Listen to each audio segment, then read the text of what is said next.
Hello everyone, my name is Ava Dunville, current president of the South Pasadena High School Virtual Enterprise Club, and I'd like to welcome all of you to the 2021 Virtual Enterprise Leadership Training Day. South Pasadena has a long history of hosting a leadership training day for the Los Angeles region, and we're excited to be back presenting to you even in our online format. In this video format, you'll get the opportunity to hear from a variety of business professionals that all have different backgrounds. Our keynote speaker will be teaching us how to best leave our mark. We will also be hearing from VEI alums, a financial business analyst, and more. From them, we'll be learning how to write an award-winning newsletter, the importance of good customer service and company culture, forecasting sales, and resume tips. We truly appreciate all that they've prepared for us and are looking forward to learning more about all aspects of business. I would also like to thank South Pasadena High School advisor and Los Angeles Regional Team Leader, Ms. Kathy Mason, and SPHS Principal, John Eldred, for their amazing leadership, guidance, and support for the program. Last year in VEI, we all learned how to respond, adapt, and innovate amidst the pandemic. This year, I would argue that we're all prepared to be more creative than ever.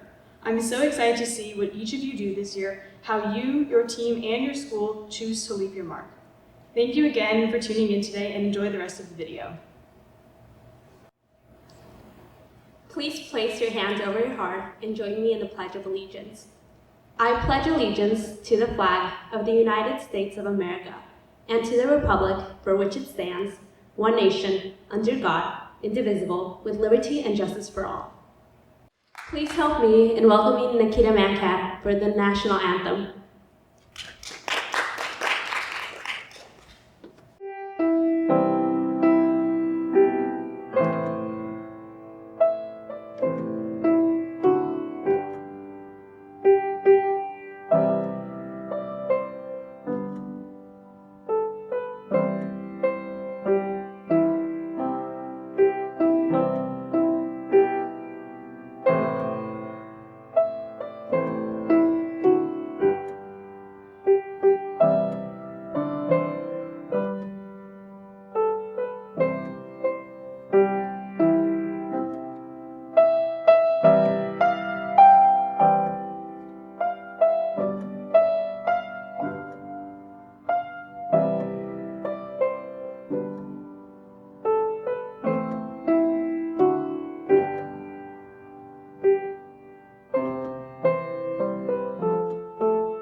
Hi everyone, my name is Jason Liu, and I'm the Vice President of the Virtual Business Club here at South Pasadena High School.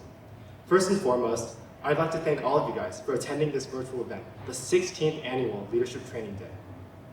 Next, I'd also like to acknowledge all of the hard work and dedication that Mrs. Mason has put into organizing this awesome event that just gets better year after year. But, of course, this event wouldn't be possible without all of the amazing guest speakers that we have today. So thank you to all of our presenters for taking time out of your busy schedules to share with us a little bit of your valuable knowledge, experience, and insight into the virtual business world. So thank you to all of our business partners, and I hope you guys enjoyed today's virtual event. This year, South Pasadena High School has been privileged with a new principal, so let's give a warm welcome to Mr. John Eldred. Hello everyone, my name is John Eldred. I'm the proud principal of South Pasadena High School. I'd like to welcome you to this year's Leadership Training Day. Under the steady and capable leadership of Mrs. Kathy Mason, the South Pasadena High School virtual business class has won multiple awards over many years. Last year, our business plan team, as well as our marketing and finance teams, both went to nationals, with the finance team placing first in the United States, a fact that our students, school, and community can be incredibly proud of. In addition, our varsity business plan team has also won first in California and previously won first place in the United States during the 2018-2019 school year. It is a fact that the long-standing history of success in the South Pasadena High School virtual business class is well known both inside the state of California as well as throughout the nation. South Pasadena High School is proud to be hosting this year's Leadership Training Day, and even though it is virtual, it is a long-standing tradition that the school insists on carrying on and is proud of. It is another point of pride here at South Pasadena High School that the class size of our program continues to grow due to its popularity and success over the years. Not only do we have a varsity team, but we have a junior varsity team as well as introductory classes. And growing demand has led us to add a secondary introductory class as well. This is due not only to the success of our students, but also in no small part to the continued guidance of the program under Mrs. Mason.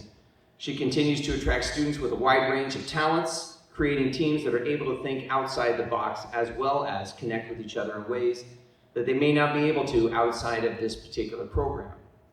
Though COVID has forced a change in the way the virtual business students interact with each other and others over the last 2 years, it has not dampened their creativity or their resilience, nor slowed them in their efforts to interact with business professionals.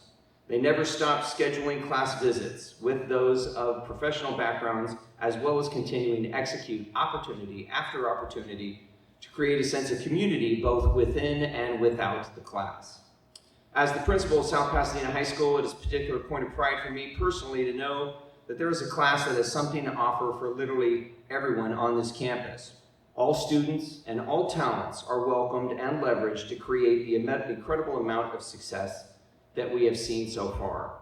I myself am extremely excited this year to see what our students, as well as the other California teams, will have produced. I am eager to learn what skills they have developed and will produce this coming school year. In closing, I would like to once again thank Mrs. Mason for the time, effort, and energy she has poured into this extremely successful program at our high school. I'm positive that this year her students will continue to engender the success that they have come to expect year after year. Congratulations to everyone involved on yet another Leadership Training Day. I'm certain that once again, among our students, we will find some national champions. Thank you so much for listening, and best of luck to everyone this year. Please join me in welcoming Mr. Joel Osman, an attorney at law. All right, good morning. My name is Joel Osman. I'm an attorney. I'm also the parent of one of Ms. Mason's former students, quite a long time ago at this point. And for a number of years, I've been given the opportunity to come in here once a year for the Virtual Enterprise Leadership Conference and talk about the intersection between law and business. My goal here in doing this is to try to issue spot for you and get you to be sensitive to the fact that almost everything you do in business, virtual or real, intersects in some way with law. And the more you are aware of this, the more you can be cognizant of this, and the more you can bring this into your business planning in virtual enterprise, the better your business plan will be, theoretically. Now,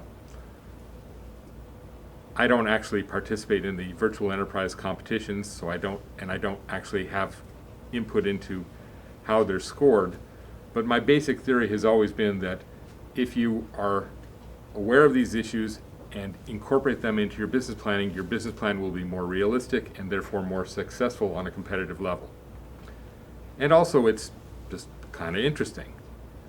So at the risk of sounding like I'm giving an advertisement for my profession, which I've done for far too long to really want to advertise for, let me start with a basic premise. Almost everything you're going to do as business people in some way impacts with law. By the way, this is an audience participation thing. I understand that we're doing this on Zoom, and I apologize to everybody out in the Zoom world for my poor presentation skills online.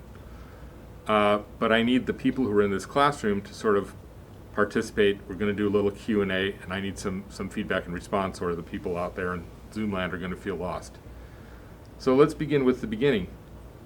Does everybody understand what a contract is? Yes. In a nutshell, a contract is a legally binding promise. When we do business, we make all kinds of contracts. And that's part of what we're doing as business people, and that's part of what we're going to be doing as virtual business people as well. So I understand that this group that I'm talking to here live, we haven't chosen our business yet, so we don't know yet what we're going to be doing. But let's just start with basic stuff. You're going to conduct a business. Your business is going to have some place where you do that business, correct? How do you go about securing a place to do business? You enter into a contract, in this case a contract called a lease. Now I know, since we're broadcasting out into Zoom world from beautiful South Pasadena High School, that all of the South Pasadena virtual enterprise teams list the school as their business address. But when you're doing your planning, you have to accommodate, you have to acknowledge that as a business person, I need a place to do my business. I'm going to enter into a contract, a lease, in order to secure that business, or that space in which I'm going to do business, right? Let's talk about other contracts that impact whatever business you're going to be. Are you going to have employees? I assume that that's a yes. And what's the relationship between the employer, you as a business person, and your employees? It's basically a contractual relationship.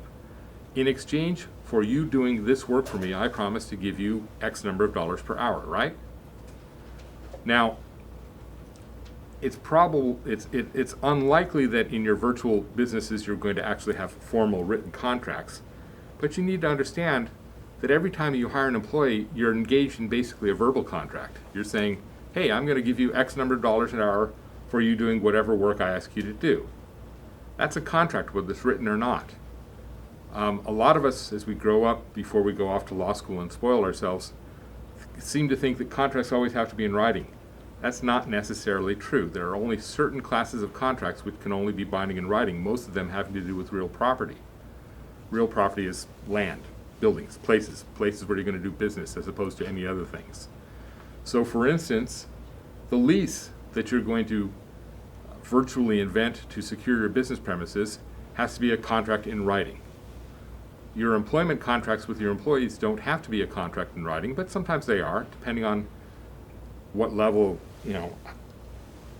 how high a level the employee is, and if you're hiring a professional, if you're hiring a movie star, a sports figure, then typically those contracts are in writing, but a lot of casual employment contracts are not. Let's consider other things where law intersects us. We've talked about employees. Are there laws out there that control the relationship between us as employers and the people we employ, our employees? Can anybody give me an example, just one example, of laws that would affect that relationship? Yes, ma'am. Minimum wage. Minimum wage, that's a good one. In the state of California, and in most states, the state says this is the least amount of money you can pay anybody per hour. That's a good example. It's the state basically saying, I'm not going to let you hire somebody for $5 an hour. We've decided that the least. By the way, does anybody know what the current minimum wage in California is? I heard somebody say 15. I think that's approximately right, although it may be rolling in. When I first got my job, the minimum wage in the state of California, when I got my first job, when I was a senior in high school, the minimum wage in California was $1.65. It changes with time, and it gets adjusted for inflation. And by the way, I got a whole 20 cents more than $1.65 for my first job. I was really raking in the bucks. Let's talk about other ways in which your relationship between your employees and your employer are governed by law, or other laws that might affect that. We talked about minimum wage. That's a good example. Have we got another one? Sir? Payroll taxes. Payroll taxes. Okay, that's a good one too. The government, in order to make sure that it gets its share of people's income tax, requires employers to deduct payroll taxes and Social Security and other stuff from paychecks. So in other words, if I work for you for $15 an hour for 10 hours, am I going to take home $150? No, because you as the employer are going to be required to withhold my taxes and my Social Security benefits from that. Good example. Anybody give me a third one? This is kind of a biggie, so I'm not going to let you go on this one. Anybody ever hear of workers' compensation? Okay, got a vigorous hand up here. Can you tell me, sir, what workers' compensation is? It's insurance for in case you get injured or something like that in the workplace or as a result of doing your work. Insurance in case you get injured on the workplace or as a result of doing your work. That's pretty good. It's a state-mandated system which requires employers to contribute to an insurance system or to certify that they've got enough assets that they're going to be what they call self-insured, to guarantee that if your employees get hurt on the job, they're entitled to certain benefits without regard to fault. It's essentially a fault-free system, but it's important for all of you as employers, virtual or real, to be planning for that because it's one of your costs of doing business. There are other contractual relationships involved in employing people. Are you going to offer your employees benefits? Maybe not in the virtual world, depending on what your business is, and maybe not in any sort of casual hourly employment. But a lot of businesses, you go over here to Vaughn's and Pavilions to get your jobs as a checker, and you work a minimum requisite number of hours, they're going to give you some sort of benefits. That's part of the contractual relationship that you have. Okay? So those are two areas. We've talked about finding a place to do business. We've talked about getting employees. And the law is kind of interwoven in all that process. Let's talk about other forms of touch points where law is going to impact on your virtual enterprise business. I understand you don't know what you're going to make today, but, well, actually, are you going to make something or are you going to sell a service? Anybody know? We haven't chosen yet. So let's look at both possible examples. If you're going to make something, that presumes you're going to have to go out and buy materials to turn into whatever your final product is, correct? When you go out and buy those materials, a couple things happen there that touch on the law. Number one, how are you going to finance that purchase? Have you got a pile of money that you're going to use to finance the obtaining your raw materials to conduct your business and get your business started? If so, you're going to be talking about some sort of, if not, if you don't already have that amount of money, you're going to be talking about some sort of financing, some sort of loan or an agreement with a bank or investors or whomever who are going to give you money so that you can start your business, go out and hire your employees, get a place to do business, buy some supplies, and create your product. On the theory that eventually you'll sell that product, you'll make profit, and you'll be able to use that profit to pay off the financing that got you started. I don't know for sure whether or not your virtual business plan gets involved in the financing aspect of your business, but if it does, there's all kinds of stuff. I'm getting a thumbs up there from Ms. Mason, so clearly we're going to do financing. So there's a whole variety of different contracts that can be involved in how you get your financing. Are you going to go to a bank, in which case you're going to involve yourself with some sort of a loan? Are you going to have investors, in which case you're going to offer them some sort of equity or stock interest in your business? And those relationships can be, depending on how big they are, they can be regulated by government. Anybody ever hear of the Securities and Exchange Commission? Yeah. Anybody ever hear of the stock exchange? That's basically a market where companies go out and obtain capital to conduct their business. They obtain capital typically by selling shares of their business to people out there in the world. And the relationship between the businesses which are selling shares and their shareholders and the markets in which they're sold are heavily regulated. So as you build, by the way, that's not my area of expertise. That's about as far as we're going to go on that subject.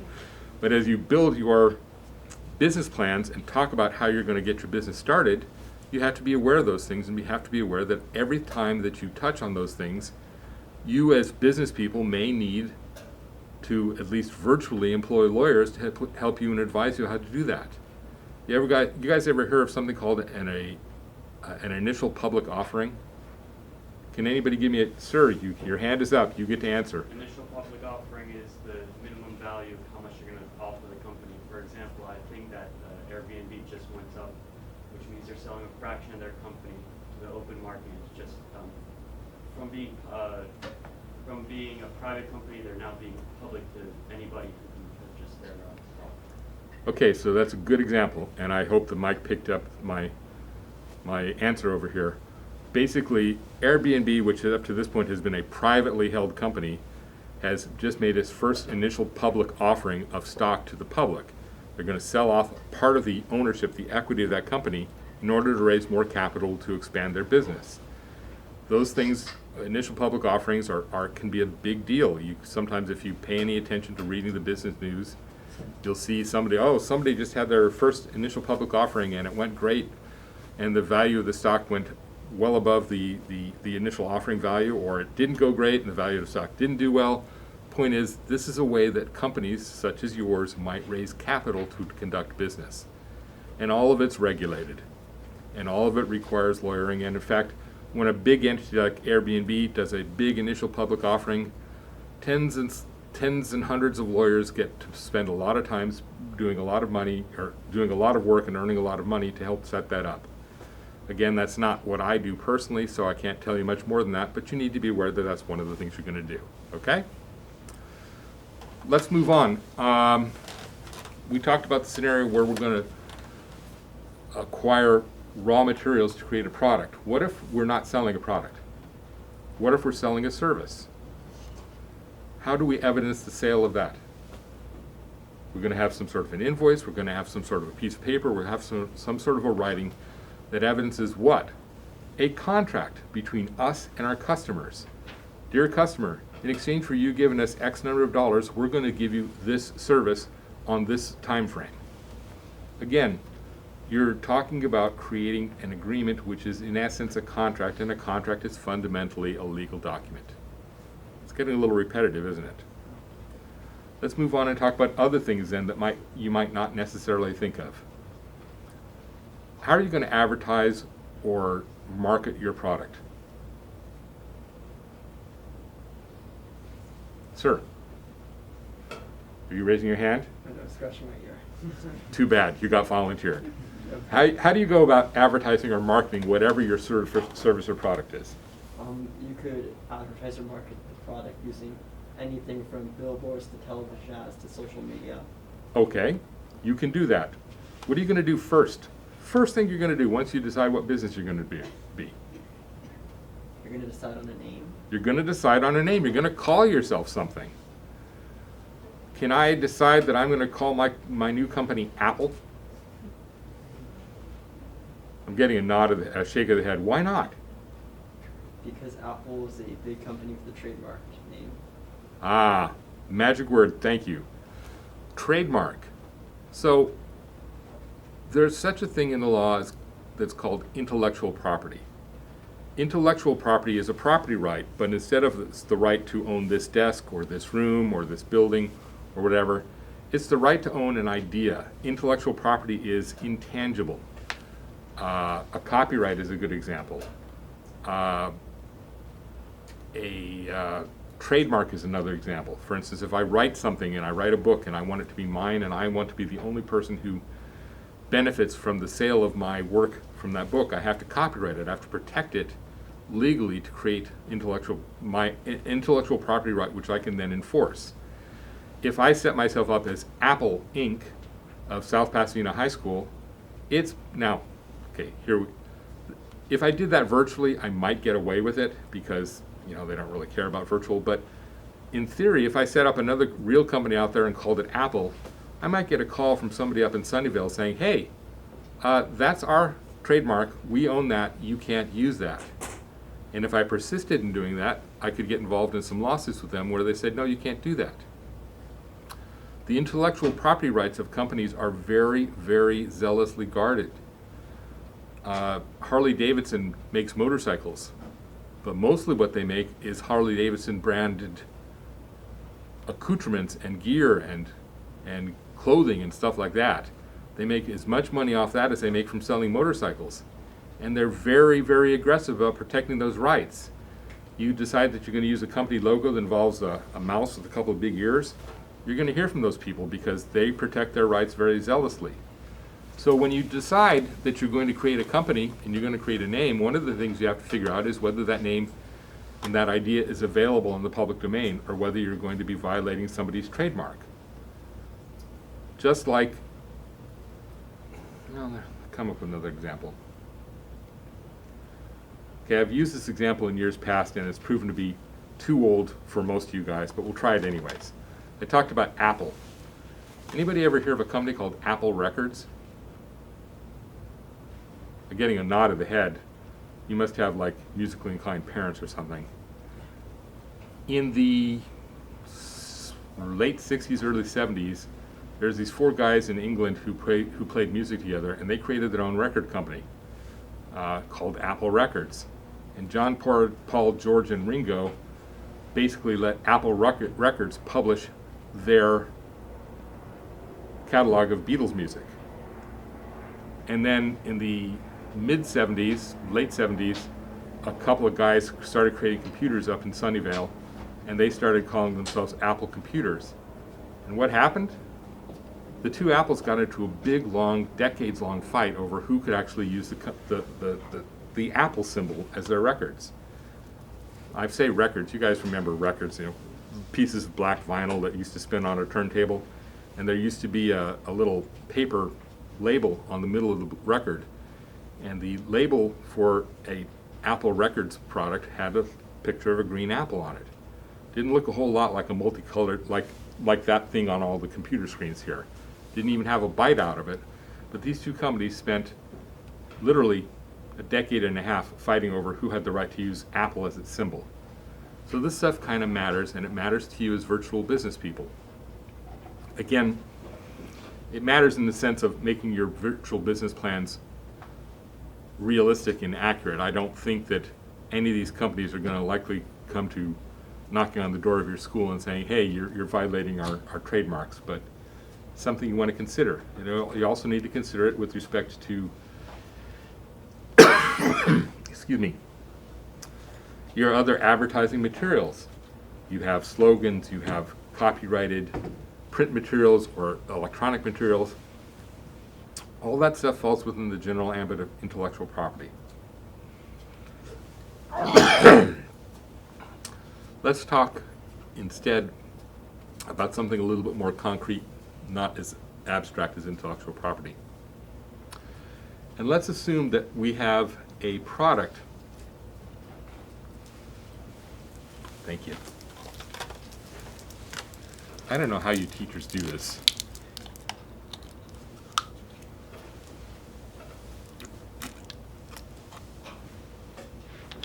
Been doing this for 15 minutes, I'm already dry. Let's assume that we're putting a product out into the world, whatever it is, a widget.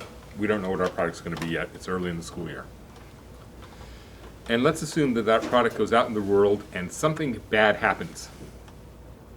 Somebody gets hurt using our product. Our widget goes crazy and saws off somebody's fingers or something. What's the consequence of that to us as business people? We're gonna get sued. Now this gets a little closer to the kind of stuff that I do. If we put a product or a service out there into the public which causes somebody harm, whoever gets harmed is likely to come after us and say, hey, it's your fault. Under the product liability laws of the state of California, I can make you responsible for my injury, and I want you to compensate me for my injury. Now, how does that affect us as business people? Sorry? I didn't hear you. One more time. You might lose money. We might lose money, but how do we plan for that? What do we do? We can't say, oh, it'll never happen. We can't say, oh, our product is totally safe, because God knows, things go wrong all the time. You have to plan for worst case scenarios. And you have to assume that no matter how benign your product or service may be, there's some idiot out there in the general public who's going to consume your product or use your product in a wrong way and going to blame you for whatever happens when they do that. So what do we do as business people to plan for that? Sir? We make contracts. What kind of contracts do we make? Safety, like the contractual agreements about usage of the product. Okay, that's one way to address it. We can put all kinds of warnings in our sales material saying, warning, this product is dangerous, don't, you ever open up a new whatever it is, a new appliance, a new whatever, and you see a bunch of warnings about, don't plug this in and throw it into water, or don't do something insanely stupid? You ever wonder how all those things got there? My fault, or people like me. Lawyers did that because they're trying to warn people against potential dangers from using the product in the hopes that that's going to limit the potential liability for the manufacturer of that product. There are other things. We had a couple more hands over here. Oh, and I was basically warning labels and users manuals for the proper functioning of whatever the product is. Yep. Sir, you got something else? How about liability waivers? Liability waivers, you can do that. It depends a lot on the laws of the jurisdiction in which you're doing business as to how effective they are.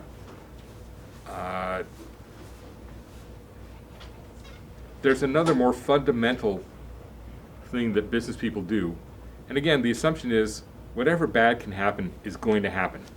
However somebody can misuse my product, no matter whether I can imagine it or not, they're going to.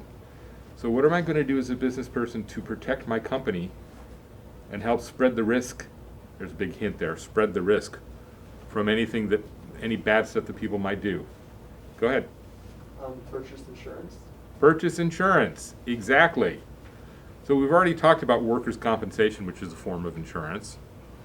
We've talked about employee benefits, which might include health insurance, because everybody likes to have health insurance and feel good about their employer, but who's providing them that. But we're also going to buy other forms of insurance that are going to help protect our business from any bad stuff that might happen. What is insurance? It's not a trick question. It's not even an easy question to answer, but you're welcome to give it a try. Go ahead. In order to mitigate risk, a business will pay a small price to another business in exchange for that other business taking on the risk of some certain activity. Dang, he said mitigate. I'm getting all shivery. That's good. You wouldn't happen to be like the child of a lawyer, would you? I am. Okay. You're easy to spot. So in order to mitigate risk, that is to limit risk, you enter into a contract with an insurance company. An insurance company is really nothing but a big pile of money and a bunch of people who are claims people to administrate it. And you basically say, I will pay you a small amount of money now against the possibility that I'll have a claim against me for a much bigger amount of money, which you'll cover. It's basically it's a loss spreading device. The insurance companies say, well, we know that for every 100 companies we insure, 99 of them won't have any claims. So we'll divide the cost of the claims that we expect by the 99 people the 100 companies we're going to sell policies to, and we'll divvy up the costs of the claims that we expect to have, and then that'll be the price that we charge these people. That plus some profit margin will be the price that we charge people for the insurance. What does that mean for us as business people? We're going to know that there's certain risks involved in our business, and we're going to go out and share those risks with insurance companies.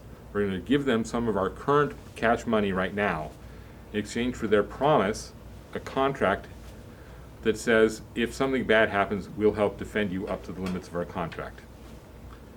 We're getting a 5-minute warning there. We'll table insurance for another time, and we'll go back and we'll talk about catalog and copyright infringement. We talked about names and how they can be trademarked. Just same work, same idea. Other art associated with the sale of our product or in our catalogs can also be protected. The intellectual property rights to that art can be protected. So if I'm creating a product catalog, I can't go out and steal somebody else's pictures and put them in my catalog without checking to see if those pictures are copyrighted. I don't know what the rules are in a school setting, but I used to work in a big company, and whenever I'd go out and want to do a PowerPoint presentation for my internal use for my own company, if I wanted to put art in the PowerPoint, I had to make sure that that art didn't belong to somebody else and I wasn't violating somebody else's copyright. You guys have to do the same thing with respect to whatever catalogs or other materials you're going to create in support of your business. And that used up about 1.5 minutes of my 5-minute warning. So what I'd like to do now, rather than keep lecturing you, is ask you, the people in this room, sorry Zoomers, if you have any specific questions about law and its intersection with business that might help you as virtual enterprisers. Yes, sir.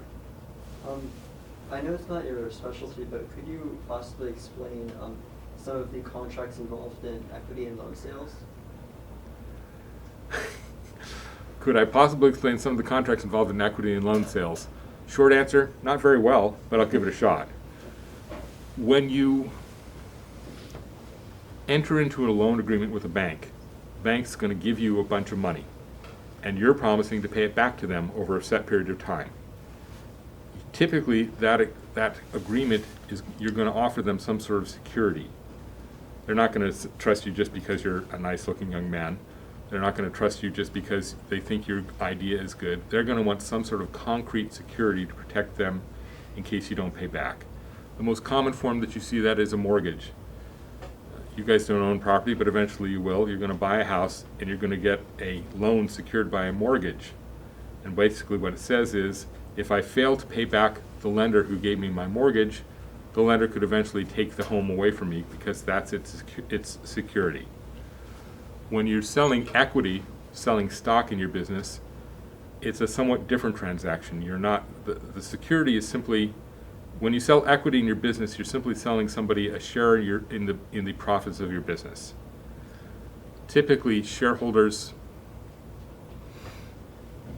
well, I guess it depends on the different kinds of classifications of stock that you're selling. But most shareholders don't get to say, hey, you didn't pay me my stock dividends, I'm going to come and take your property away from you.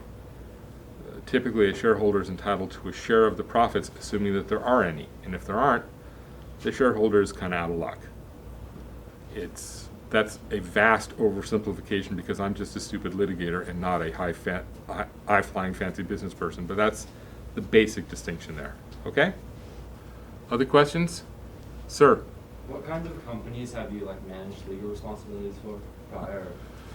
Most of my career has been spent as a litigator, and for much of my career, I was hired by insurance companies to represent the people that they agreed to insure. Then for a period of time, I actually worked inside an insurance company managing their in-house lawyers who were doing the same thing. And my most recent and hopefully last gig, mostly I represent lawyers or people who are suing lawyers. So my current work has to do with legal ethics, professional responsibility, and professional liability. But when I did my work for insurance companies, I represented all kinds of different entities. Big commercial property owners, people who come on the land, trip and fall and want to sue the property owner, manufacturers, lots and lots of construction companies, people who put up big buildings and they break and they fall down and people want to sue them for that kind of stuff. I've represented hospitals, doctors, lawyers, engineers. The interesting thing about doing that insurance work is you get to see and do a lot of different stuff. Have you ever been involved in a class action? Yes. Defending them, not prosecuting them. Class actions are an interesting way for large groups of people who think they've been done wrong to gather together and prosecute a case against whoever the wrongdoer is. The interesting thing about class actions is that the individual members of the class who are the plaintiffs typically don't, you can have very, very large settlements, hundreds of millions of dollars, but typically the individual class members don't collect all that much. In that situation, it's far better to be the class attorney than it is to be an individual member of the class.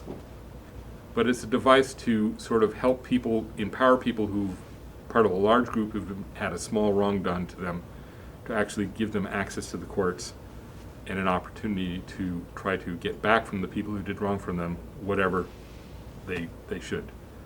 So you'll see typically things like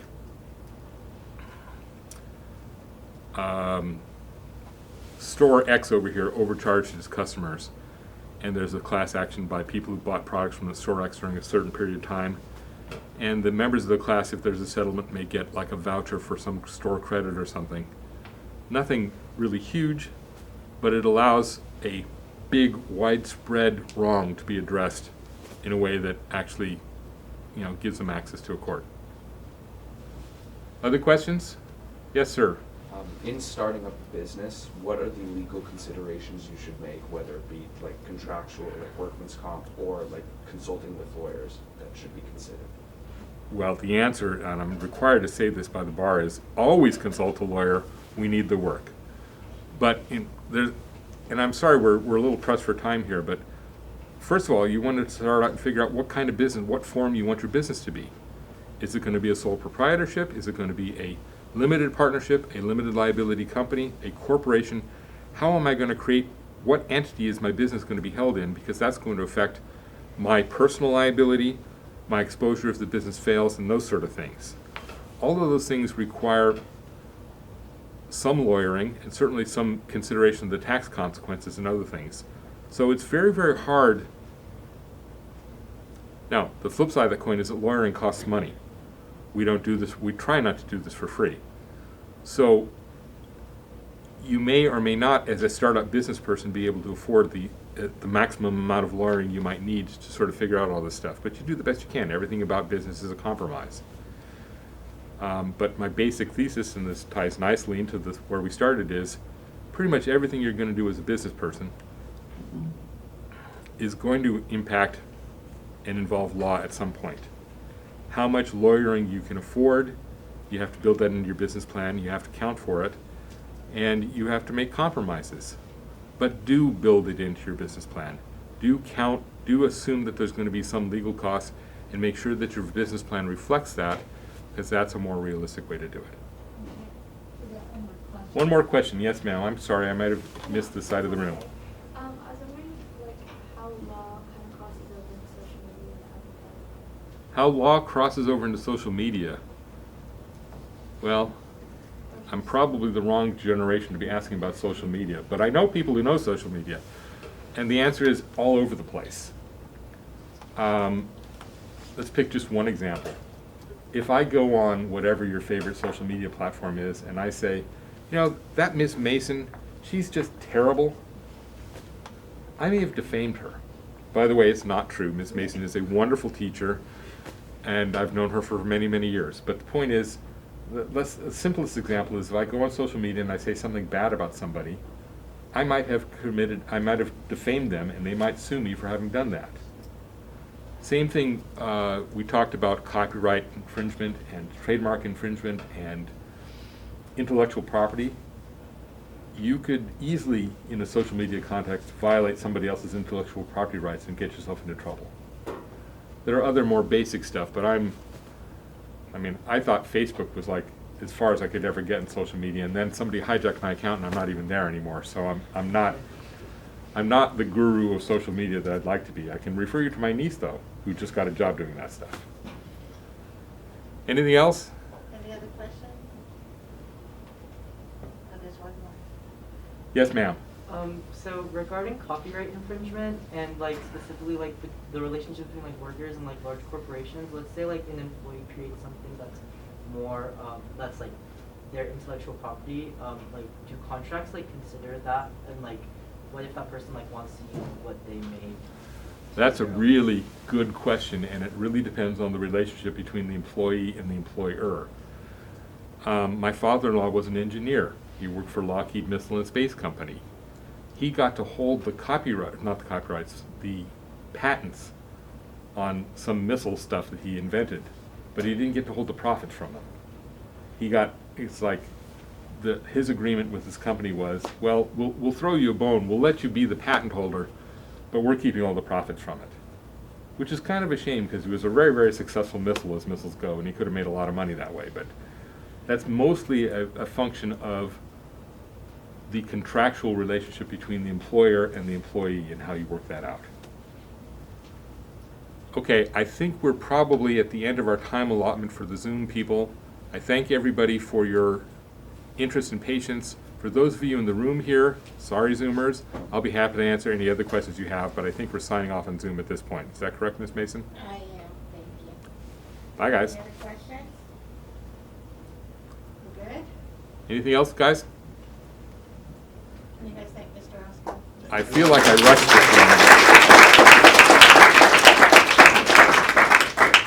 It is my pleasure to present Mr. Michael Ruan, a Wharton Business School graduate and an alum from South Pasadena High School of Virtual Business.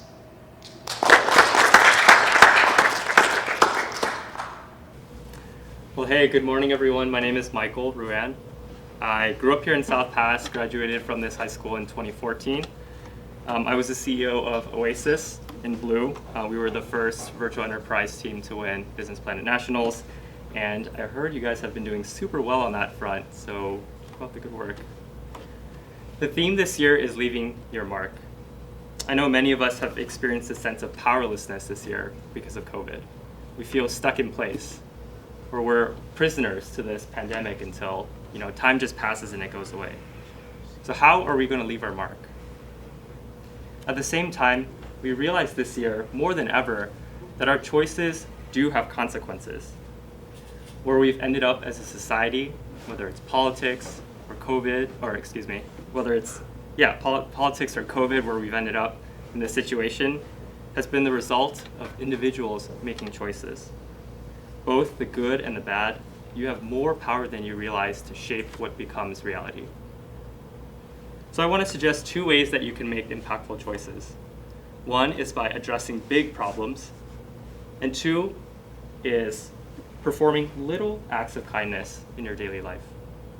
I'll share my perspective on what they mean, what they've looked like in my life, and hopefully you can walk out of here with a little bit of a roadmap for yourself, right? To say, here are the steps that I'm taking to address big problems, and here are the ways that I'm performing little acts of kindness to make life better for those around me. So let's start with addressing big problems, because we know that life is really hard. Maybe you and I can do some things to improve the lives of as many people as possible. What this looks like will be incredibly different from person to person, but what I suggest is starting with the areas that really capture your heart and mind. In high school, I did some volunteering for youth with disabilities. And then my first year of college, I couldn't find an internship anywhere. So I did some research that summer on why people perceive vaccines the way that they do. Because from my volunteering in high school, I realized that some parents believed that the vaccines had caused the disabilities for their children. And after this year, I don't really want to hear the word vaccines again, but that was a fun research study at the time. And from that, I was like, oh, healthcare is kind of cool. It really impacts people deeply. So then the next summer, I took an unpaid internship at a healthcare startup. And then the year after that, I worked at a bigger company where I learned why health insurance is important and why it works. When I graduated, I worked in West Africa, in Sierra Leone, to help improve their national infrastructure for women's and reproductive health. And then now I'm back in the US at a startup in New York, where we deliver primary care for Medicare and Medicaid patients. So in case you don't know, Medicare and Medicaid both are government-funded health insurance. Medicare is for those who are 65 and older. Medicaid is for those who are financially needy. Our patient population is really diverse. We have white, black, brown, Asian. But they all have to navigate an extremely complex healthcare system that's often let them down, and they don't have a lot of resources to navigate that process. When I grew up on Medicaid, my parents didn't speak a lot of English, so it was a really challenging time.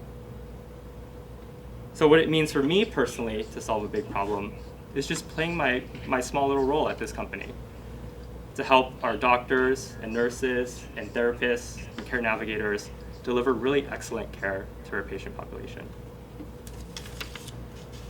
I know that was a long story, but what I want to say is this. When I was in your shoes, I had zero idea what I wanted to do. But everything that I've gotten to do so far all started just because I spent a few days volunteering. And that ignited something deep down that's kind of just been burning. You have the opportunity to do the same right now. You can invest in some new skills or chase something that's really interesting to you. I'm always surprised nowadays how many things you can learn on your own. And I promise you, there is someone in your community who needs your help if you look hard enough. Then as you get older, with more experiences under your belt, those little seeds that you planted become little trees, and then big trees that really magnify the impact that you get to make on others. The second way of leaving your mark is to perform little acts of kindness. There's some research this year that showed the percentage of adults experiencing symptoms of anxiety and depression is 41%, up from 11% in 2019. Maintaining good mental health this year has been really, really hard. For me, it's been relationship stressors, hearing my parents fight at home, or just juggling an infinitely long to-do list at work. It's just been challenging. One of the things that's really kept me going is the love and kindness of other people. When a colleague messages me and says, "Hey, how are you doing?" Or a college buddy wants to catch up over the weekend, I realize how thankful, how much that makes my day, how much that changes me. And then I reach out to someone else, I was like, "Oh, go try this," without waiting for them to hit me up first, and then they were really thankful about it. You have so much power to be kind to other people. Consider reaching out to a friend that you know is having a hard time, or say hi to someone that you normally don't interact with. Or, dare I say, be nicer to your parents. They're not perfect, but they're trying, you know? And a lot of that was directed at myself, honestly, but I hope it's helpful for you. And then lastly, being kind to yourself is a form of leaving your mark as well. If you are to help solve big problems or show kindness to other people, you have to take care of yourself. I've worked with you, virtual enterprise students, for a few years. You're intelligent, ambitious, eager to help other people, juggling a million things at school. But doing good things is a marathon, not a sprint. It doesn't end when you go off to college. It doesn't end when you finish college. Your impact is really measured over an entire lifetime. So do the things that allow you to have longevity. So when you take care of yourself, by extension, you improve your ability to help others. So I encourage you, as you walk out of here, to make a roadmap for yourself. Once again, what are the big things I'm working on? What do I want to start doing? What are the little areas where I need to show acts of kindness to other people? As we kick off the virtual enterprise year, don't neglect your power as an individual, as a teammate, as a family member, to help others. You'd be surprised at what you can accomplish by making these choices and how much you can make out of this really crazy year. Thank you.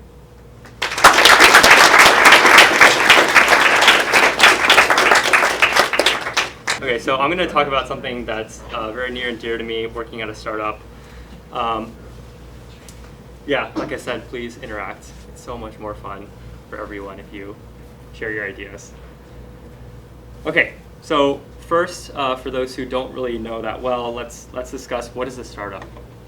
So a startup is a company looking to grow and scale ambitiously, but has an unvalidated business model, right? So there's this like 2x2 matrix here. On the x-axis, the horizontal one, on the left side, you have business models that are unvalidated. Can you guys see over here? And on the right side, or the left side, you have businesses that do have a validated business model. On the top half, the y-axis, you have companies that are looking to scale and grow ambitiously. And then on the bottom, companies that perhaps aren't looking to be the next empire for whatever they're selling. So what do I mean by a validated business model? Well, I've provided some examples down here in the bottom left in red. Has it figured out its customer segments? Who is it targeting? Who's it selling to? Has it figured out what its competitive advantage is? Does it have clear product features that it's invested in that help create its competitive advantage? And then lastly, another really important factor is, does the company understand its costs? How much it's paying to acquire its customers? And just as important, how much revenue it's generating through its pricing strategy, right? So once you kind of have these building blocks figured out, you have a more validated business model. But until then, you are kind of a startup. You're figuring out these things through experimentation, trying really scrappy things. We'll talk about that in a second. So in the top left, in the brown are the startups, meaning that they're looking to grow ambitiously, but they have an unvalidated model. So you all know SpaceX, right? They're trying to privatize space transportation, humans, cargo, etc. They have not figured out their business model, but they want to completely disrupt the industry, right? And CityBlock is the company I work at. Like I said, we provide primary care. We're trying to do it in a new and innovative way, and we're still figuring it out. And until then, we're still a startup. Even though we've raised, right, like hundreds of millions of dollars from investors. And then on the top right side, you have what are called scale-ups, meaning they have validated something and they're still trying to expand and grow. So Uber and Lyft are good examples.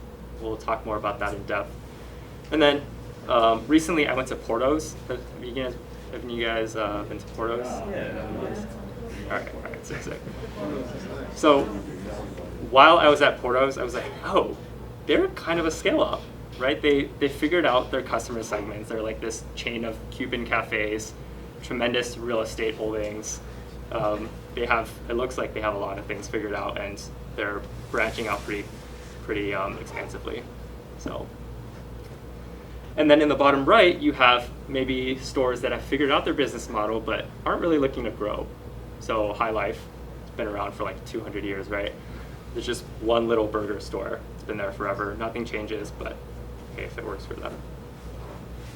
So, what other startups can you think of, and more importantly, like really think about what are they trying to figure out?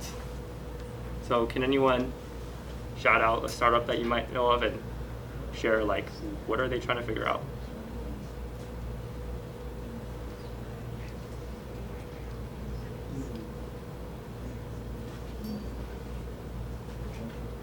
Okay, let's start by naming just like one or two startups.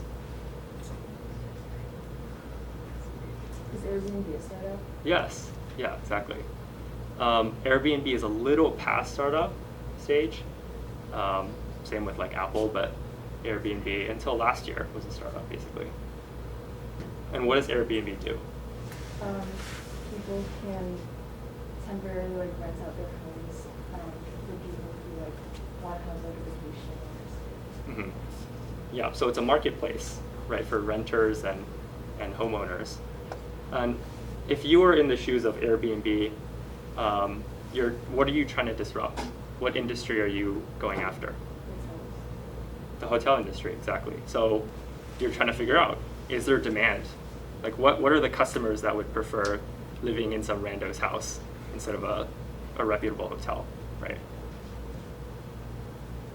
What's another example of a startup? The Boring Company, like Elon Musk's transportation thing. I have to admit I'm not super familiar with The Boring Company by Elon Musk, so can you tell us a bit more about what they do? I'm not really too familiar with it either, but I know I've just seen it around on social media where Elon posted about like the company, and I think they're like trying to make I guess underground tunnels in like LA, so it's for like transportation. Okay. Faster transportation to like reduce traffic and whatnot. Okay, so they're trying to build tunnels in a more efficient way to improve infrastructure. Awesome. Maybe one more. Anyone think of another startup? Yes. I don't know if you're familiar with the app Clubhouse. Yes, Clubhouse. Would that be considered a startup? I think so, but tell us why you think it might be a startup. Well, it's a growing company. They're still trying to figure out what exactly their model is, who exactly they're trying to. Yeah, and how does the consumer use Clubhouse? So it's basically an app that's like an audio sort of streaming app where there's like DJs and podcasts and talks. Yeah, exactly. So they have to compete with podcasts, they have to compete with Twitch, different companies to kind of establish a user base. Awesome. Okay, so the example I wanted to talk through was why Uber why it has a validated business model. So first, it's validated some assumptions about its customer segments, competitive advantage, product features, pricing, yada yada. It's, for those of you who don't know, a platform that connects passengers and drivers, mostly in metropolitan areas. It's got really cool product features that allowed it to disrupt kind of the taxi industry, right? It's on demand. You can call a car whenever, real-time tracking, mobile booking, upfront payment, different ride options if you want basic or premium. And then it's actually got a whole suite of product features aimed at its drivers, getting drivers to participate on its platform. And then it's developed some competitive advantages, right? There's a ton of market penetration. Uber itself is a verb nowadays, not just a noun, right? Like remember how Google did that? Google is just a company, but now you just say, I'm gonna Google this. So same, I'm gonna Uber to your place. It's a verb. It has tremendous network effects. And a network effect is basically when people participate in your platform, and that itself creates additional value for others to come and participate in your platform too. So it's kind of like those who have get more. Because if you're a passenger, there are a ton of passengers participating, right? Then it creates surge pricing, it attracts drivers, more drivers to participate in the app. And then when there are more drivers, then more people, more passengers want to buy services and rides, right? When I was living in New York, it was an interesting privilege to have so many Ubers that there was literally one on every block when you were gonna call. And that it really beat like having to hail a taxi. So that's a network effect. And then Uber also benefits a lot from very low regulation, right? It's not regulated as heavily as the taxi cab industry, which, as you know, there are like these medallion systems and a lot of constraints that Uber is not subject to. And that's helped these ride-sharing companies grow a lot. And then it's been around long enough that it's figured out kind of its value proposition to investors. If someone invests X dollars, they can reasonably expect Y out of it. And they've finally, I guess, broken even, I don't know, net income positive as of Q2 of this year. So any questions so far? Yes, sir. So Uber has a validated business model through the data it's collected, like through its functions as a company? Yeah, so Uber is very data-driven, and that helps it figure out its products, pricing, etc. So yeah. Are there companies that, like, by nature of their operation are unable to validate their business models? Yes.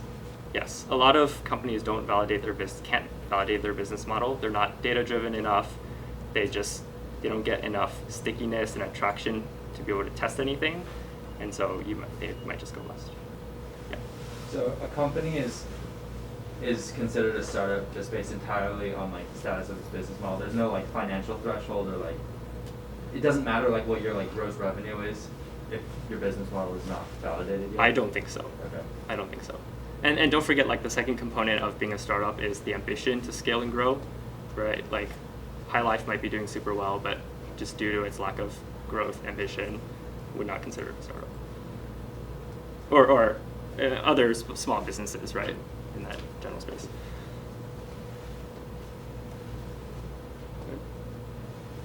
Okay, so how does a startup start? Well, first you have to have an idea, and generally you deliver it in a very like janky or scrappy fashion. And the goal is simply to figure out whether there's enough demand in the market for your product. So if I were Uber in the early days, I might have just created a Facebook group and gotten 5 friends to post on the group and say, hey, we're here to offer rides to people who need it. If you want to get to the airport, just hit us up. And just see if there's demand for that product. Do people want what you're offering? Right? The point is not to build the app first and then see if there's demand. Rather, you see if there's demand first, and then let's say you're being overwhelmed on your Facebook group and you realize that it's kind of a bad way to process these requests. Then you go build an app. Then you go find some people who are willing to build it for you and some investors who are willing to fund it. And then there are a few ways you can get funded, friends and family, small business loans, which I think is how virtual enterprise works, right? Yeah, small business loans. Crowdfunding, grants and competitions, and then venture capital. I will talk about venture capital for a bit because our company, like my company that I work for, is venture funded, and I think it's a really interesting model. So what is venture capital?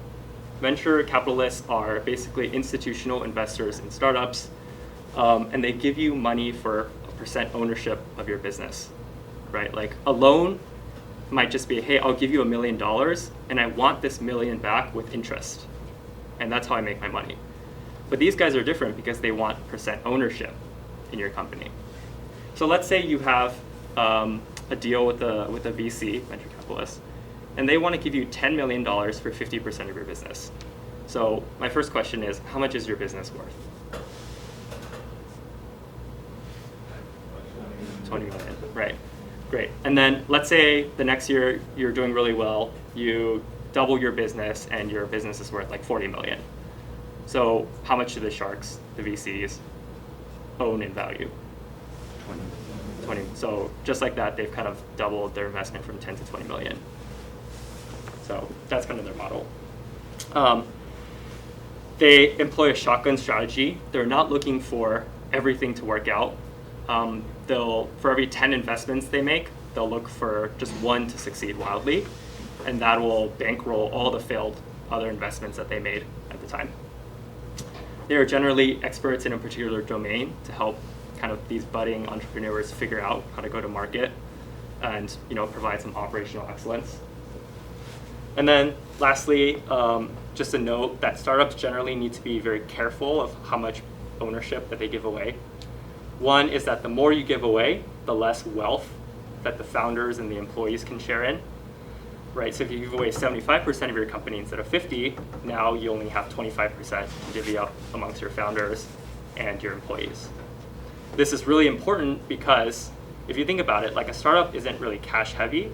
They don't have a lot to give away, right? So how do you incentivize someone to come work for a startup? You give, shares. You give them equity and ownership. But the less of that you have, because you've given it away, the less your ability is to attract really good talent. And then it's also important because generally ownership in your company is proportional to your voting rights and ability to make decisions as part of the board.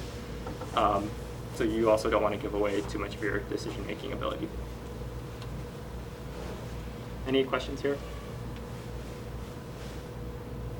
Yes, and then we'll go to you second. So for startups, is there sort of an accepted ratio of venture capital to actual debt that is like more comfortable if you're trying to grow a lot in an industry? Yeah, I don't know the specific, but in one round of funding, you might give away like 20%. So it's a lot lower than I would have expected, right? If someone were bankrolling me, I might have intuited like half the company or something. Yeah, in the back. Is there a threshold that like makes you a venture capitalist? Like, could I invest like $1,000 for like 0.01% of somebody's company, and would I be a venture capitalist? Generally, I would consider you more like an angel investor, right? That small amount of money isn't gonna do anything for a bigger company, bigger startup. And so, yeah, I wouldn't consider you really an institutional investor. But I think nowadays there are a lot of platforms online where you can contribute 1,000 and then like a bunch of other people contribute 1,000, and all of a sudden you're kind of like sizable as part of the company's ownership. Great. Okay, so let's take a poll. I want you to think about this for a second. What % of all startups fail? And then what % of startups in their 10th year fail? I'll give you a few seconds to think about it, and then we will poll.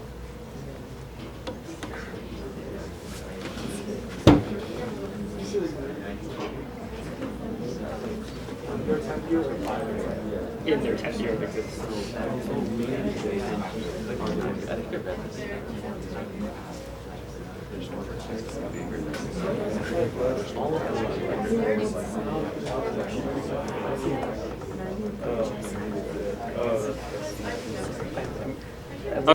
Let's do the first question first. Overall, of all startups, what % of them fail?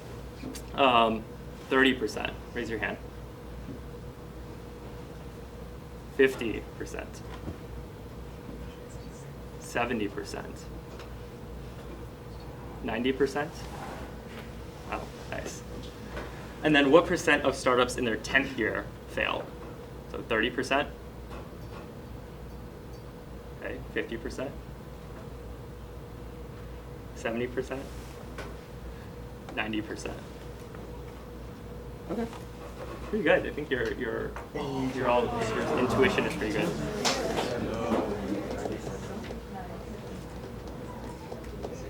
So 90% of startups fail.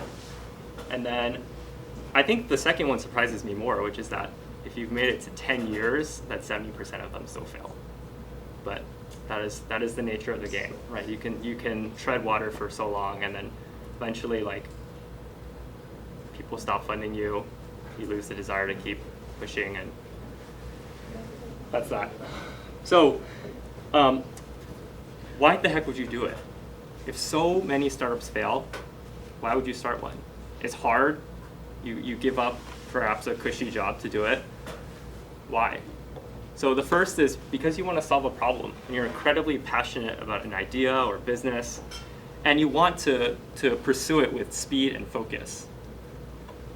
So I'll give you an example. I think there are two examples up here that illustrate in the healthcare space where I work.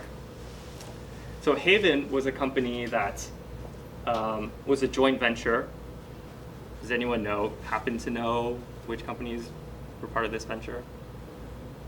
Okay, Amazon, JP Morgan Chase, Berkshire Hathaway, which is Warren Buffett's company. 3 enormous players decided to tackle healthcare. The problem with these big companies sometimes is that there's so much bureaucracy and red tape and so many processes that they have to go through, so many big names working for them. Everyone has their idea, everyone wants to be the star of the show, that things don't go anywhere. They just kind of like spin around. And the irony is that the best, well-funded, well-talented companies don't oftentimes fail to produce innovation. And so, yeah, Haven dissolved, right? The 3 players, everyone had their own idea, couldn't agree on anything. And last year they just went bust to solve the whole thing. And then this year, you might have heard that Google Health disbanded. Once again, they tried to tackle something super ambitious, right? They have all the money in the world, best technologists you'll ever find, and they couldn't get something to work. So they say it's good for them, but we'll see. And then secondly, you have a lot of creativity and drive. A lot of founders are tired of just working like the 9-to-5 grind. I mean, one of the biggest lies you'll see when you start working is that jobs are 9 to 5, right? They really consume you outside of work. You think about it all the time. There is always some emergency going on, something you have to take care of. And if you have to do that, if you have to give your life to work, really, you might as well do something that really makes you happy. That allows you to express creativity in your work and really drive towards something that you care about. And then lastly, some people think it's a path to wealth creation. If you work for a big company, you'll likely take a salary and maybe small bonuses, maybe a bit of equity. But when you found a startup, you own a lot of that company. And so that example we gave earlier, if your company is worth 40 million and you're lucky enough to own 25% of it, then you're set for life. So that is part of the motivation for some people to work in startups. Any questions? So what does the journey look like? I took this funnel. These are 1,100 venture capital funded tech companies. And as you go down the funnel, there are these things called different rounds of funding. So you might get some initial funding, build like a little MVP, start your Facebook group of ride-sharing drivers, and then, hey, maybe you found something that works. Now you need to build an app, you need to hire some engineers, you have to go back and get money. So you might go to a venture capitalist and say, hey, I need some money, and you might be able to work out a deal with them. Right? That's your next round of funding. And then the next step is, oh, now you want to expand to a different city in a different state. So you need more money. You go back, as you're growing, you're getting more and more money, different rounds of funding, right?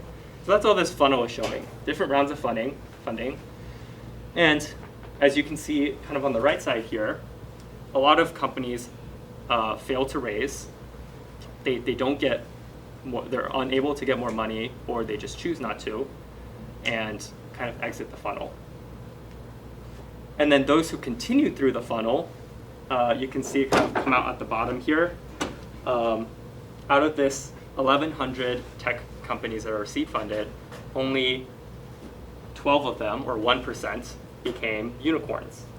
And a unicorn is just a term in the startup world for a company that hits 1 billion in valuation. So 1%, it's not great.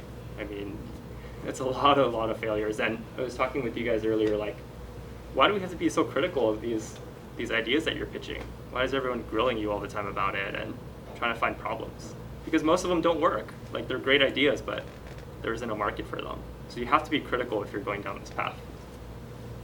And then let's talk a sec about those who fail to raise or don't continue to be funded. What happens to them? So in one scenario, you fail to raise because you couldn't find a business idea that really works well. And so you sell what you can, right? Like, you might have some proprietary technology, you might have physical assets like, I don't know, real estate, buildings, computers. You sell them off, and as part of the contract terms for the investors always get paid first. That's just how it works. And then whatever's left, you get to keep. So sometimes you can end up with nothing, sometimes you have a bit of wealth left over. And then probably the better outcomes if you don't raise is either a merger acquisition or you exit to the stock market. A merger and acquisition is kind of like you get bought out by a bigger company or you join together with them as partners. One example is Venmo. Does anyone use Venmo or heard of Venmo? Okay, cool. Venmo is, can someone, just describe it real quick, Ben? It's like a money transfer service. You can like connect your card to or you can connect your account to the bank account and transfer money. Yeah, exactly. Transferring money from person to person. So PayPal bought that this year.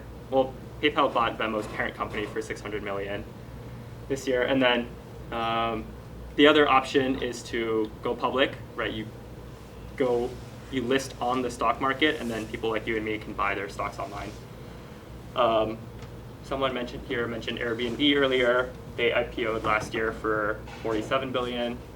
DoorDash IPO'd last year for $60 billion. So a lot of money if you're able to make it. And any questions here?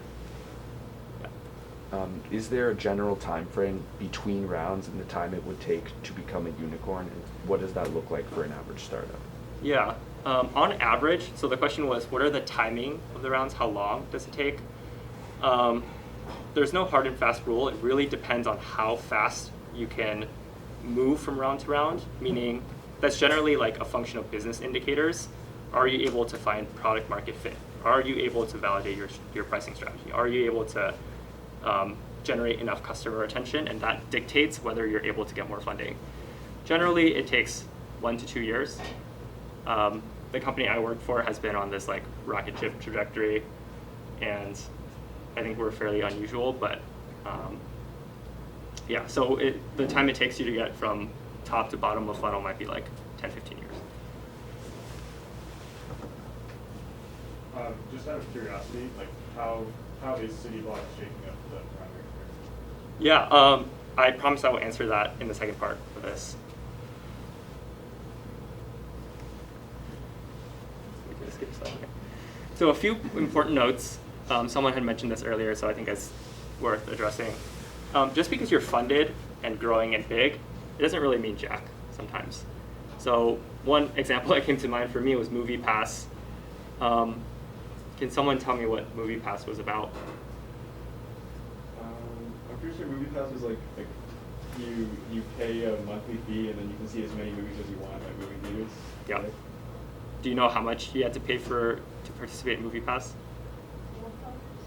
Yeah, it was like some absurdly low, like one monthly payment was lower than the price of one movie ticket that you would buy normally. Right, and MoviePass was paying movie theaters at list price, like the same price that you would pay. This MoviePass company was paying to the movie theaters and allowing you to watch as many as you wanted for like $10, $12 a month. But I mean, and so as you can imagine, they had a ton of users. The deal was like way too good. My dad was using it for a while. They had 1 million users. People talked about them all the time. And then they went bust this year, right? They couldn't find a business model that sustained them well. Right? They banked all their hopes on being able to negotiate discounts with AMC, to get a cut of concessions, to sell data, whatever, and they just never made it work. So it was very like COVID related to why they like questioned it, because movie theaters like, you know, you can't go to movie theaters. Like. Yeah, so I certainly think that COVID may have been a contributing factor to why they didn't succeed. But I don't know, if you think about it, would this model have worked in a non-COVID world? I think it might have been even worse for them, right? Because they're paying list price for every movie they watch. And if you're watching even more movies during non-COVID times, then they would have just bled more money.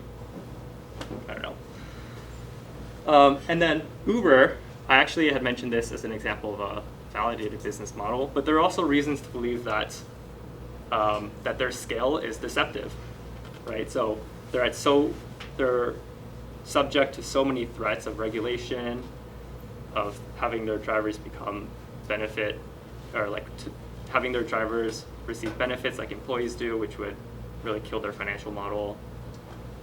Uber is heavily invested in other ride-sharing companies in other countries, and so a lot of their revenue model is hinged on these investments that they made. And if those investments don't work, then Uber's financial model is kind of like, I don't know, I think it's really threatened.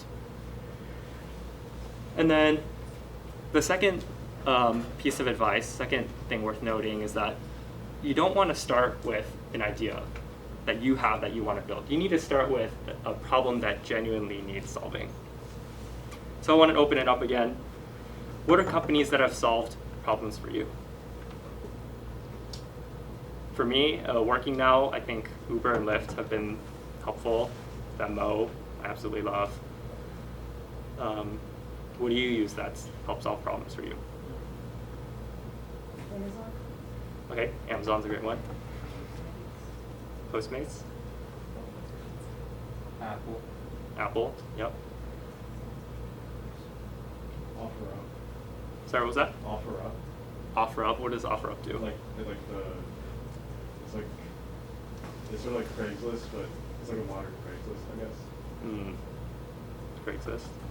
Modern. Spotify, yep. Netflix. Steam.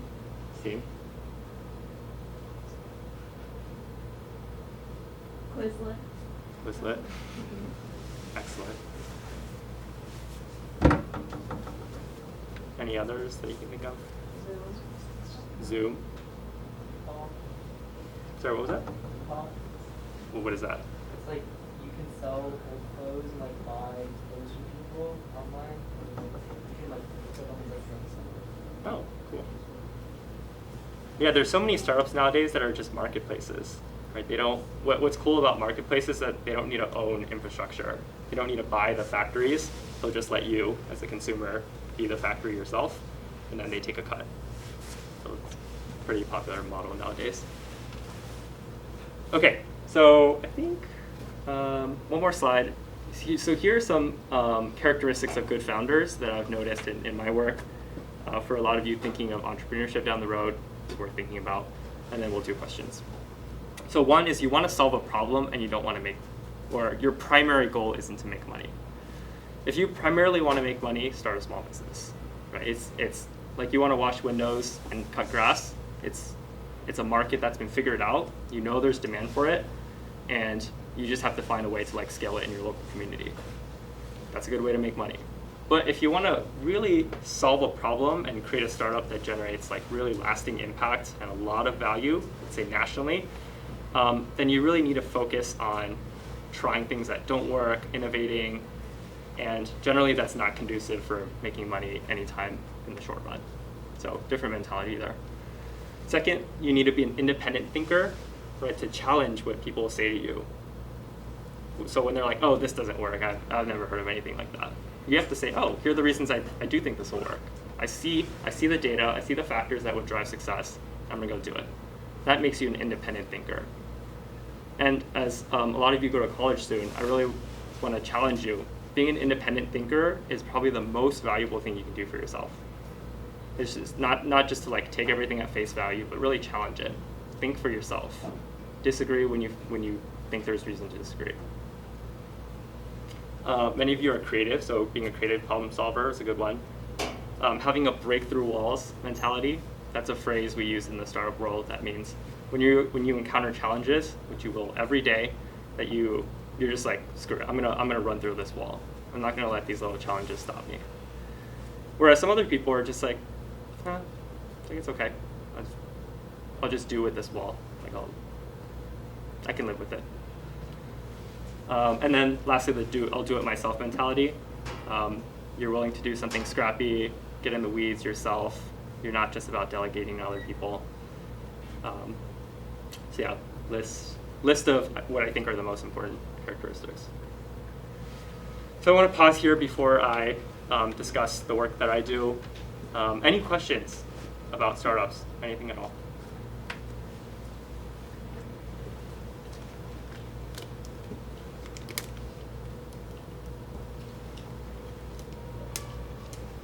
The whole mentality thing you were talking about, do you think there are some people that are just born that way, like that's just their personality? Or do you think it's like more so like through experiences and whatnot, anyone can more so have that same mentality for a startup? Yeah, it sounds like, is being an entrepreneur a nature or nurture type of thing? Is that your question? I think it's both. Yeah.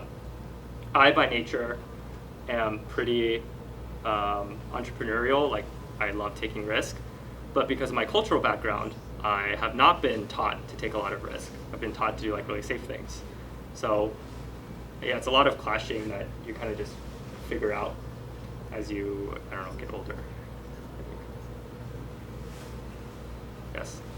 Based on what you've outlined, are there any smaller startups currently that you expect to see very, very large growth? So the question is, any startups that will make it big, likely to grow big? Short of, we can discuss like actual companies. It really depends on the space. I think the problem for me is that everything looks so good on paper that you really have to get in the operational weeds to understand whether it'll actually make it big or not. In my space, I think digital therapeutics for the longest time was a really promising space, right? So instead of having like physical medical devices and drugs like pills and injections, moving to apps that demonstrate clinical efficacy. So that's been hot in our space for a long time. Yeah, that's what I can think of. And then a question in the back. Yeah, you mentioned like Venmo having a parent company before. I'm just like not quite sure what that is. So The concept of a parent company? Yeah, because like I have heard it before, but I'm not sure. Are they just like kind of like an overarching like brand that has control over a bunch of different companies? Or Yeah. So an example, I don't know if you like play games, but let's say like Riot Games or Tencent or something owns a bunch of little companies, right? That each make their own game. Or these little entities. I think, from my understanding, mostly for legal and kind of purposes. But yeah, when you buy the parent company, you buy all the assets that the parent owns.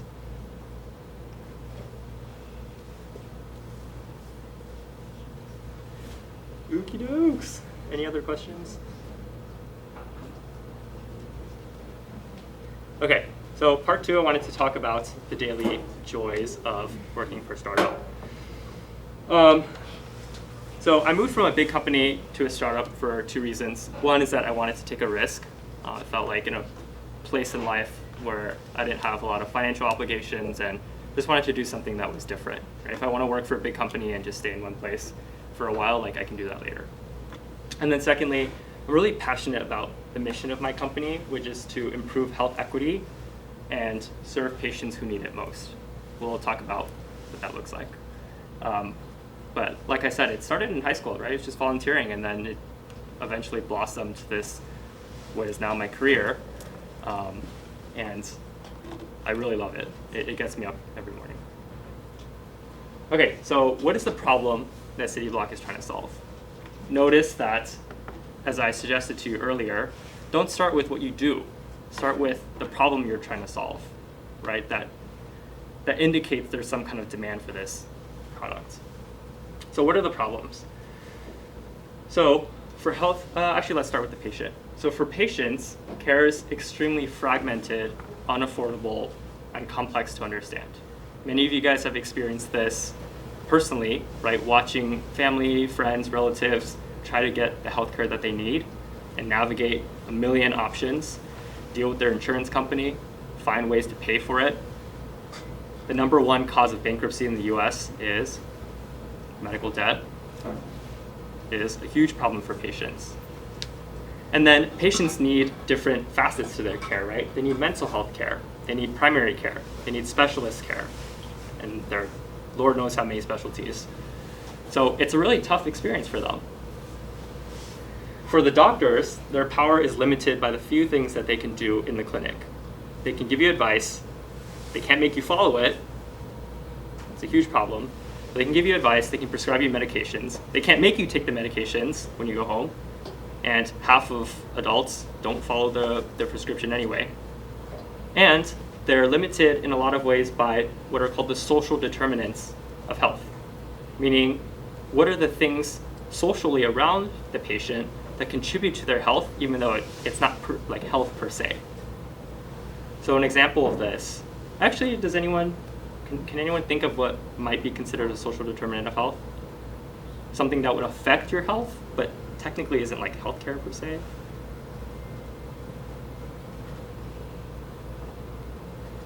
Do you like live near a factory? Yeah, exactly, where you live.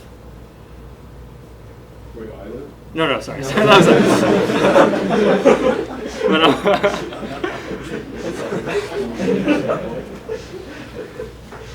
So if you live in a nicer neighborhood versus if you live in a neighborhood with a lot of pollution.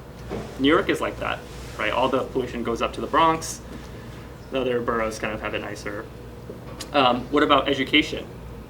Your education determines how much of those instructions that your doctor gave you will actually become actions that you take. Transportation. Sorry, what was that? Oh, sorry. Your income? Your income? Yeah, why does your income affect your health? Because you might not be able to afford medicine. Okay, yeah. Affording medicines, affording food. In New York, there aren't great grocery stores in every area of town, and sometimes you're just shopping at the equivalent of a 7-Eleven. Can you maintain spectacular health getting all your food from 7-Eleven? It's hard, right? And those are the things that the doctor wants to address. They want to help their patients eat healthier, but they can't affect that. And lastly, for health insurers, this is where kind of the business comes into it. These patients are really expensive. As you know, the health insurance companies pays a good portion of these costs, and especially for Medicare, Medicaid, they sometimes pay the entire cost of the patient's treatment. And it's really expensive.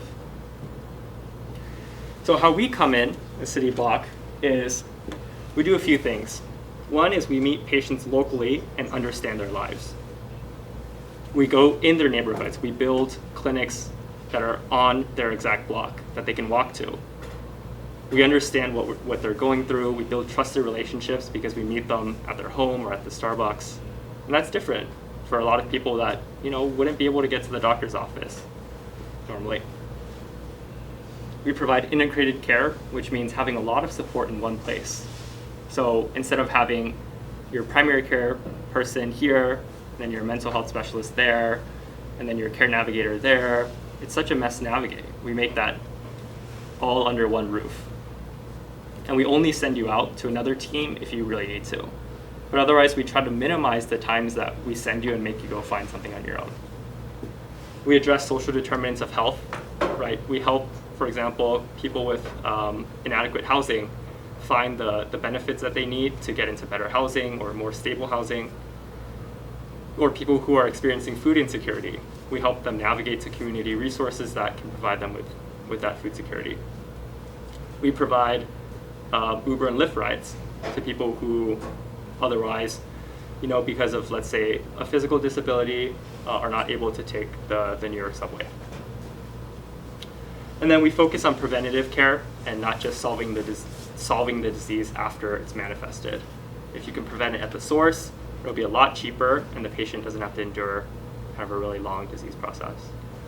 And so the overall, in aggregate, we create a system that's better for the patient, they're happier, healthier, doctors have a better experience taking care of their patient, and then CityBlock shares in the financial outcomes that the health insurers experience by not having to pay so much for these patients. So any questions on the business model? Are there steps from turning the startup into a scale-up, and is that a threshold you could break, and what would it take? Yeah, so back to that 2x2 framework, what it takes from a startup to scale up is just validating those points. And so we're in that process of validating.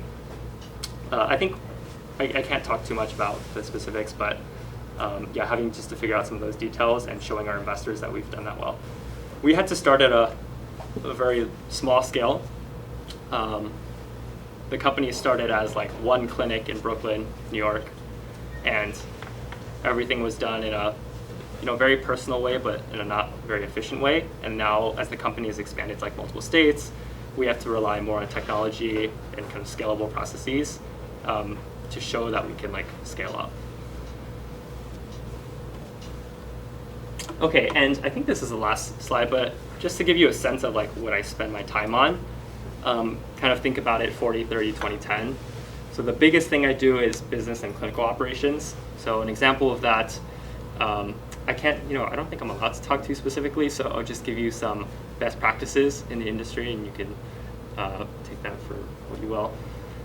And so an example of operations is like, oh, we want to design a program that helps our patients like stop smoking. What does that look like? What are the resources that we can send them to? What are the items, or what are the things that we can help with our team? And what does that look like? Data and analytics is huge. I spend a lot of my time building dashboards for clinical teams and doing A/B tests to help understand what works. Right? Your question earlier was like, how do we validate this? There's a lot of testing. Can anyone explain for the group, like, what is an A/B test?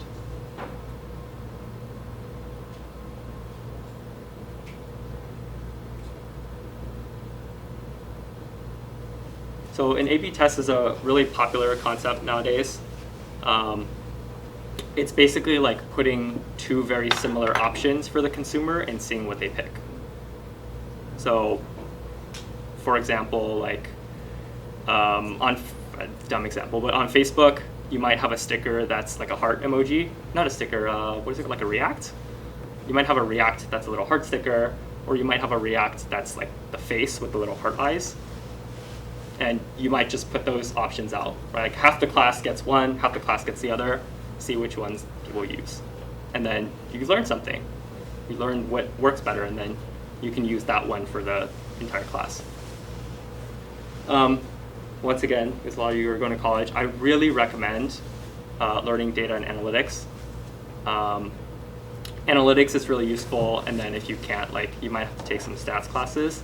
I know they are a pain for a lot of you, but I promise you, like, every job nowadays is improved if you know data and analytics. Like, you will be worth so much more to your company. So, just a word of encouragement. Marketing and engagement, I spend my time doing, like, nowadays, as you know, companies collect a lot of data, and they just have a lot of data to begin with, and the goal is to use it in a meaningful way to help shape the members' kind of like journey as you work with them. So even like personalizing an email is an example of how you can use that data well. And then lastly, strategy stuff, right? Like the Biden administration is trying to expand Medicaid. What does that mean for us? What opportunities does that create for us to grow? So that's more strategy related. So I have talked to you long enough. Any last questions as we wrap up here? Yeah. What got you into working with CityBlock? Yeah, I actually had listened to a startup. I listened to a podcast in which CityBlock was discussed as a startup. And as I mentioned earlier, like I've always been really passionate about healthcare. Medicaid is something that's really personal to my heart. And so when I heard about this company and saw that they were doing pretty well, I just decided to apply and then ended up there. Yeah. what are the steps you would recommend taking in and out of college with a business focus in deciding where you want to orient your career? Yeah, that's a good question. Let's talk about that offline. The question was like, what are the steps you need to take in and out of college? It'll depend so much on what you're interested in actually pursuing. But do entrepreneurial things, basically. Like follow startups, follow areas that you're interested in, and just understand what they're doing. And then eventually one day you might have the drive to actually like work in it yourself. But that exposure early on is really key.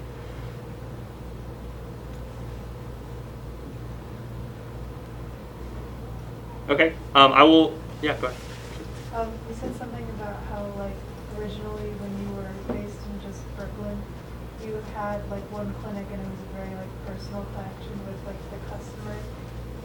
Could you maybe like explain more what you meant by that, like how maybe you were able to step back and create, I don't know, I don't want to say like less connected, but I don't know, faster processes. Yeah, so the question is, how do you scale, basically? Like, what are some examples of scaling when you move from one clinic to taking care of the whole city? A good example might be like using technology. Nowadays, you might have, especially during COVID, might have had a visit with the doctor over telemedicine, like your phone, text message with them, have a video call. Like that's looking for the opportunities and the right patients who are willing to do that, for which you don't sacrifice the experience, like looking for those opportunities, and then spending your time meeting in person the people that still want to be met in person.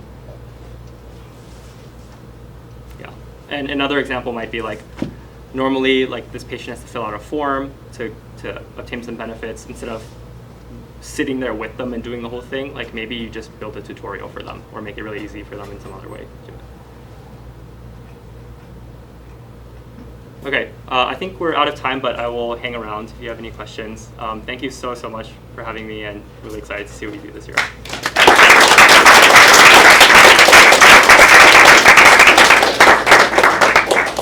I would like to introduce Mr. Ryan Chase, another alum from South Pasadena High School, Virtual Business, who will be teaching on the importance of sales forecasting.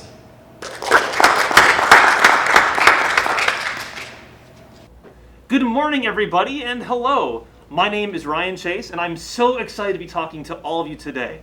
I've been coming back to teach here for the last couple years. I graduated way back in the halcyon days of 2015. If I don't do my hair, though, I blend in quite well with high schoolers. That's why I do it. I usually give two presentations, sales and research.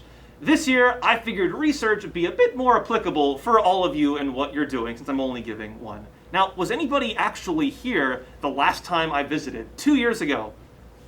Yes. Yay, a couple hands. Were you all in my research or sales presentation? I think it was sales. Yeah, I was in sales. Where did all the research people go? Well, hey, I'm not complaining. You have new stuff to learn. Fantastic. Let's talk a bit about who I actually am. So, as I said, I graduated back in 2015. I was actually in this class, first as a member of the JV team in my junior year, then got bumped up to the varsity team in my senior year. It was a lot of fun and I enjoyed it. And I used the experience I got from this program to become an intern at Warner Brothers while I was in college, which I then used that experience to get my current job. I'm a media planner for ABC, so we handle a lot of their marketing campaigns for their television shows. I know, pretty fun. And I can thank this class for that job. So trust me, this is some of the most useful things you can learn in high school. Remember that as you interview for internships and jobs if you end up in the business space. I like to make business interesting and fun. I mean, hello, look at my tie. I mean, that face is me half the day with crises going on at work. And even in virtual, I have all kinds of fun stories, but I'll make sure not to get on too much of a digression today. As I said earlier, this is more fun if you're all interactive, and it's not just for your benefit. The more questions you ask and the more you lob at me, not only does it help everybody else, but we might have questions from our virtual audience. Hello there, virtual audience. They might have questions that they can't ask, so the more that you ask, the more likely you are to help out them. Sound good? Yes. Yes. Thank you for saying yes first. I appreciate that. Thank you. We had a lot of fun in JV when I gave this presentation yesterday, and it got more and more fun as the day went on and they got into the mood. So I promise you, just contribute, or I'll start picking at random and no one is safe. No joke, I will wander to the back of the classroom and pick like the quietest person. So you might as well start lobbing stuff out now. Excellent. So for research, we're going to focus on 4 main topics today: consumers, competitors, industries, and then presenting what you've found. There's a reason I'm doing it in this order that will become apparent near the end of the presentation. But we're going to start with consumers, the foundation of your business. We're using a method called segmentation that's quite popular in marketing. Do I have any marketing folks in the room here? I saw a hand. Yeah, a couple? Great. This is really common in the marketing world. A segment, think of it like a target with set traits. It's as big or as small as you want it to be. Sometimes they're very, very specific. Maybe it's adults aged 25 to 54 who live specifically in Los Angeles County and watch reality shows.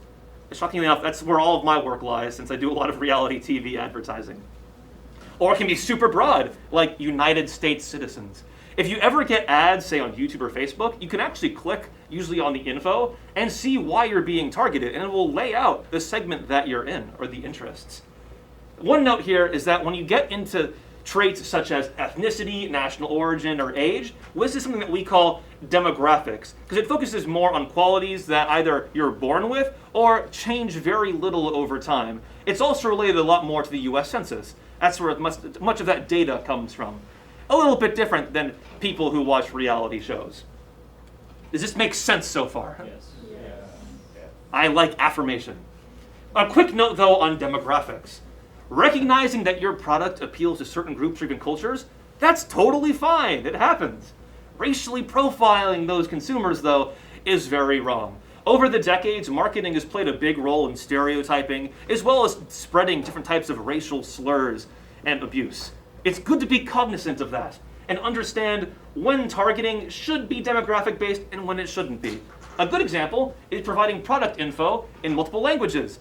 You see that all the time here in Los Angeles. Billboards are pretty common in Spanish or Chinese. That makes sense. If you have consumers who speak multiple languages or default to one, you want to give them your product info in that language. Great. Just make sure you actually check it, though. There's been a lot of errors sometimes. Another good example of a good strategy towards this is adapting a product for local customs. This is pretty common sometimes in international markets. The really big example is McDonald's. They have a special Maharaja Mac that is based on chicken instead of beef in India for local dietary customs. I had that. I went to India. How was it?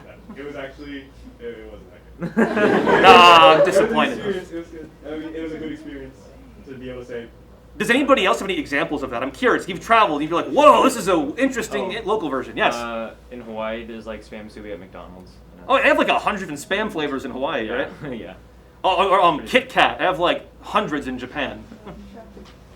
Any more fun products like this? Yes? In the McDonald's and like fast food restaurants in Paris, they have eclairs. McDonald's is a great example because they play it both ways in that they like to bring their American menu with them, but then will make subtle tweaks to fit local tastes. It's honestly a pretty good strategy.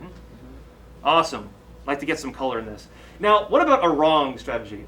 That is making cultural assumptions without actually doing research. A lot of times over the last couple decades, you'd have marketers at the table going, what is this group like? Yeah, they probably like this. Let's go ahead with it. And they didn't do the research to back it up and just made assumptions.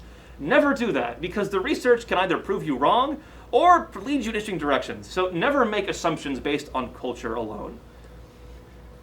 So in the VEI environment, I was in it, I know what it's like. This kind of targeting, it doesn't really come up that often, but if it does, it's good to be mindful of how you're conducting yourself. So let's have some practice on identifying segments. Let's talk about a toilet paper roll. What would be an example segment for this product? People. Someone yesterday did say everybody, and that is a valid answer. Most people like to use toilet paper. I guess adults. Adults? Yeah. Kids. There's always an exception, my friend. No, maybe the household uses a bidet. It's a good example. Maybe someone you aren't targeting. Any other ideas of what potential segments you might have based on this product? Families. What do you think they would be buying? Excellent point. If I'm selling a pallet of several hundred toilet paper rolls at Costco, my target's probably going to be a bit different than if I'm selling single ones in the checkout aisle at Target near a college. Excellent example, huh? That's an example of You might have the same product, but how you distribute it changes your target. All right, moving on. What about a Lego set? What kind of target would we have here? Everyone. Everyone. There's a theme here. What about, let's get a bit more specific. Children. That's a good one. Families. That makes sense here. We got a lot of kids so far. What about someone from over here? You, in the orange. What do you think? I think everything's been stated. Everything? There's one that we're leaving out. Parents. That was kind of with families. Collectors. You're on the right track. Lego collectors. Adult fans. That's a huge segment for them. It's where all the money is, because you have guys who can splurge on the giant sets. What about a corgi? What kind of segments would we have for a corgi? Excellent answer. Yeah, my mom is in that one. Families. Families. Why? Because they want a pet for their children, possibly. Makes sense. Anybody else? Single people. Single people? Homeowners. There's definitely a theme here. Ooh, childless couples. And I saw a hand way in the back. People that don't have dog allergies. People without dog allergies. There's some good targets here. Someone yesterday said the Queen of England. Also applicable, to be honest. Makes sense that you'd have a certain target for a dog owner. What about an airline ticket? Travelers. That's a bit broad. Tourists, maybe. Business people. Excellent answer. That's where a lot of their money comes from, because they're the ones that can pay big bucks for the expensive seats. Anyone else? Travelers. All right, we got business people. Might even say economy travelers, depending on the airline. If you notice, they have different ads too. The business class ones will have a guy in a suit, leaning back with like a glass of wine. Well, the economy ones are like, hey, we slashed $5 off the price. Come fly now. Different strategies. What about a marketing textbook? College students. College students. This is an example of one of the few, honestly, where you probably only have one segment. College students in a marketing class. I'm not sure who else would subject themselves to reading these. Excellent. That's just an example of segmentation. Now, what we were doing right now, that was just supposition. I mean, it was very logical and it made sense, but it's always good to back that up with research after you do it, just to make sure that you're correct. The findings might surprise you. And how do you do that? Well, it's time to actually studying consumers, and there's a couple ways to do that. The first one, surveys. I'm sure all of you are familiar with surveys. When I was in virtual, we did them constantly when we were formulating our product, sending them off to our friends, our families, like, please answer this. And there's a reason. They're really cheap and easy to do to get mass appeal. Have any of you actually done them in this class? A lot of you. Yeah, that's exactly what I thought. Now, there are good surveys and there are bad surveys. The good surveys collect data without bias. Here's an example of a good question. How many times do you check your phone per day? That's trying to figure out behavior. But let's say if you just ask them if they want your product, like, would you be interested in an app that tracks your daily usage? That's just leading them on, and that's bad statistics and won't really help you, especially if you're in virtual and you're giving this to your friends or your mother, and they're like, oh, well, I feel bad, I'll just say yes. That's not going to help you. You want to establish behavior habits that you can then use in your presentations later on. If you have data that, oh my goodness, people are on their phones for 8 hours a day, you can use that number later. Make sense? Yes. What are some other good questions maybe? Let's say your company, what would be a good question for that? How frequently do you purchase Fortune cookies? Exactly. Trying to establish when do people actually buy them? Do they even buy them, or is it only when they go to the restaurant and get it for free? Any other good sample questions for your company?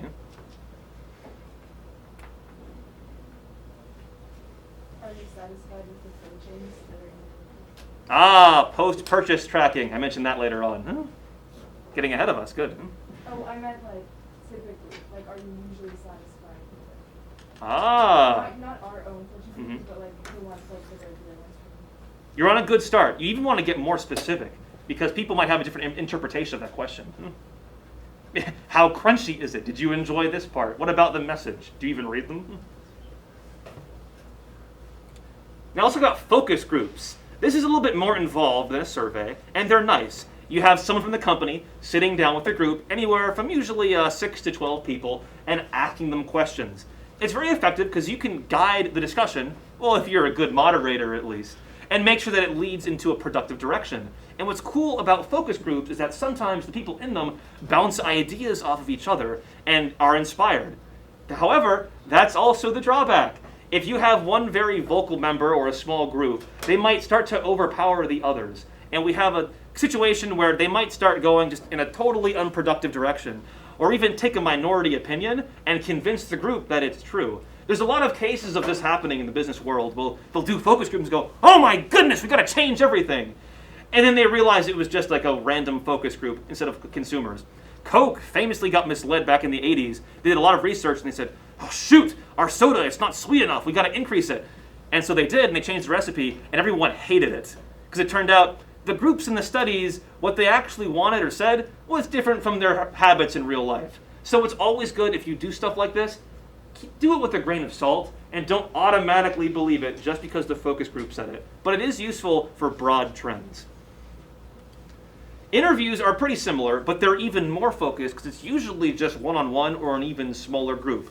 This helps prevent one member getting carried away because you can interrogate someone without them feeling like they're in the minority. Because if 11 of the 12 people say the same thing, person number 12 might not want to say anything or just go along with it. It happens all the time. So the interviews let you dive deeper into that behavior. And they're actually useful too in a focus group. If you find one person who has a lot of insight, maybe invite them to a follow-up interview to probe them for that without the pressure of a group. As always though, with one person, that's just one person. It's not all of your customers. So keep in mind that their opinion might not be representative of everybody else. We have a couple other methods too. My favorite is observation. This is literally spying on your consumers as they go about their day. This is pretty common in grocery stores where they might have people watching what you look at. Amazon just has cameras now to look at you in their own stores. Or they'll even put you into a fake area. I doubt this will happen in VEI, but I don't think there's an actual physical trade fair this year, but when we had them, we would sometimes watch what customers did. They'd see the booth, kind of walk over, look a bit nervous, walk back, studying their behavior and how they approached us and how we can make it better. Data mining is when you use statistics to try to establish trends. I know, really broad topic for something that is huge, but you can do this in VEI by looking at all of your sales data later on. Is there a trend in your customers? Maybe you missed a segment that just showed up and bought your stuff anyways.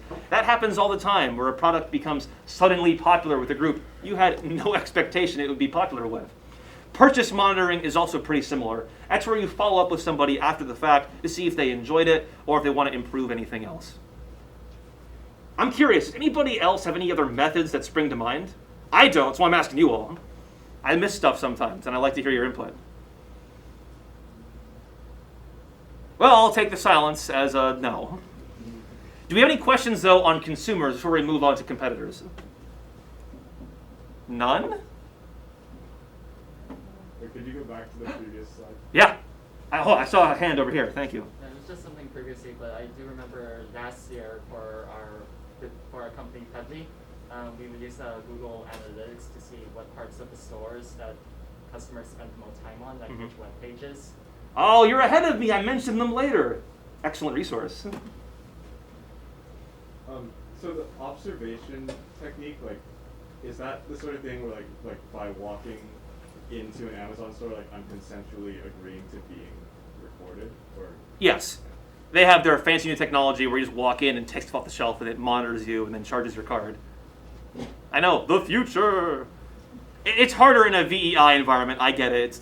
I'm not even sure you're spying on people this year. It's not beyond it. If you want to break into your customers' homes, I cannot condone or deny that. Any other final questions on consumers before we move on? All right. Let's talk about competitors. This is where a lot of your research will probably end up, especially in this stage, now that you know what your company looks like. First off, you've got to define who your competition is. And this is actually surprisingly difficult sometimes. That's why it's important. For a competitor, they don't have to make the same thing as you to be considered a competitor. That's a very common mistake that I see in virtual. So look at competition, both in the real world and virtual.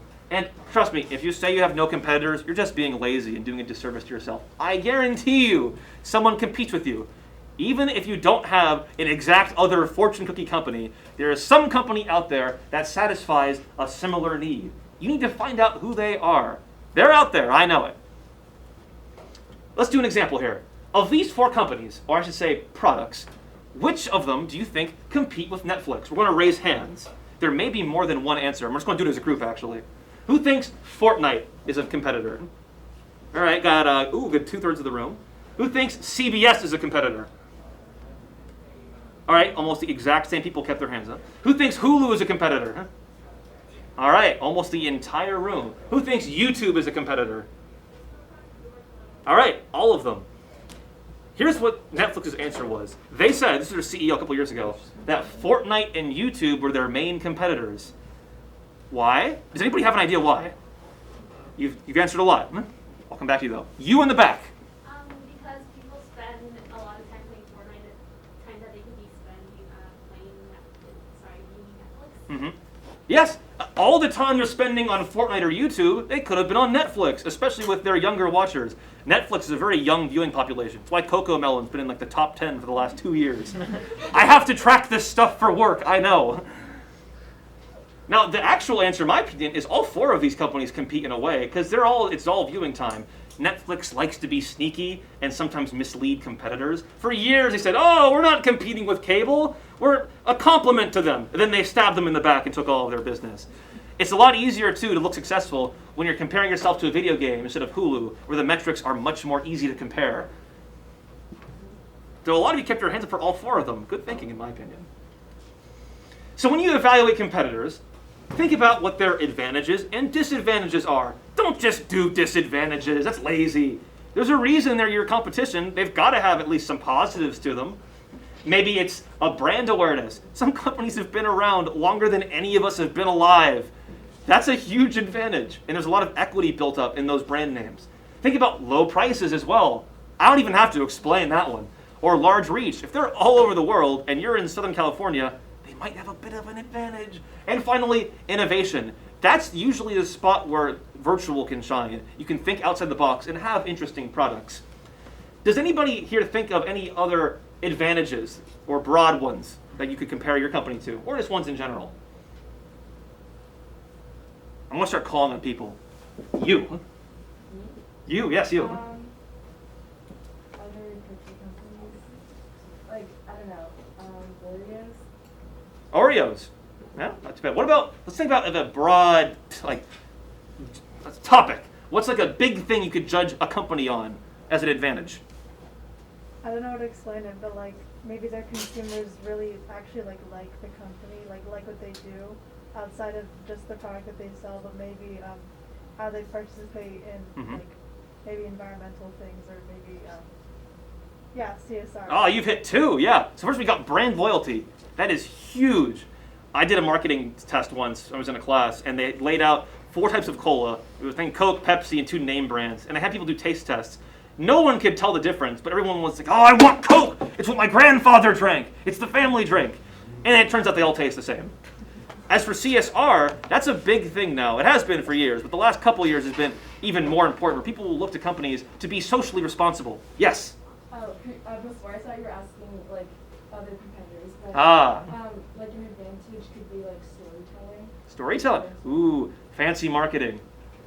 That can work sometimes too. Almost too well. Look at WeWork, talking about changing the world, and the rent came due. But it worked for a while. Next, I like these ideas. Let's move on. There's also data that you can find on your competitors that takes away most of the work from you. It's great. You can save time. If they're a publicly registered company, they've got to release data every quarter. They have to. It's the law. These earnings reports contain a lot of information you could dig into. Sales, trends, and the best part is they have to acknowledge the challenges to their business. It's great. They're just doing your job already. Look into these earnings reports for your competitors. If they're publicly listed, if they're privately held, they don't have to release this, and they usually don't. Other things too, press releases or an earnings call. Does anybody here know what an earnings call is? Anyone? Anyone at all? Anyone want to hazard a guess?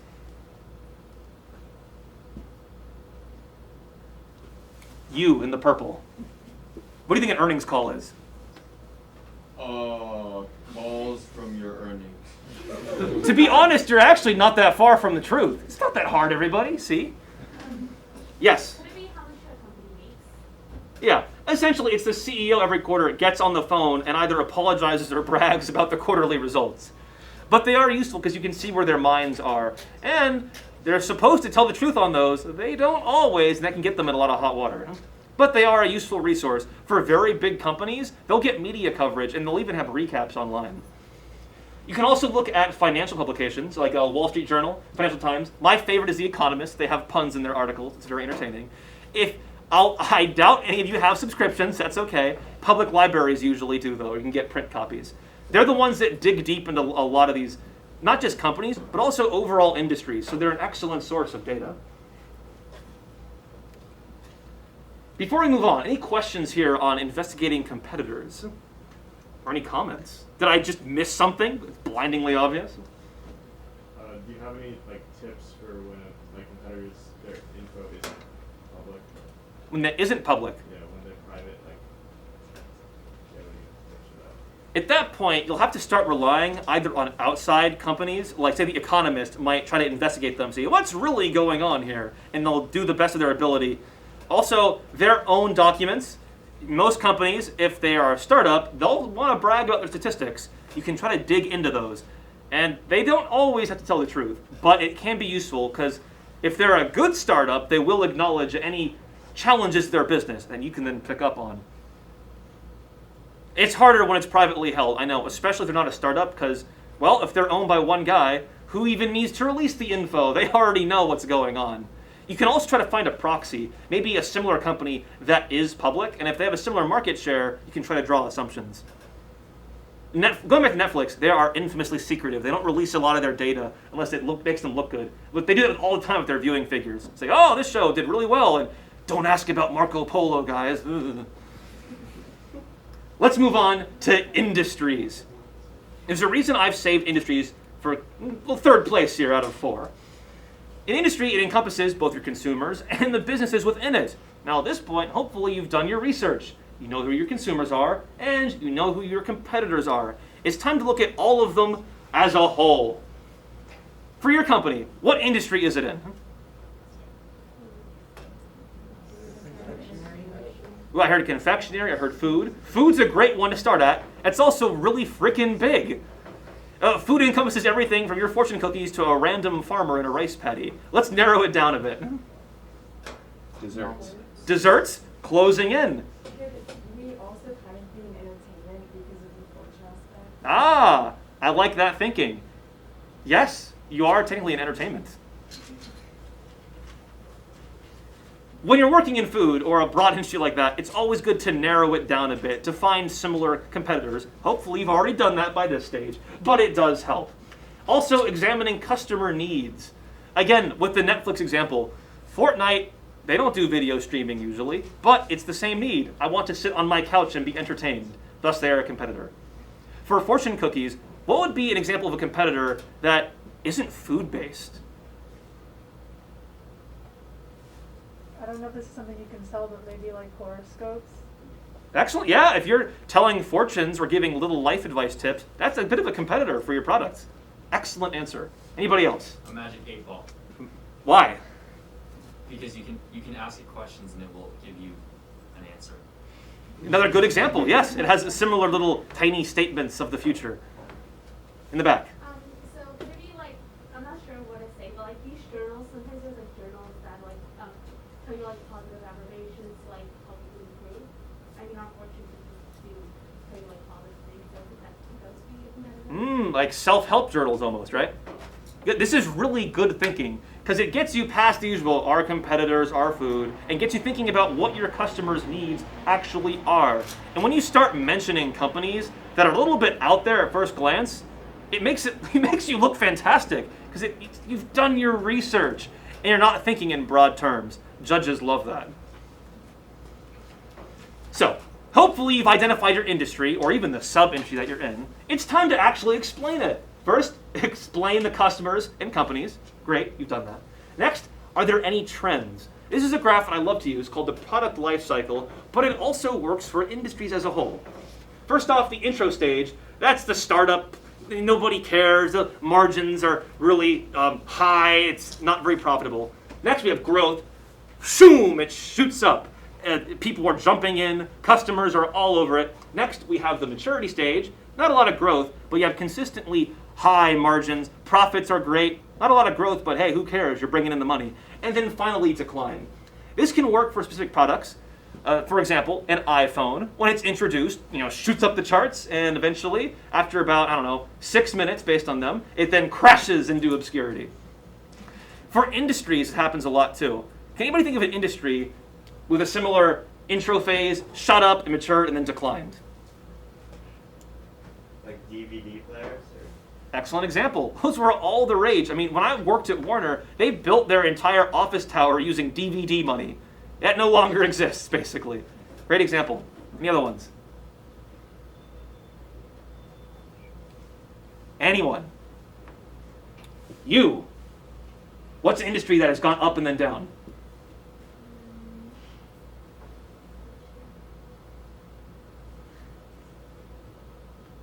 I can come back to you later, but you're not getting out of this. Don't worry. Vinyls. Oh, in the back. I heard vinyl, yeah? Would like retail, like physical retail stores be one? That is an amazing example that actually goes into my next part of the question. An industry that went up, then down, and then came back a little bit. Retail has been having an awful couple years, but their sales have actually gone up recently as people get out of their lockdowns. What about an industry that then just crashed terribly and then roared back to life? Maybe like vinyl, because it's come back in trend. Yes! There was only one place making them for a while in the 90s. It was some random factory in Eastern Europe. Now it's way back. In fact, they're more profitable than CDs. I'm a big fan of Amoeba Music over in Hollywood, and they've cleared out half their CDs to make room for vinyl. That's an example. What about the internet? Maybe history's not the forte here, but we had the dot-com crash back in the late 90s, early 2000s, where people went, oh my goodness, I can make money on the internet. Poured money into companies, it all fell apart, and then actually it came true. It just took 20 years for it to really work. Or even more of a local example, milk tea. That was another huge fad that really came to the US in the 90s, had a brief moment, crashed, now it's back again. You can hardly walk 2 blocks in Los Angeles without finding a new milk tea parlor. Any other local examples someone can think of? A good example of maybe a short-term disruption that might have longer-term consequences. Let's move on. Oh, and before I do that, actually, think about your place in the industry. Now, luckily, food never really goes out of style, but food trends do come and go, like milk tea or hot chicken sandwiches, which are all over Los Angeles now. Yes? I just have a real quick question about the product life cycle. Uh-huh. Does the same thing apply to like seasonal industries like holidays, like Christmas? It's a good example of one that demand fluctuates pretty heavily. Now, in this example, that would be if Christmas suddenly becomes less popular. Probably not happening anytime soon, but the Christmas industry actually wasn't that big until the 50s and 60s. So it went through rapid growth during those decades, and I'd say now it's more in the maturity area. Who knows what will happen in the future? Maybe it'll go out of style. Imagine. You never know. No more Christmas season.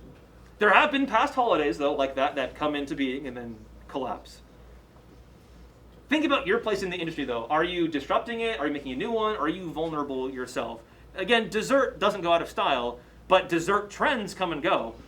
For example, like all the frozen yogurt shops. Those have had multiple rises and falls over the years. So think about your company. Is anyone else doing this, or are you disrupting? So, as your questions, I was already getting into this. First off, are you subject to any special legal oversight? Think about food. What kind of regulations are there for food? FDA, great example. There are laws on what you can and can't do with producing, transporting, and serving your products. Any other oversight here? Allergies, yes. If you've got allergens in your products, you've got to let people know. Anything else? All right. What does your supply chain look like? Now, I wrote this presentation 2 years ago. This question is even more important now with all the supply chain craziness going on because of the pandemic. As a fortune cookie company, what does your supply chain look like? And for those not in the know, it's essentially how your product is made, gets to where it needs to go, and then is consumed. What does that look like? Outsourced then shipped. Outsource? Let's dive even deeper. Where is this made? I assume there's maybe a bakery somewhere that makes these. Yeah. And then probably somewhere that prints the fortunes, right? You gotta know, where is it made? Where are the fortunes printed? When are the two combined? Is it the same facility or multiple? Then, how does it get from those places to the consumer? That's really important. If anyone's been to the port in the last month or so, there's like 30 ships out there waiting to come in. If your fortune cookies are on those ships, well, you're out of luck. Too bad, you're not going to sell those for a while.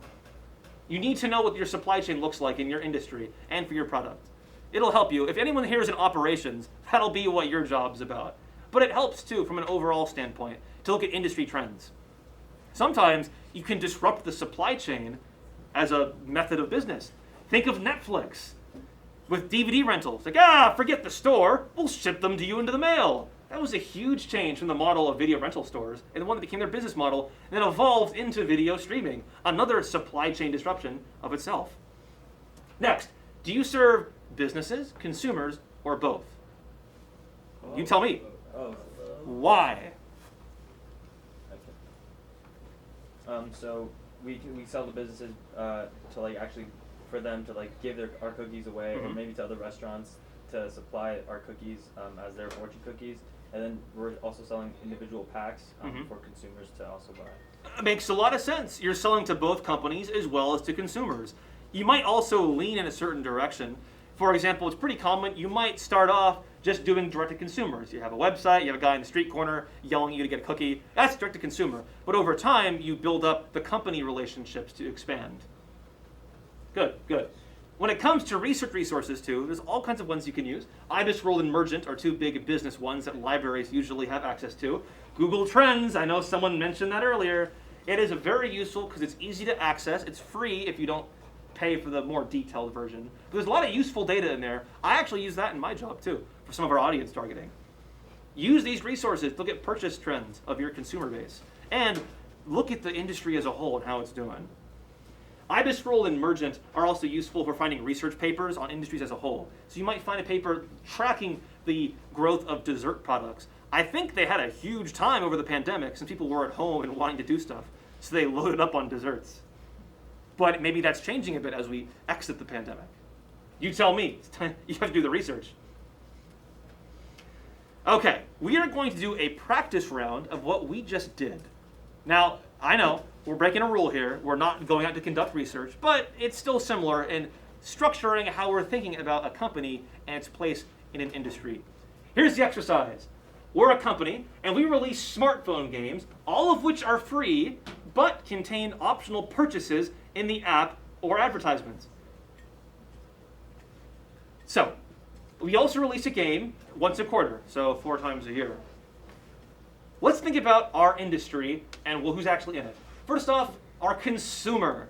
What's the average age? We want to raise hands. Who thinks it is, let's say, 20 or below? Raise your hand. The average age. All right. Lots of hands for the gamer. Let's say then 21 to 40 is our average age. I see one hand. 40 plus for average gamer age. Okay. Gender for our average gamer. For gender, who thinks that it is, we'll say, skewing male for gamers? So, probably like maybe 60% or so. Okay. Who thinks it is evenly split? One bold hand. Who thinks that it actually is a little bit more female focused? You see how you kind of went, That's an example of, remember I was talking about focus groups and people feel afraid to say stuff when the majority disagrees? That's an excellent example. You might have a valid opinion, but you're kind of like nervous or unsure because they're all in the, it's got to be men camp. I like to point that out so you can see what it's actually like in the real world. Thank you for letting me use you as an example. Finally, how long have these people gamed? Who thinks it's around 5 to 10 years? A couple hands. Say 11 to 20. All right, and then 21 plus years. All right, mostly towards the older one. And finally, how much of the U.S. population are gamers? Let's say 60% plus. So 60% or more of the population are gamers. Let's say 30 to 60%. The almost everybody, who thinks 30% or below? All right, got a couple of hands here. Let's look at the answers. I did the research, so I actually have them. Here's our average gamer as a whole. First off, there's actually, the age is pretty split. We've got a big contingent of under 18s, as well as some that are 18 to 35, and then 36 plus. This is my favorite. Gender is split. It's actually not all men. It's pretty even. And then finally, adult gamers have been playing for about 16 years. If you notice, we were doing supposition earlier. Some of us were correct, but some of us weren't. If we hadn't done the research, we may have gone with the incorrect assumption. We thought, oh, our audience has got to be all guys. Let's focus our marketing towards them. And you're leaving money on the table because it's actually evenly split. Can anybody, though, think of maybe some exceptions to these statistics? Yes? With like TikTok, there's a big trend on like mobile games being played with story times being told, and that opens the market to a lot of more new players who play these kind of short-lived games that companies that like will release a game every like few months that are like sort of the same theme, but like or sort of the same like idea, but a different theme. You're on the right track. You might have a different audience. This is just gamers as a whole. But someone who plays a mobile game might be different from someone who plays a console game. And the numbers do back that up. In fact, when it comes to mobile games, the market actually leans more towards women who are older. Especially when it comes to people who spend money on those games. Like my mom pays for like the $10 a month Words with Friends subscription. I was like, what? Who pays for that? Well, apparently she does. Because their target is middle-aged women like her. So, let's define the competition of our industry. What do our games compete with? We have our free mobile games. Who are they competing with? Name either companies or products. Did you repeat that? Is that like a game? No, they're Oh, you're right. I forgot for a minute. Yeah, great example. We have a big company we compete with. That would be our corporate competition here. Keep shouting them out. Any more? YouTube. Ooh, we had a good one. YouTube, another good example. They're not really making games, but if you're sitting on the couch, YouTube's probably a pretty decent substitute for our game. Any more? Let's do from over here. What do you think? Yeah, no one is safe. I told you that. I don't know that many games. Maybe like Xbox in general. Yeah, maybe a console game potentially. Yeah. Especially maybe our game is available on multiple consoles. That can change on who the money goes to. We might get more if it's on mobile. Yes? Did you say different social media platforms? Excellent example of scrolling through Facebook is a pretty decent substitute for playing a mindless mobile game. Or let's be honest, people doing stuff on the toilet usually. What can they substitute our game with? What about, okay, we've kind of covered both of these questions. You're all on the right track, to be honest. Yeah, other mobile games, maybe a couple other companies too, social media. Now think about the industry. Is there any special legal oversight for our company? Yes. Please explain. I think like, I don't know what the actual department is, but like privacy issues with like, I guess tracking like your information and selling it to people. Excellent point. Yeah, that changes too based on what country you're in. So if we have different versions of the game, we'd have to be cognizant of local regulations. We'll go with you in the pink first, and I'll get to you in the back. So gacha game companies, so those are like games where you summon or roll for characters and things. Those in like China have legal restrictions on setting like an example of like, there's a chance that you can become addicted, and so they have to specify like the rates at like summoning characters and stuff, and those, so like game developers from China and other companies have those, and that becomes like present in like the American version. Oh, great example, ripped from the headlines too. Literally just last month that was passed. You can only game now on mobile phones if you're under 18 for a couple days a week. That's a huge impact on us, of course. We'll go to you in the back then. You had a hand up earlier. I was going to say like age ratings. Age ratings, yes. Because I know the Entertainment Software Association will provide rankings and ratings for games. Mobile's a bit of a weird space and kind of a chaotic Wild West at times. But if there is an industry association, we have to abide by that. I saw your hand earlier. For certain games that have chat options and chat restrictions for people under 18. Exactly, in moderation. We're leaving another really big one out for our game. There's one more, really. Maybe like costs, because you said that we can purchase stuff. Cost. I'll give this one to you. Yes. Legislation over loot boxes and various gambling mechanics. Belgium actually forces you to regulate them or even ban them. And some countries are moving to heavily regulate it. So if we're selling stuff through the app or having people randomly roll for things, there might be local regulations that prevent us from doing that. So, supply chain. We make games. What's our supply chain look like? Developers? Yeah, someone's got to code it somewhere. Makes sense. How does it get to the consumer then? Yes? Oh, I was gonna go before that, but I guess advertising, like, how does it get to the consumer? Mhm. Will the app store? Yeah. Oh, Online market. you're getting there. You're close. There's a big component here of our game. How it's delivered and actually how it runs usually. Coding. Yeah, we're there almost. This is definitely more of a specific thing, so I can't blame anyone for not getting it. Screening, which like Streaming? Screening, which like you test it amongst demographics and see how it works, and then you can go back.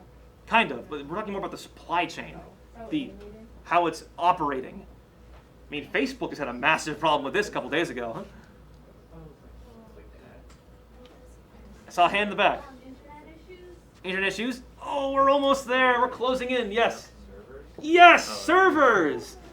If we're a mobile game, we have to probably have an online server with a lot of data on it. That thing's got to work, or our product is useless.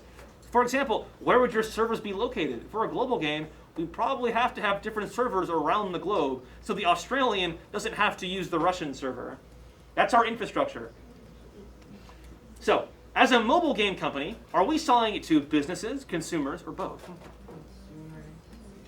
Consumers? Yeah. In this case, I'd probably agree with you. Can anybody think of a case, though, where we'd be selling to businesses? If you have like a business idea or like a game idea that you propose and then it gets sold to a business for them to develop, and like call that. Yeah, maybe we're like a console exclusive game. Or if we're in the mobile space, we're part of Apple Arcade. So they just fund our game so then their subscribers can get it. Yes? You can sell ad space in the game. Yes, I'm glad you remembered that. It might be free, but we've got ads too. So we'll have relationships with companies looking to advertise. Do you want something you want to add? You're all good. Exactly what I was Ooh, gonna say. shared minds. I like it. Yeah, so there's a lot of cases for flexibility here. You all pretty much nailed it. Excellent work. So, we've defined our consumers, our competition, and the industry. You've done your research, you've sweated it out, you're ready to present your findings. Now, I'm a bit biased because I worked in sales in VEI. I'm in marketing now, so I really like presenting things. Shocking, I know, right? But this is very important because if you do all of your work, it doesn't matter if no one pays attention to it. You might well as not have done it in the first place. The best way to do it, I have awesome strategies here on how to present, but keep it concise is my overall topic. If you want to tune out now, you can go tune out. I'm not going to force you to pay attention. But the more concise your research is, the more likely people are to actually pay attention to it. And don't force people to read it if they don't need it. If you're doing marketing research, it might not apply to some departments, and that's okay. If you think it does, sure, bring them in. But if you're just constantly flinging your research on everybody, they might just tune you out. But if you're more careful, saying, hey, this came up, you should pay attention to this one finding, they're more likely to sit up and actually read your report. Now, let's say you find something so earth-shakingly important that it can affect your business. You might want to designate one employee to actually track this. This would be most applicable for legal oversight. If there's a law you've got to abide by, you want to have an employee tracking your compliance with that law, or maybe corporate social responsibility. If you've made a pledge to be more eco-friendly, you should probably have an employee tracking that and saying, hey, you got to be more eco-friendly, and this conflicts with that. Otherwise, well, your research was useless if you ignore it. Choosing your format is equally important. So, presentations. I love presentations. They're nice for getting the info out to everybody. Large audiences especially. There's also some ways to make it a little bit better. Notice how in the presentation that I've been giving, I've kept the font to a pretty big size. I don't have long lines of text. It's very concise, and I'm spicing up the verbal delivery by going beyond, but having the basics on the slide. I'd cover that more in my sales presentation. Sorry you can't see that this year, but they are nice tips. Graphics and charts are useful because they're actually the things that people look at. If you saw the couple that I used, everyone likes to look and see what's going on. It's just how humans work. They're also nice too, if you want to be brief, summarize something. Hey, I did research, here's our consumer, charts. Amazing, people will read that. Written reports are the most detailed. Those you can dive into, look into the specifics. And the best thing is if you combine all three. This way you can reach people wherever they are. You can present to them, you can have them look at the chart if they're lazy or busy, and if they really want to, they can dive into your 30-page door stopper of a report for the really specific details. Do we have any questions over presenting your research? Actually, just go back one. I heard some chuckles. Any questions? Maybe I missed something too. Yes? How would I combine a written report into a presentation if I'm trying to be like concise and not use a lot of text? The nice part is that when you're doing that, it gives you some leeway. You'd probably want to be more concise in the presentation. And then if you want to, go into detail in the written report. And that gives people an out. You'd say, well, you know, if you don't want to be bored, look at the presentation and take notes. But for the one detail person, read the report. It's also, I like to do that for PowerPoints too, where pass out a summary of what you're going over. After the meeting though, because people will then look at the page while you're trying to present and they won't pay attention to you. Did you have a question? Yeah, I had a question about like this exact presentation with like you, because like I know you made this like a few years ago, right? Yes. And your presentation was really great. I was wondering if you like had practiced this before, if you just kind of came in cold and just like did it and just have like a natural ability to like speak like that, or like... You're on the right track. I did make this 2 years ago. I slightly updated it. There were a couple out-of-date things. I had some practice yesterday, but my personal strategy presentations is I write it and then I just go in and present. Okay. Really? That's not a good strategy for most people unless you're a natural presenter. So I don't recommend it unless you have the confidence to carry it through. Right. I like to avoid sounding scripted. But usually, to be honest, it's better to have a script because it sounds better to at least be making sense rather than standing up there going, presenting. So it's natural ability. Yeah. But also years of practice helps too.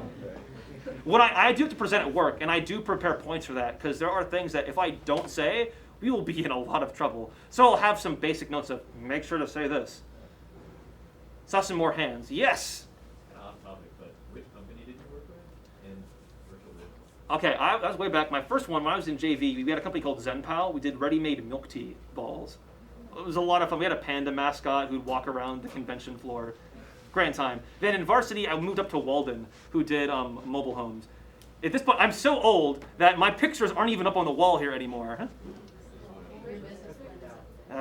I'm not in that picture, sadly. But there's some pictures of me in Mrs. Mason's room.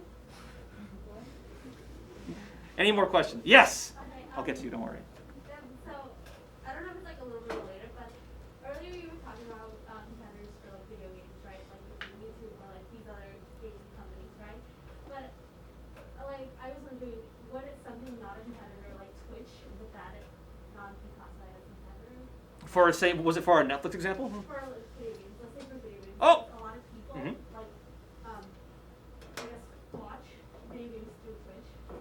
No, it's a great example of a competitor. Yeah, you might have someone who prefers to watch the game rather than play it. And if you're the game maker, you might not be making money off of them if they're just watching the game. Interesting example, though, because it's also a big promotional strategy, too. Where you'll watch the game and then be encouraged to buy it. Which is why you'll see a lot of marketing relationships with streamers, or they'll just pay them to play their game when it launches. Far Cry 6 came out, I think, literally today. So there's a lot of streamers doing previews of it right now to encourage people to buy the game. I saw some more hands. Yes? In what ways can we apply the marketing principles here to stand out as a virtual enterprise company? Ooh, yeah, you can definitely tell I'm from a marketing background. It's what colors my research. I'd say, since you already know what your company is, that helps. At this point, you need to figure out who your consumers are, who your competitors are, and what your industry is. Yeah, I'm kind of repeating what I literally just said, but I'm doing it for a reason. Because this information will be able to help you. On your business plan team, this is information that you actually need so you're not laughed out of the room. But even for other enterprises, like is anyone here in tech?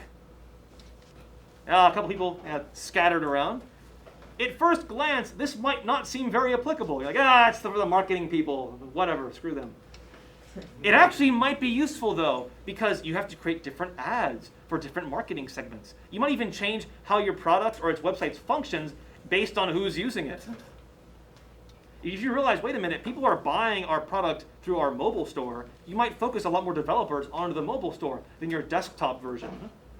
I guarantee you, no matter what department you're in, you'll find something useful when conducting research. It's a broad answer, I'm sorry, but it's a big topic. Any more hands? Yes? For competitors, we talked about like YouTube and like for Netflix example. So how should we identify our main competitors if we have like so many different like competitors that can be interrelated? I should just go back to that slide here. Let's see, where are we? I think, oh, that was our example. Let's say, okay. One of the best ways is, well, one, do they sell the same thing? Duh. Then you start moving out. Well, we're in the dessert industry. Who else sells dessert? And then going even farther than that, what is the customer need that you're satisfying? Netflix was a big example. People want to be entertained on a couch or on the toilet or in bed. That's the need. What is your need as a company? Probably, ooh, I get to have a nice cookie and look at my fortune and feel good or mystical. You tell me. You then look at companies that satisfy those needs, which is how you get the more out there ones that don't look like your competition at first glance, but might present a serious threat to you, like a newspaper horoscope. Any more comments? I love these.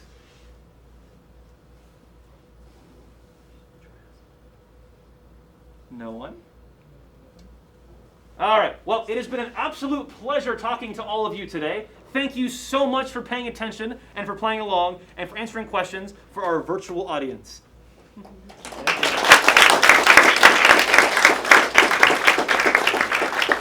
Next, please join me in welcoming Miss Sandra Matson-Fennell, our very own graphic design teacher here at South Pasadena High School.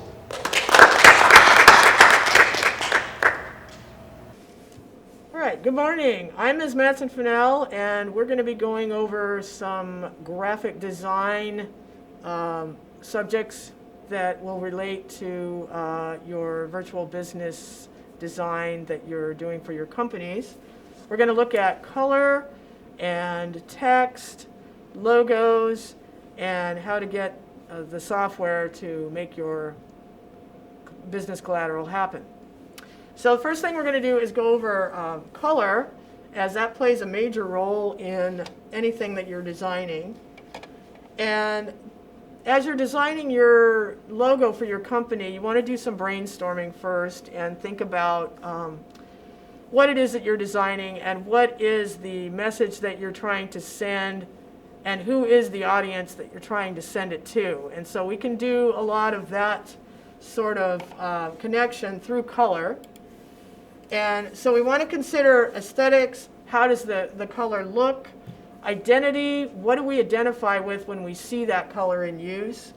How usable is it? Will it work well on your uniforms and your business cards and your banners?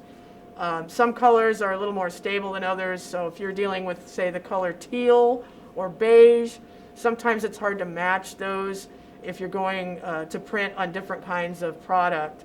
Metallic colors are not easy to print on a laser printer, but yet you could do that maybe on a banner or possibly in thread if you're making uniforms. And then culture. Who is the audience that you are designing for? Are they youth? Are they living in another country? Are they adults? What is their need, and how can you address them through your choices of color?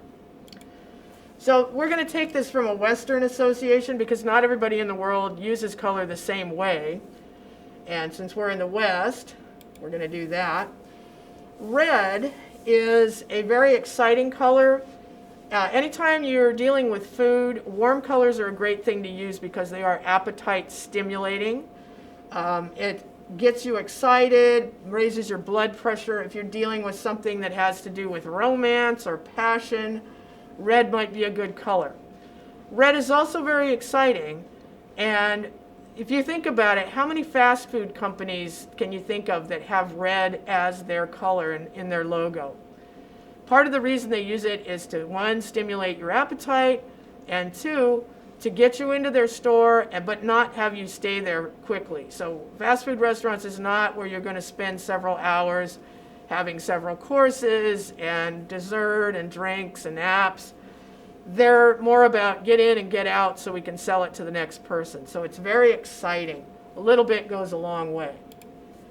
Orange is a great color for safety. It's not often found in nature. It's also an appetite metabolism stimulator. It's very active and energetic. Another exciting color, and it's very good when you want to stand out from the crowd. Yellow is a happy color. It's great for selling your house. If you want to sell your house, paint it yellow. It's great for getting attention, similar to orange. Not so good for product. It's more about the packaging. You might see a little bit of yellow trending once in a while, but think about your closet. How many yellow items do you have in your closet? Probably not a lot. So it's great for, again, safety, being very visible. You think of the cabs in New York and how they stand out from all the gray buildings, or road signs. We want them to be easily seen. Less is more when you're using yellow, but it is good as an accent color. Green is associated with nature. It's all about freshness, hope. In America, it relates to money. Our money used to be green. Technology, when you open up a computer, you're going to see a motherboard that's green.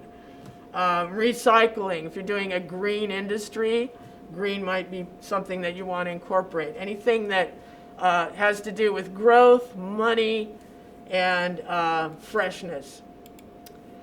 Blue is all about openness, faith, intelligence. We don't normally find it in food, basically because blue food is probably not something we're going to want to eat because it's going bad and has mold on it. But it's great if you're doing something that relates to social emotional wellness, calming people down. If you're doing a spa product or some kind of a relaxation subject, that might be good. Try not to go too blue though, because you don't want to go into the melancholy phase. So maybe blue and maybe some other pastels. It also has a spiritual quality to it. The sky, we think of sky, heaven, and the blue sky. So all of those themes would be related to blue. Purple is a color that is often associated with royalty and power. It's also considered an extravagant color because once upon a time it was very hard to get purple. If you've ever done painting and bought paints in the tubes, you'll know that they're not all the same price because some colors cost a lot more because of the materials that are used to make them. Some of the minerals are more expensive than others. So many, many years ago, hundreds of years ago, purple was created by an ink from a little snail, and it was very hard to get, and therefore only the wealthy people could afford it, so royalty would wear it. And then at some point, prostitutes started wearing it because they wanted to imitate the royalty. And if we were to fast forward hundreds of years later, now everybody has kind of forgotten about all of that, and everyone wears color, the color purple. So color and fonts are like fashion. They're going to go in and out of style. So the other thing to think about is if you want to be trendy, look at what colors are trending currently, and you can use that in your design as well. White, in the West, we think of perfection, light, purity, virginity, things like that. Now, if you were thinking about maybe some of the Eastern cultures, they may use that as a mourning color. So that's why you want to always think of your audience and what does that color mean to them. Black for the Western culture is a power, an elegant, a strength color. It also can relate to death and evil. There are three power colors: black, dark blue, and red. So if you are doing anything to do with power, you may want to incorporate those colors. Think about politicians that you've seen. Whenever Trump would give a speech, he was always in a dark blue suit with a little bit of red in the pocket or a red tie, because he knows those are power colors. Black can be a melancholy color, but we also use it for elegance. If you think of prom, you're wearing your black tie, your black tuxedo, going in the black limousine. So it can also be an elegant color if you're dealing with something that's expensive and somewhat conservative. That might be a color that you would use. Now there's 6 classic color schemes. These are based off of the color wheel. If you've ever seen a color wheel, maybe you did it in an art class. Monochromatic, analogous, complementary, split complementary, triadic, and tetradic. This is an example of a monochromatic color scheme. So these are tints and shades of one color. Doesn't have to be blue. This one just happens to be. But it kind of gives it a nice sophistication. It's sort of, because of the blue, it's somewhat calm. It'd be great for if you're doing a jazz CD, well, I'm dating myself, a jazz podcast cover or something like that. This one, on the other hand, is analogous. These are 3 colors right next to each other on the color wheel. You can see it's a little more kind of inviting and warm. So the 3 colors in place here are the blue-green, the green, and the yellow-green. So 3 colors right next on the wheel. Same thing is kind of happening with the orange and the red-orange. It just gives it a little more approachable look, if that is what you're trying to express. Orange and blue are straight across on the color wheel. Those are considered complementary colors, and they tend to vibrate. So complementary colors vibrate, creating excitement. Another set would be red and green. So think about Christmas, Mexican fiesta. Very exciting.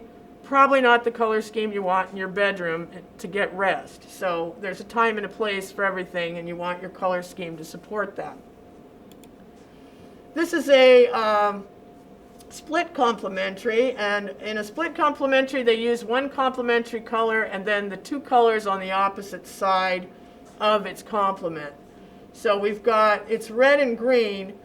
We've got kind of a true red, but we've got sort of a yellowish green and a blue-green here going on, and that kind of takes the edge off the pure color. Sometimes when you're using pure hues, it can be too much, and by adding a little bit of a complement or maybe a little bit of black to a color, it can tone it down and make it a little easier on the eyes.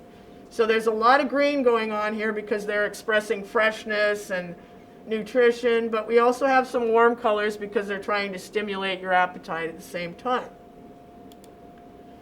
This one is a triadic. This would make a triangle on the color wheel. So we've got yellow, violet, and blue happening there.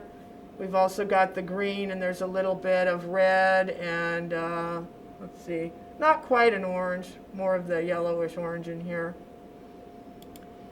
This one is a double complementary. They're doing double complementary here, and they're also using some tints. So tints are when you add white to a color, a shade, you're going to add black to a color, or possibly a little bit of the complement to tone it down. So we've got 2 complements going on here. We've got the yellow and the violet, as well as the red and the green. But you can see it's looking more like a pink because they've added a lot of white to it to tone it down. So think about your subject matter and how can you work that color into the logo and then carry it across consistently all of your collateral pieces. So the color scheme should be the same on your business card, your website, your uniform, your banner. Try to tie it together and create some unity through color. All right, so software is sometimes an issue when we're dealing with this project. Not all the schools have the equipment that you need to accomplish this task. And so I found some options here. Distance learning brought up a whole lot of new ideas. But if you are on a desktop unit like we have here, something other than a Chromebook, the Adobe Suite is available at a student discount for $19.99 a month. I would recommend using Adobe Illustrator, Photoshop, and InDesign. But for those of you who are unable to access those programs, there is an option. You can get Adobe Suite at adobe.com. It's $19.99 a month. Ask for the student discount. And for that, they will probably also include possibly a filmmaking program, maybe an animation or a web design, depending on which program you choose. So it's a pretty good deal if you have the equipment and the wherewithal to pay for that. If you don't, there are options for Chromebooks that are really close to Adobe programs, at least for Photoshop and Illustrator. Gravit.com has a vector program that's similar to Illustrator. It does not look the same, but the tools are in there, and there are tutorials for it, and you can do quite a bit of the same work you could do in Illustrator. Photopea is almost a twin to Photoshop. When you look at that interface, it looks exactly like it, and so you could use a Photoshop tutorial to do things in Photopea, and you're probably going to be just fine. The nice thing about that, it works on your Chromebook, so you can do that anywhere. If you're setting up an account for Gravit or Photopea, be sure to use a non-school email to set up your account, because a lot of the schools have filters, and these companies are going to send you a activation email, and you want to make sure that it gets to you, because your school's probably going to block it. So use your own email if you set up one of these. If you're doing Adobe, you will have to use your school email, because they're going to want to clarify that you are actually in school. Okay, we're going to talk a little bit about fonts right now. So like your color, your font's a very important choice for your business collateral. And there are several font families, and they all kind of do different jobs depending on what you're trying to express. The first one is called the Roman or Serif family, and there are several fonts within this family. This is kind of an overall name, but on your computer you might see something like Times New Roman or Caslon, or I think Microsoft has one, I believe it's Calibri or Cambria, one of those. But the Roman font has this little foot here on the bottom of the letter. This is called a serif. And the serif, there's many ideas of where that came from, but it's thought that it was created by the tool that the Romans were using to put lettering on their buildings. So when they erected buildings, they chiseled in homage to Caesar and a lot of other information, and so they were using a hammer and a chisel, and they're thinking that this was the little mark left by that tool. The interesting thing about this serif is that it makes it a very legible font. So if you are creating something where you actually want people to read the information and understand it clearly, a serif font is a good way to go, because they say that these serifs are easy to read in large bodies of text. This mark actually helps your eye move from one letter to the next. So it's a very legible font face, great for large bodies of text when you're doing that newsletter. That's a great thing to use for major areas of text that you want to be understood. The second family is the Egyptian or slab serif family. You can see the serif now is kind of a brick shape. This is more about adding variety to your page layout.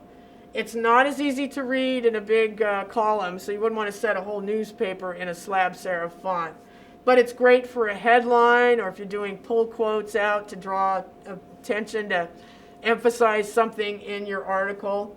You see this a lot on uniforms when they put the athlete's name on the back, because it's a little bit goes a long way. It's kind of like spice. The sans serif is a more modern looking family. This one, even though it came around in about the 1920s or 30s, we consider it the more modern style. You'll notice there's no serif on this font. This is a great font if you're trying to go for a more modern look. And also, when you're doing certain kinds of design, we have to put warning labels on things that are dangerous for our health, like medicine, alcohol, cigarettes, things like that. quite often they will take a sans serif font, make it a very small size, and condense it. That way they fulfill their requirements by law to put warning labels like alcohol might cause problem with your pregnancy or can create health problems. They can put that on the label, but it's not necessarily easy to read, so it's therefore not distracting from the product. So there's a lot of ways to skirt around that issue. But modern style, great for if you're doing something in a modern theme. But remember, it is not going to be as legible in large bodies as the serif. So you have to kind of decide what you're going to need there. Script fonts are all of these fonts that are, they appear to be made with tools, whether they use like a quill pen, maybe a marker, maybe a calligraphic pen. Script is great if you're creating atmosphere, an atmosphere of elegance, if you were doing perfume or something super feminine or something to do with weddings, you might want to use a script font. The rule of thumb when dealing with scripts is to use them as upper and lower case. Avoid using all caps because it's not going to be very legible. Unless you're doing something, say, where you want to be rebellious. Maybe you're doing a line of skateboard wear or something that deals with teenagers that are rebellious and trying to break rules and be edgy. Then you might see something in all caps because they don't necessarily care if it's easy to read. They're just kind of be ornery and create a statement. So those are kind of the rules of thumb when you're working with script. Then we have the decorative or the miscellaneous fonts. These cover all the other fonts that are out there, that like chiller and fonts made of fire and flowers and all of those things. Again, this is like spice. A little bit goes a long way. You don't want to do your entire newsletter in decorative fonts. You don't want to mix a lot of fonts on one page. One of the things you could do is pick maybe a decorative font and a sans serif font and use the decorative font for your headlines. Or you could pick one family and use bold fonts and maybe an outline font of that family, or upper and lower case, or even italics, and that'll give you the variety, but not so much, too much variety so that it becomes distracting. The other thing to think about when dealing with fonts is take a look at the name. You want to make sure that your font supports the subject that you're doing. So one of the things you would not want to do is use a font like Papyrus, which is kind of a biblical handwritten looking font. Papyrus would not be a great font to use if you're dealing with technology. It's not going to look modern, and it's going to fight the consistency of what you're trying to design. So a lot of times the name will give you a clue as to what they're trying to express, and then you can kind of incorporate that into your design. But just be careful to not use too many fonts that fight with each other. So there's an old architecture saying, less is more. So you want to employ that idea when you're dealing with fonts. We're going to talk about logos now. Your logo is really important for this project because it's going to be on everything that you do. And the word logo comes from a Greek word logos, which translate into word, or it's also related to logic and wisdom. So think about that while you're designing your logo.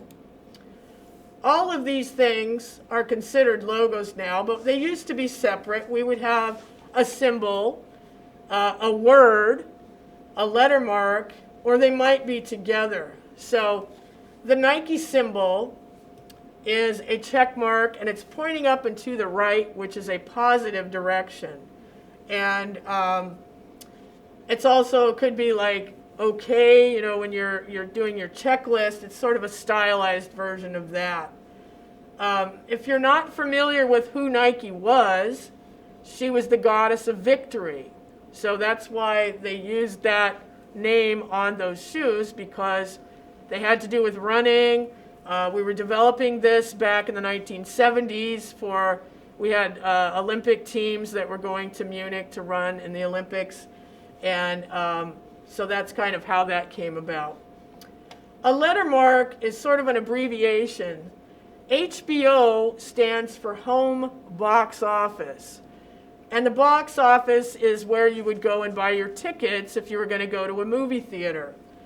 They were the first company to bring recently made movies to television. This is way before any of you were born. But that was a big phenomenon many, many years ago. So home box office, you've got recently made new movies in your house. And this here, it would be like the camera lens of the movie camera. And then these all sort of became interwoven to serve as a logo. But if you had the symbol and the word together, we would call it a combination mark. Now, symbols are real important because they're going to cross over language barriers and sometimes culture. So if you can work a symbol into there, that might be something that you want to try because that's going to communicate more quickly than text will. What makes an effective logo? We want to have a positive association with it. It needs to be easy to identify with your company. It needs to work when we reduce it. So a logo may end up as maybe a ½ inch on your business card. Maybe you're going to do it on a big banner or the side of a building. It needs to be able to work in all those different sizes. It should work in one color because you don't always have the budget to do multiple color on everything you want to put it on. The weight should be appropriate so that it doesn't disappear when we reduce it down. And direction is really important too. So up and to the right is an important direction in the west. It's easy to see that's kind of a power spot on a page. You know, in school when you write your name, it's usually up in that right-hand corner because that's the first place we're going to look. Now, you want to make sure that your logo does not have any non-positive associations, negative associations. This logo here is a very old logo. It used to appear on a lot of products that would be in your house, like toothpaste, soap, wax, things like that. And you see we have 13 stars. We have the moon, and it's facing left. Back in the 80s, there was a political movement called the Moral Majority. And I'm not sure how this started, but somebody was looking at their tube of toothpaste, and they got it in their mind that this was some sort of a satanic icon. And they associated with the Church of Satan. Because for one thing, we're looking at the left. If you know Spanish, Italian, sinistra is left. Sinister comes from that word. 13 stars. 13 stars is kind of a big number in witchcraft. And then the moon sometimes has some strange connotations. So fast forward. This group, this was also the time when they were putting the explicit lyric notices on music. So all of a sudden, this was when I think there was a suicide after somebody listened to an Ozzy Osbourne record, and there was mass hysteria going on, and then it filtered into Procter & Gamble's logo. But this group put so much pressure on Procter & Gamble, saying that this was a satanic logo, and why is it on our toothpaste, and it's infiltrating our homes. They pressured Procter & Gamble, which is a huge company. They make hundreds of products. They had to quit using this logo. If you look at a Procter & Gamble product today, it's going to say like PNG now is their logo. But this really did not have a satanic background. It's a very old logo. It's been around since the time of the 13 colonies, thus the 13 stars. Procter & Gamble made wax for candles, thus the moon. You needed your candle wax. It was operating in the colonies, and it had it was symbolism. It was a product of its time, basically. But be careful, because sometimes you can be easily misinterpreted as something you had no intention of expressing with your logo. So do some research. What inspires designs of logos? All kinds of things. BMW, a designer was looking at the blue and white sky over Bavaria. If you've ever been there, it is that color. Chevrolet, the bow tie logo has nothing to do with cars. It actually came from a wallpaper design that somebody saw on a trip to France. Honda has a suspension device that they were known for when they first came out, and it looked kind of like the H in Honda, and so they incorporated it into their logo. Mercedes made machines for air, land, and sea, so that's the 3 points. So here again are our warm colors. You can see some of those colors in your grocery stores too, stimulating appetites. So if you want people to come in and eat and get away soon, warm colors are helpful. If you tone them down like Starbucks does, then they're more comfortable to be around, and pre-pandemic, a lot of people spent a lot of time sitting in Starbucks. At one point, all of our gas stations were red, white, and blue. And sometimes you can incorporate a symbol in here. If anybody knows what this symbol is here, it's actually a chevron. So we have chevron, chevron. Shell has a very twisted history. They were actually a company who actually pulled shells out and sold them as souvenirs as part of their oil refinery expeditions. They also had a connection. They were trying to attract Spanish buyers. This was kind of a mess design-wise. They were trying to attract a Spanish market, so they did it in the colors of the Spanish flag, but they were selling this in Mexico, and Mexicans are not Spanish. They're Mexicans. So they had to kind of rethink their strategy there with that one. So sometimes the designers are not quite where they miss the mark. Now Starbucks, we're all familiar with this.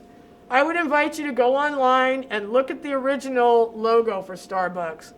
It will look nothing like this because it started in 1971, I believe, and it was much more hippie, granola-esque.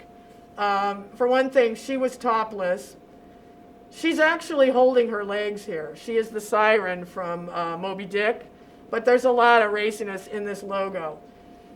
Starbucks also got into trouble with moral majority, and so in the 80s when PG&E had to change their logo, Starbucks was right behind them. They didn't want to get any flack from the moral majority, so they cleaned her up, and she's very stylized now. So she's green, like the Northwest. Seattle, if you've ever been there, it's very green because it rains all the time. And she's the seductive siren, so you know you're seduced by Starbucks. You can't stay away from there, and you have to spend money on their overpriced coffee constantly. And then we have Adidas. Adidas is a shoe company that comes out of Germany. They were highly tied into the Olympics, and their icons here are Olympic icons. So you have the laurel leaves of victory. You have, this is like we're going up the mountain. We're facing the challenge here. And notice there's the idea of 3 or 1. In design, odd is more interesting than even. So we've got the 3 lines, the 3 leaves, the 3 steps going up the mountain.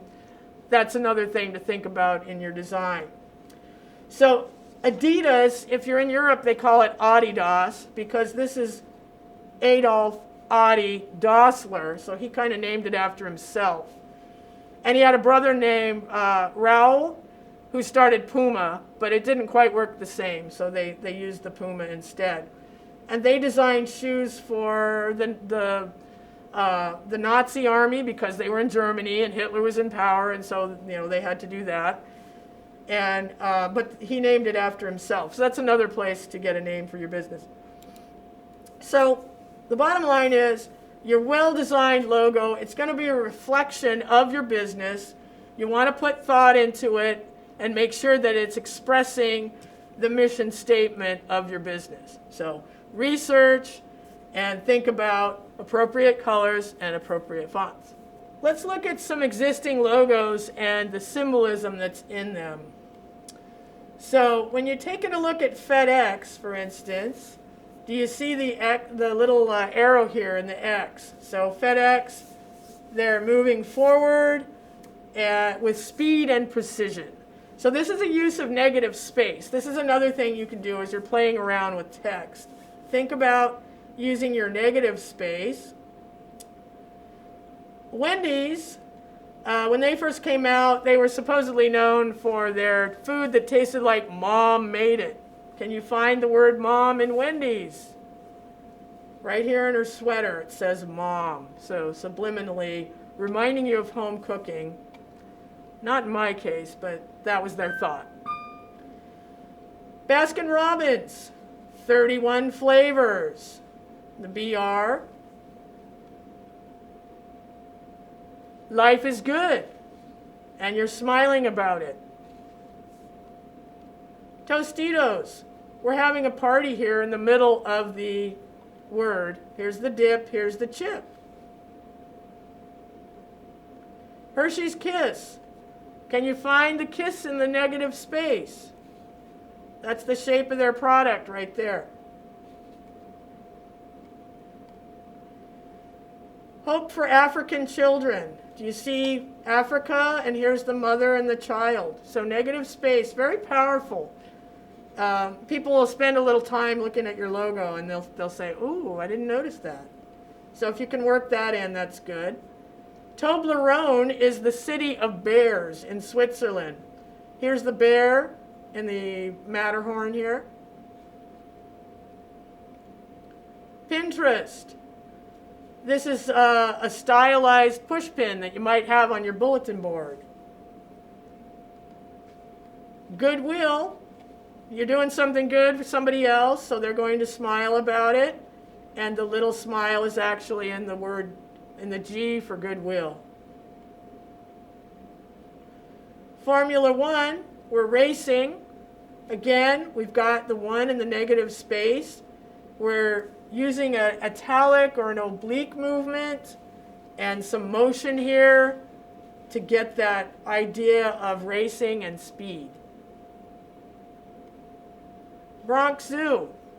Notice the skyline of the Bronx in their legs. Anytime you can work negative space in there, that's kind of cool. Now this is Toyota. Toyota is 3 overlapping ovals that symbolize the unification of hearts of our customers and the heart of Toyota products. And if you look closer at the overlapping ovals, you'll see the word Toyota spelled out. So give that some thought. Oh, here it is here. T-O-Y-O-T-A. So think about, can you put subliminal messages in your logo? Thank you, and good luck with your projects. We hope to see you at the trade show. Next up, we have guest speaker Bob Blizinski and staff from the Human Resources Department of Pasadena City College. They will be discussing company culture and how to create a positive one. Are we ready? We're ready. Yeah. All right. Well, I'd like to introduce myself really quickly. My name is Bob Blizinski, and I am currently the Vice President of Human Resources and the Assistant Superintendent of the college here at Pasadena City. And I brought with me my esteemed colleague, Brian Cummins, who I'll let him introduce himself. He's been with us for about 1.5 years now, especially during this very transitional year with COVID. Our goal today is to spend time to talk about HR, which is has turned into quite the profession over the past few years. And we're glad to be speaking to you about your presentation on Pebbly and your award-winning presentation on Pebbly and some of the things that you guys discussed throughout that presentation. Our goal today is to really talk about what HR does and how we support the culture of an organization. And really quick, I just want to let you know that we're going to be addressing all of the things that you talked about in your presentation and your documentation about company culture, how COVID affected what we do, staff development, communication, evaluation, recognition, equal employment opportunity, and social responsibility. So you guys touched upon those in your slides, and it was very impressive to see that you kind of hit all the big points of what makes up a company culture today and how HR has an important role in defining it and supporting it. So with that, we're going to kill you a little bit with some PowerPoint, so kind of stay with us. It's kind of hard to do interactive stuff, but what we're really looking forward to is the questions that y'all may have after this presentation. And we really want to encourage that, because HR 5 years ago is not what HR is today. And probably when you guys are out there doing the job, it's going to be far more dynamic than it is now. So it's a great profession. Love to hear what you all think it's going to be and what you want to do with this, if you do. And with that, Brian, do you want to take it away? I'll take it away, Bob. Good morning, everyone. As Bob mentioned, I've been with Pasadena City College for a little over a year and a half, and I spent most of my HR career in human resources. And as Bob mentioned, we're going to be talking about human resources in general, but we're going to focus on culture, like company culture. But that doesn't mean we can't talk about other subjects related to HR, and we actually encourage that. So I'm going to start off with some PowerPoint slides just to get the conversation going. All right, so talking about really the focus is creating the ideal culture in an organization. But first, we actually had a question for you all, which was, if you had to choose where to work, where would it be and why? So I know that you all don't have the chat ability right now, but just thinking about like where you would want to work based on things that you've experienced, places that you've been, and really how your external perception of an organization, like what you think about a place, shapes your opinion. Because like if you go to Target and you like how that organization's run, then maybe that shapes your opinion about maybe working for Target. Or if you interact with Amazon and you like how their technology is and how they're efficient, then maybe that shapes, how you might want to consider working there one day. And it's all about your perception of the culture of the organization. So that's what we're going to touch on to begin with. So just the textbook kind of definition of organizational culture. It's not about like the fun stuff, like the parties and like, on Friday afternoon, everyone has snacks. It's basically about like the employees in the organization and what they believe in, what their beliefs are, how they interact with themselves and how they interact with maybe their customers, and what the company does to try to promote that culture, to promote those characteristics. This is just another definition of it. Talks about behaviors individuals have and how that collective behaviors lends itself to crafting a culture within an organization. And how the company promotes those types of behaviors. And it really comes down to what the company wants to do, what its mission is. Okay, so that's culture. But before we can get to the organization or the company's culture, I want to take just 2 steps back from that, because an organization can come up and craft their culture, but before they ever get to that point, they actually have to look at what values an organization has. So what does an organization value in terms of what is meaningful to them? Like they have to develop that first before they can ever get to the culture point. And before they do the values point, they actually have to do, and you've probably seen this before, they have to develop what's called a mission statement. And the mission statement is just simply the purpose of being, like why we're in business. For Target, it's to sell retail products to the masses, as that's why they're in business. Now, most all organizations that are big and developed have a mission statement. And again, it's simply why they're in existence. But as you might be thinking, when it really comes down to it, it's about making money, right? An organization doesn't start up and say, hey, we just want to sell retail products to the masses. They really come into existence because they want to make a profit, right? So they developed their mission statement to be able to support making a profit. So here's some examples. And I'm not going to tell you the name of the company, but this is the mission statement, and then I'll reveal the name of the company. Providing the freshest, highest quality foods and services for a profit and a spotless, sparkling environment whereby the customer is our most important asset. So that's the mission statement of an organization, and it's In-N-Out. So In-N-Out, their mission statement is making a profit is in the mission statement, but it's also talking about the customer is the most important asset. And I really believe that as an In-N-Out fan. Like, I love going to In-N-Out because they're good on customizing the order that I have. And like, they're always very friendly. They're very efficient. They're very accommodating. Like, if something's wrong with my order, they'd be happy to replace that. And it goes back to what their mission statement is, which is the customer is the most important asset. Here's In-N-Out's values. So remember, I mentioned that before you get to the values, you do the mission statement. So In-N-Out has the mission statement, and then they have a set of values. So part of their values that In-N-Out has is that through hiring, training, and management, we enforce these values every day, ensuring that every person is treated in accordance with federal, state, and local laws. So really, they're emphasizing in their value statement that through their associates, they're going to achieve what they need to do.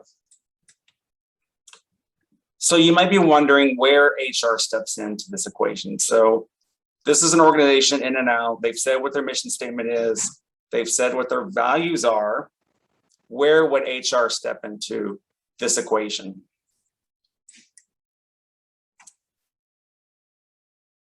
Through really the hiring, training, and management of staff. So you can see in their values, they've mentioned those three things, and that's where HR would step in to assist.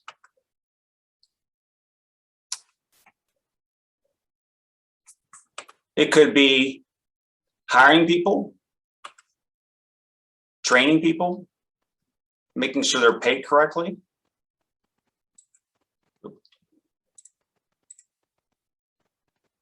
treating them right, making sure their pay is competitive. Those are all activities that HR would be tasked with in supporting the values of In-N-Out.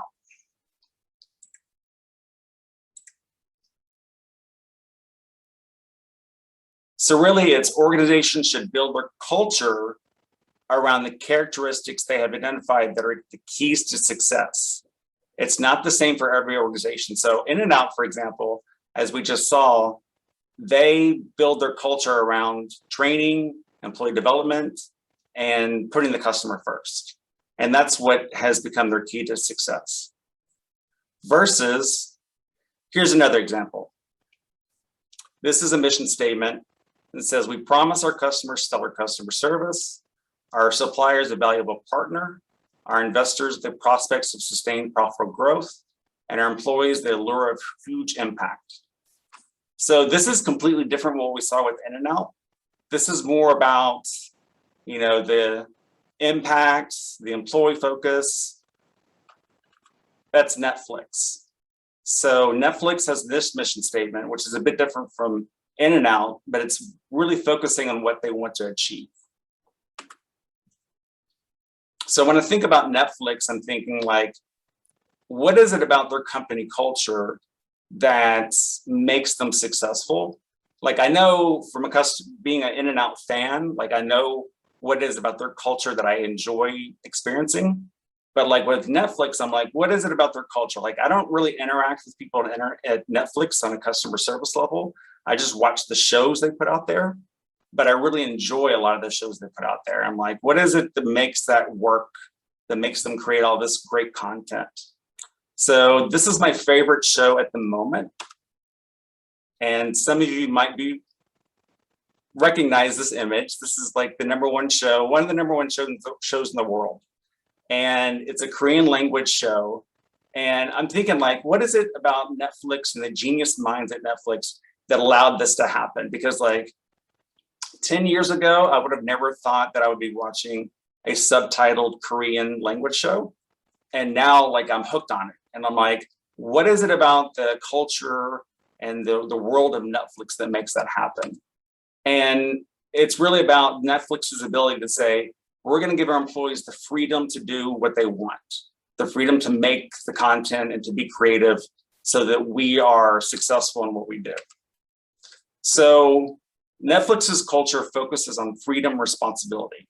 Netflix wants their employees to be creative and take risks, so they build their culture around encouraging this. So think about like the Korean language show that I'm really hooked on right now. Like someone in Netflix's world said, hey, that's a great show. It's a Korean language show, but maybe we should purchase that, put it on the Netflix platform, and maybe people will enjoy it. And really that's where the creative piece comes in, the risk takers, because Netflix is allowing its employees to have that freedom. And I'm just gonna play a quick video about the Netflix culture that speaks to that.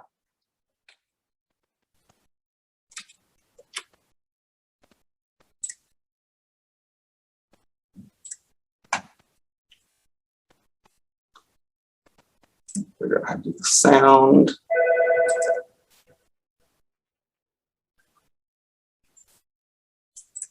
Freedom and responsibility drives the success of Netflix is it encourages us all to be big risk takers.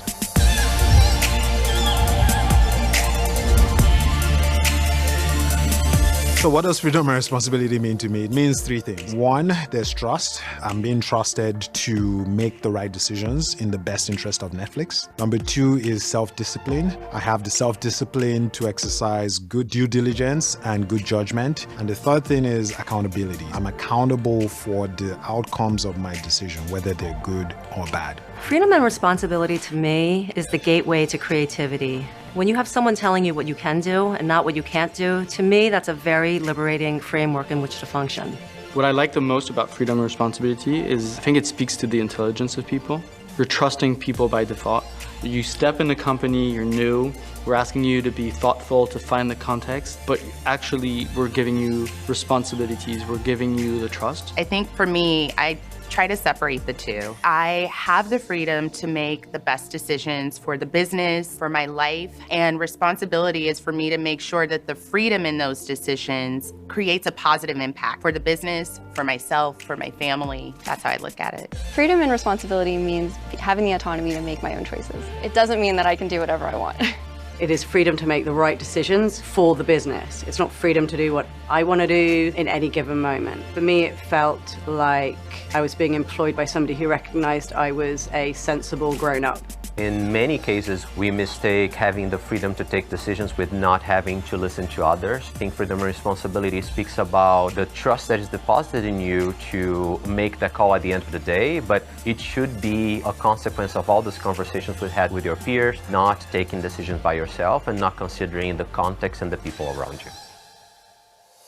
At any other company, you constantly have all this red tape and all these people you have to get through. But having a manager that leads by example, that constantly explains it, that points out examples of how someone's really doing it well, I think is what I've always appreciated. The one piece of advice that I would give to a new person at Netflix is to be confident that you are the person who knows what is best for Netflix in your business and in your market. You were hired here as an expert, and reminding you of that and knowing that you have that in you is just a matter of like taking that step back and allowing you that freedom then to do it on your own. You definitely do that. You're so great. You're great. Ask yourself, have I tried something different today? If it's uncomfortable, seek advice from peers. Have them help you vet it. Be vulnerable and accept that we all make mistakes. Nobody comes here knowing everything, and there is no magic wand. We all take our time to understand and digest information, and this is totally fine. To those people struggling with it, I say embrace it because it's really empowering. And those people who latch onto it as a buzzword and think it's really simple, just stop, take a moment, think about how deep it is. Think about the nuances of these words and think about what it really means. You already possess these qualities anyway, and I feel that intuitively, freedom and responsibility are traits that are inherent to us on an everyday basis.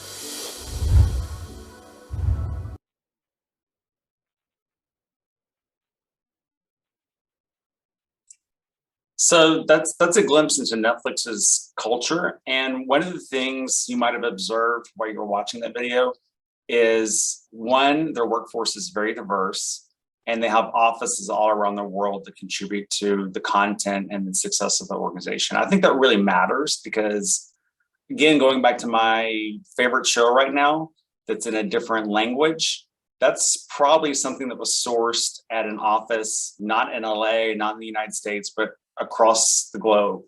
And what they're doing is they're sourcing this content, and they have the ability to be free and creative in what they're doing to lead to the success of the company. Versus like In-N-Out, you're right in front of them. They need to provide the customer service. It's a bit different. So it's not like a one-fit-all approach for every organization. It just depends on what the mission of the organization is, and then that will craft what the culture is. So again, with In-N-Out, it's about the customer service. Like, we wouldn't necessarily expect In-N-Out employees to have freedom and responsibility in the work. Like, if an In-N-Out employee had a freedom and responsibility in work, then they might say, let's start making tuna fish sandwiches one day, right? Whereas that's not really the focus of their job. Their job is just to provide the customer service, make sure that environment's clean, provide the good atmosphere for their employees. So is there a recipe for culture? No, not really. There's no magic formula for culture. It's just the emphasis on workplace characteristics around the values and the mission and how employees want to be treated. And then the culture will develop from there. So it's really up to the individual organization how they create that culture based on what they want to achieve. But some important characteristics can include, and this is from your Prep Lead presentation, diversity. Just we saw that with the Netflix example. Teamwork, that's an In-N-Out example with teamwork. And then the creativity, going back to the Netflix example. Those are all some important characteristics that can go feed into the culture of an organization. So let's talk really quick about COVID. Was there any effect of COVID on either In-N-Out or Netflix? And I would say probably for both.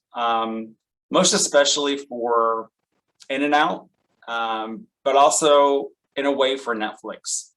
Because you got to think about how would COVID affect the employees' culture at In-N-Out? Because I don't think In-N-Out closed at all during COVID.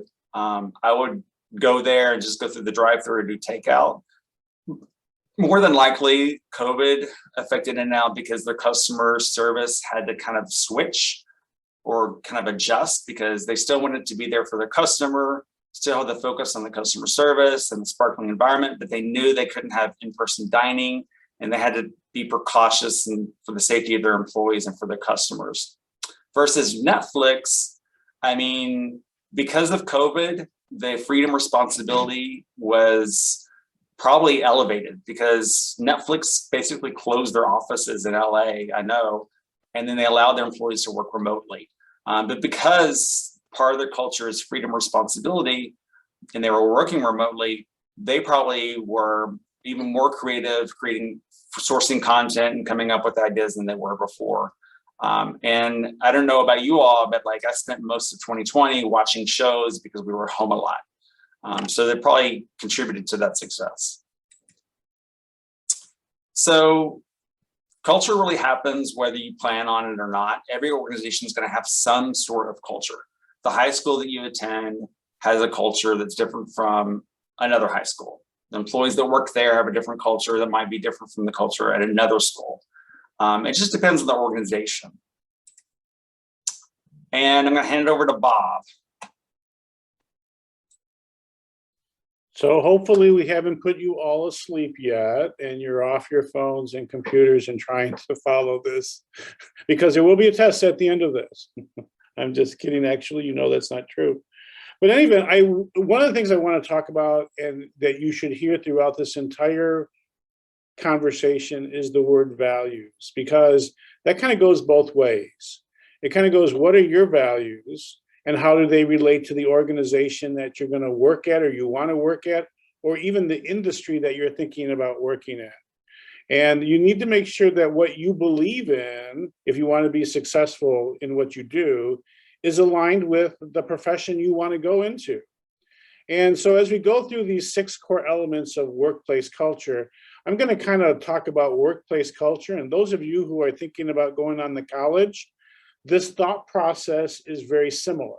You know, what do you think about when you're going to make a decision to go to your next college, university, or school, or profession?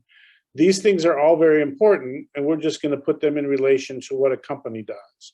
So the first thing we want to talk about is purpose. I mean, everybody wants to have a purpose. You want to have a purpose. That's the next slide here, Brian. I don't have control. So an organization, and as Brian said, you got to have a reason. And not all organizations are here to make a profit. There's a large segment of companies out there in the world and industries who are out there to help people. And, these are non-for-profit organizations that really are out there to help people grow economically, help them gain housing, help them get food, help them provide support services. We work in education. Our purpose is to help educate individuals so that they can go be better people, and they can find better jobs, and they can be better parents or dog owners or whatever it is. But there is a purpose, and that has to align with what you believe in. Okay, you have to connect to it. And so when you're looking at your next college, is it going to meet your needs? Does it have the major that you're looking for? Are they known for the profession you want to go into? Those are all purposeful kinds of decisions. But a business, an organization, has to have a purpose, and it really should be, if you want to be successful and you want to grow in it, it should be aligned with what your purpose in life is.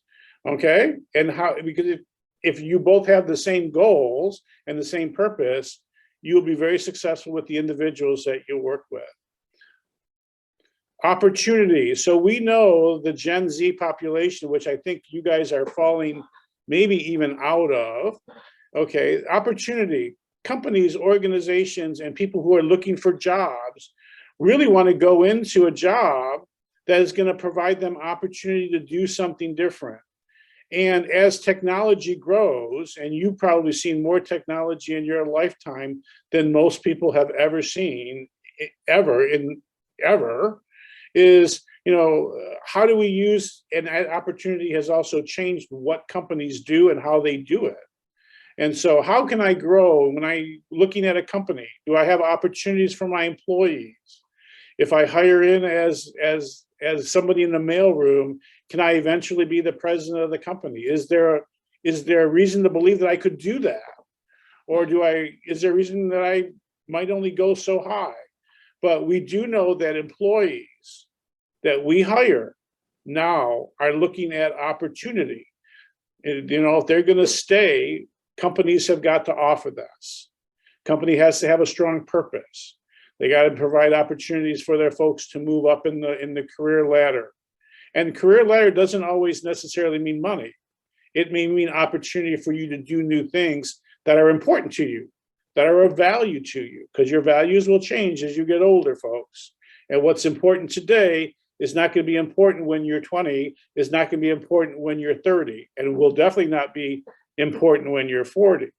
So there are some people, for example, the opportunity may be that I will get more time off than I want now, or that it's not always centered around money, but my benefits may be more important to me. So I need to make sure that those opportunities are there as we grow.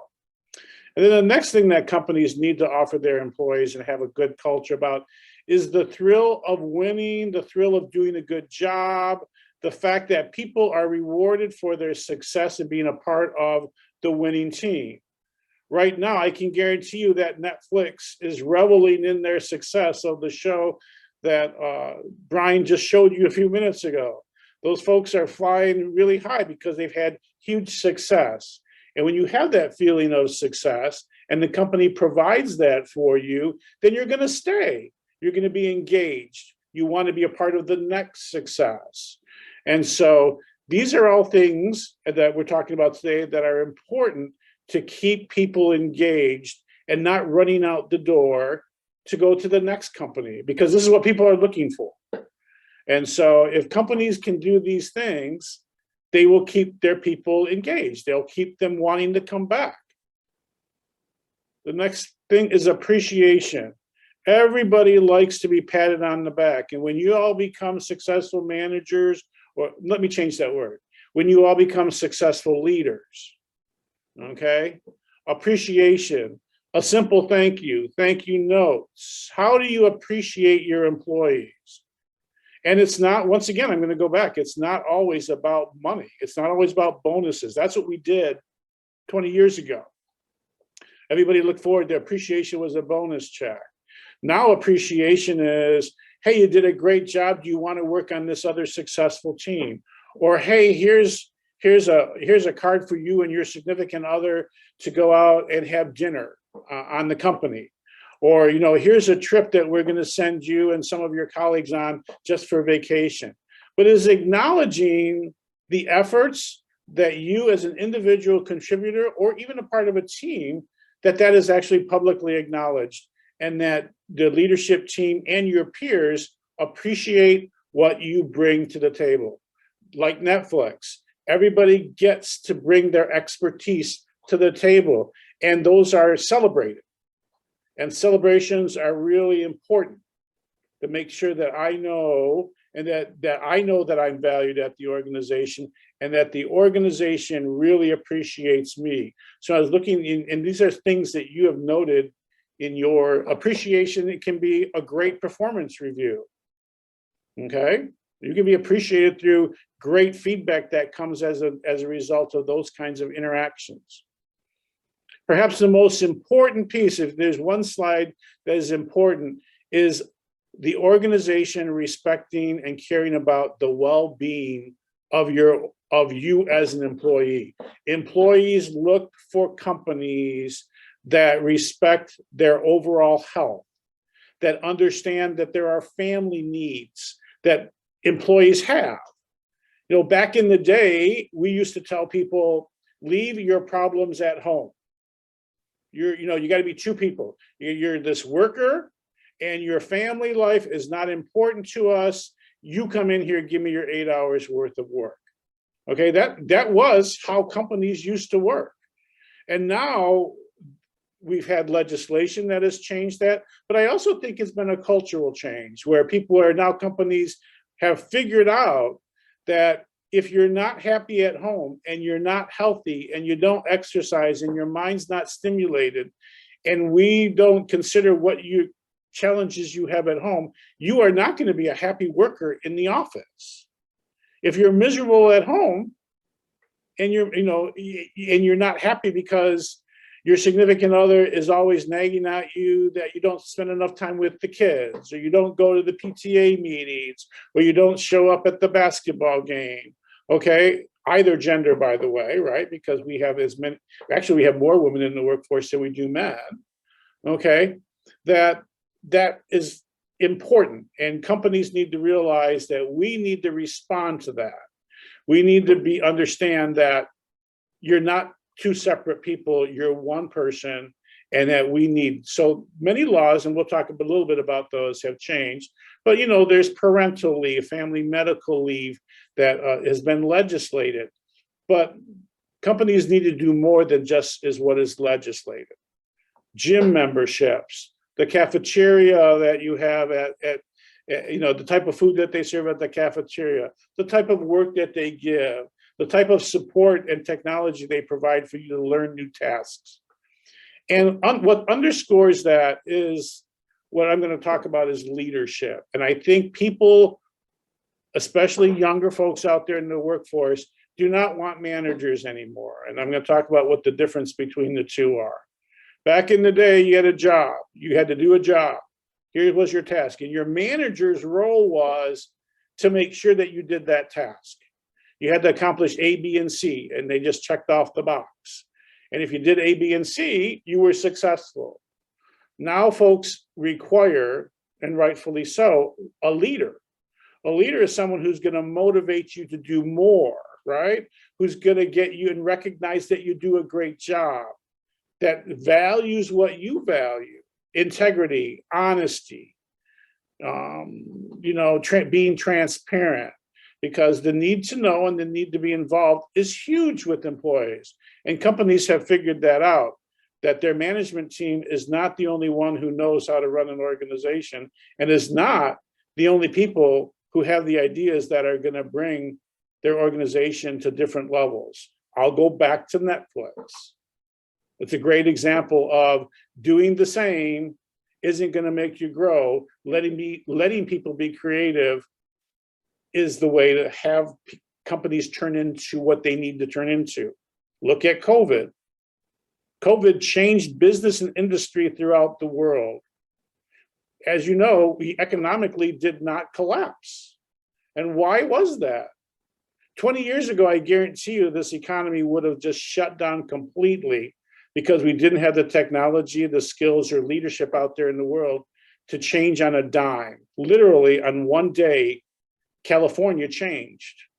And we had to figure out how to feed people, educate people, give healthcare to people, all those things that are really important in a matter of what? A day or two after the governor closed everything down?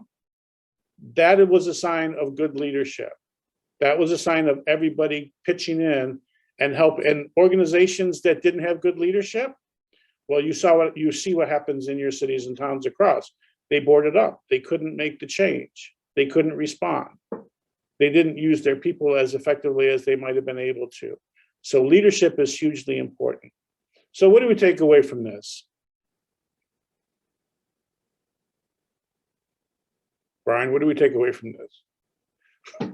So here are some things that when you become leaders, and here are some things that you should consider when you're looking in your next job, is you need to invest in your employees. Amazon just made a huge announcement that they are going to pay for college for their associates. Amazing. Do you know how much money that's going to cost Amazon? And that's what everybody says, how much is this going to cost?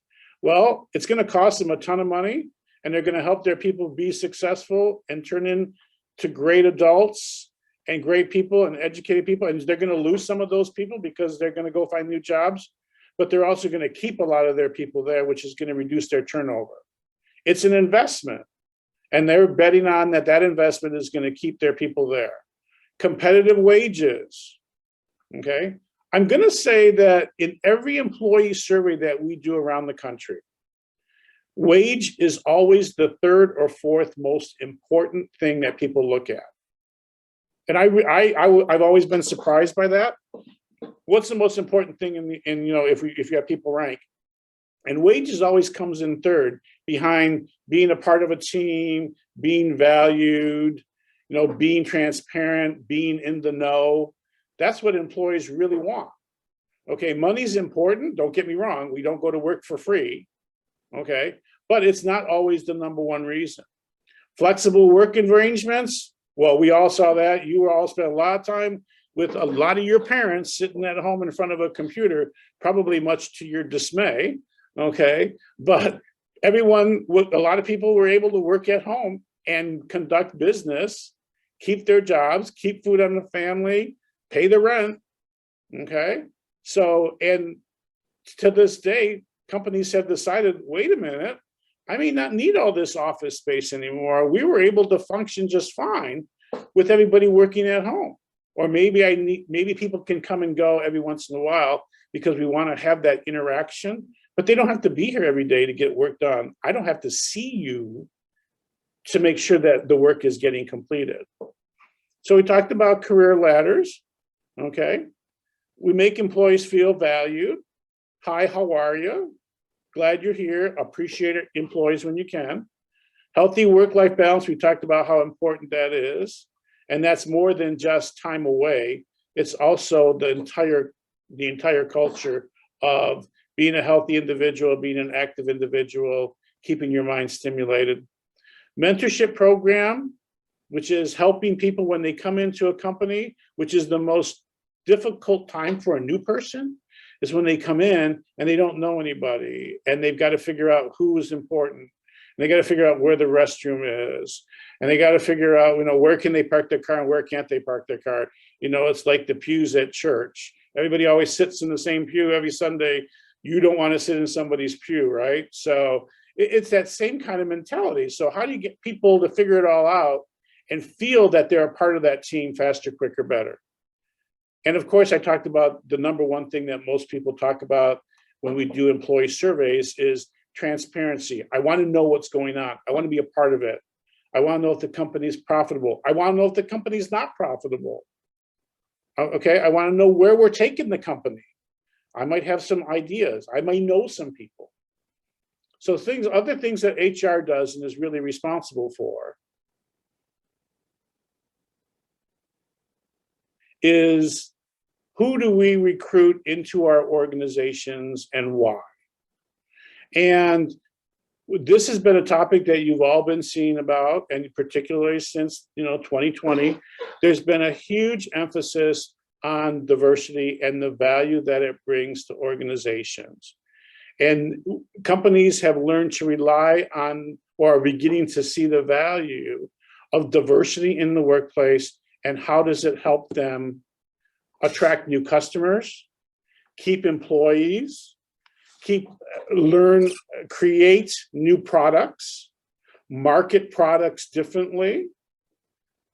This has all been a huge effect of people realizing the importance of many different cultures, many different genders, many different people internationally, racially, gender-wise.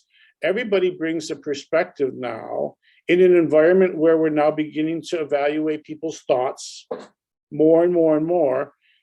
Businesses have figured out, wow, if I market my product this way, I'm going to turn off these other folks because we didn't know that what we were marketing was offensive.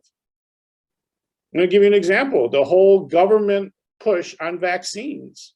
Originally, when that came out, nobody paid attention to the marginalized populations who have had issues with medical science and vaccines, right? We didn't think about that when people first started saying, you have to get vaccinated, you have to get vaccinated, you have to get vaccinated, here's the advantages. And it was only a few weeks into this where people said, well, wait a minute, I don't want to get vaccinated because, look at what happened to my people whenever that happened.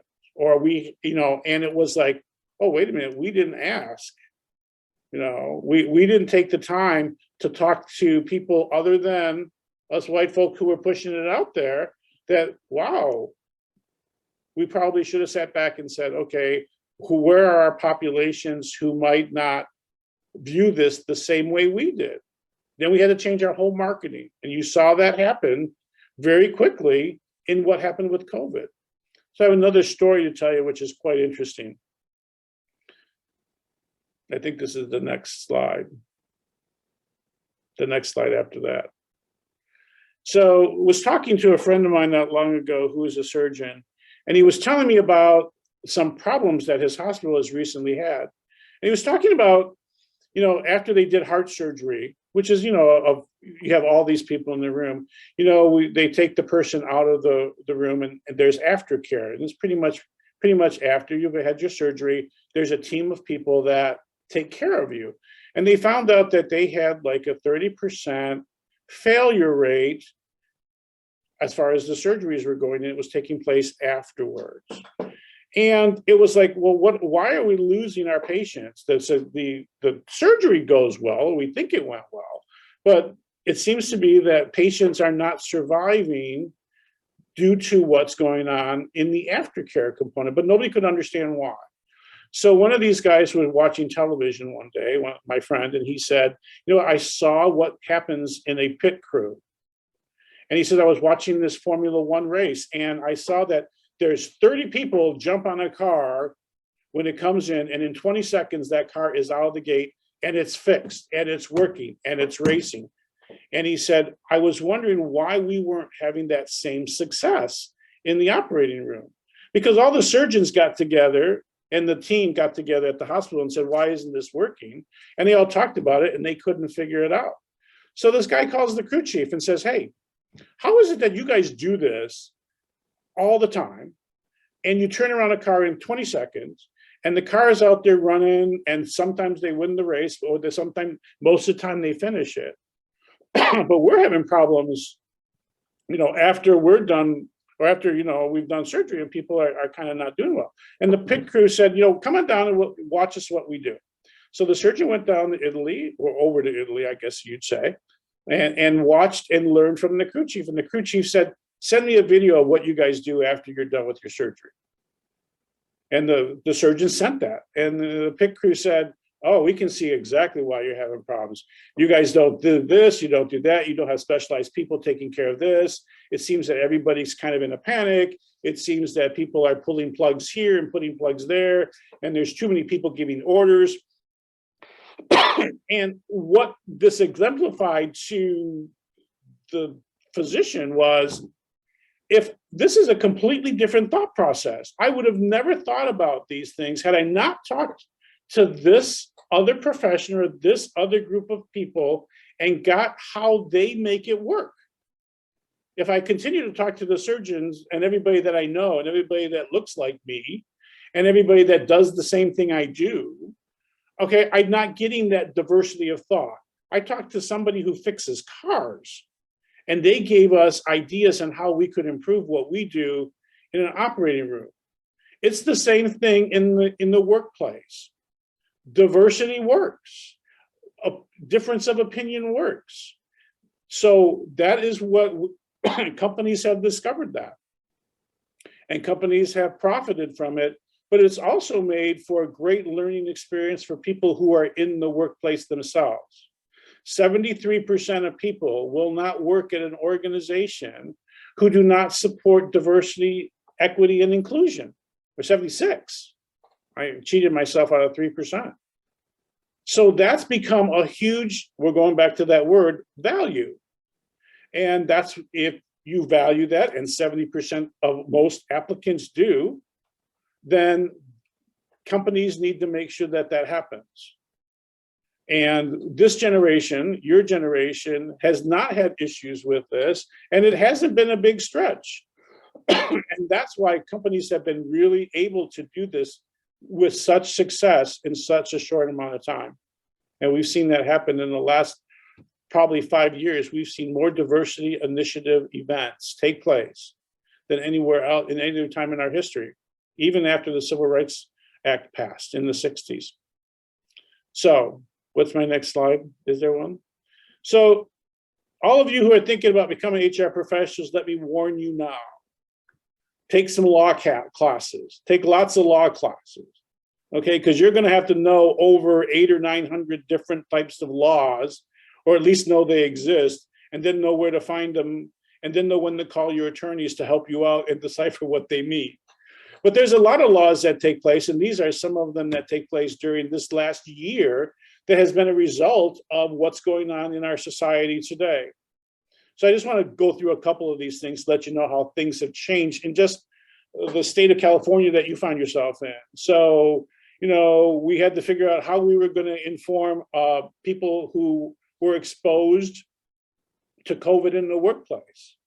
We didn't have a policy, a procedure, or a law, but we had to create one. So there were laws on everything related to COVID, how you had to clean the place, what type of notices you had to send employees, what the time frame was in which you've had to send the employees the notice. All this happened in a matter of a year. The legislative branch of this government has never worked that quickly, but it was something that we had to, as HR professionals, we had to respond to and be able to react to.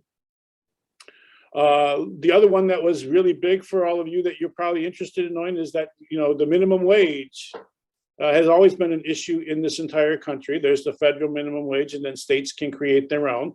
So that's been a big thing for us to pay attention to, and it's listed by date, so it changes over the years. Sick time, companies did not have to provide sick time or limited sick time, and then the government came in with COVID and said everybody gets an extra 2 weeks. Okay, if they work full time. You guys figure it out. So you HR professionals go out there and try to figure out how you're going to give people 2 weeks extra time and how you're going to keep track of it. And then you can charge us back at the government and figure out how you're going to get your money afterwards. Okay. Other things. So the facts of what we wanted to kind of impress upon you is, if this is an area you want to go into, it's a great dynamic area. It is one of the most important areas of the company. And I say that because I'm a little biased. I'm sure Brian would agree. But we touch you as HR professionals, you will touch every aspect of the business. Every aspect. You may not know anything about research and development, but you're going to have to hire people in research and development. You may not know anything about marketing, but you're going to have to deal with the problem employee in marketing and understand why they're not performing. And it may be for one of the many reasons we talked about today. So I think what Brian and I would like to do is, now that you kind of heard some of the things that are going on out there in the world, and some of this cultural things, you know, and the values that everyone holds, if there were any kinds of questions based on your Pebbly presentation and how you decided to come up with that idea, which was very timely, or any kind of questions you have about the profession. Clap.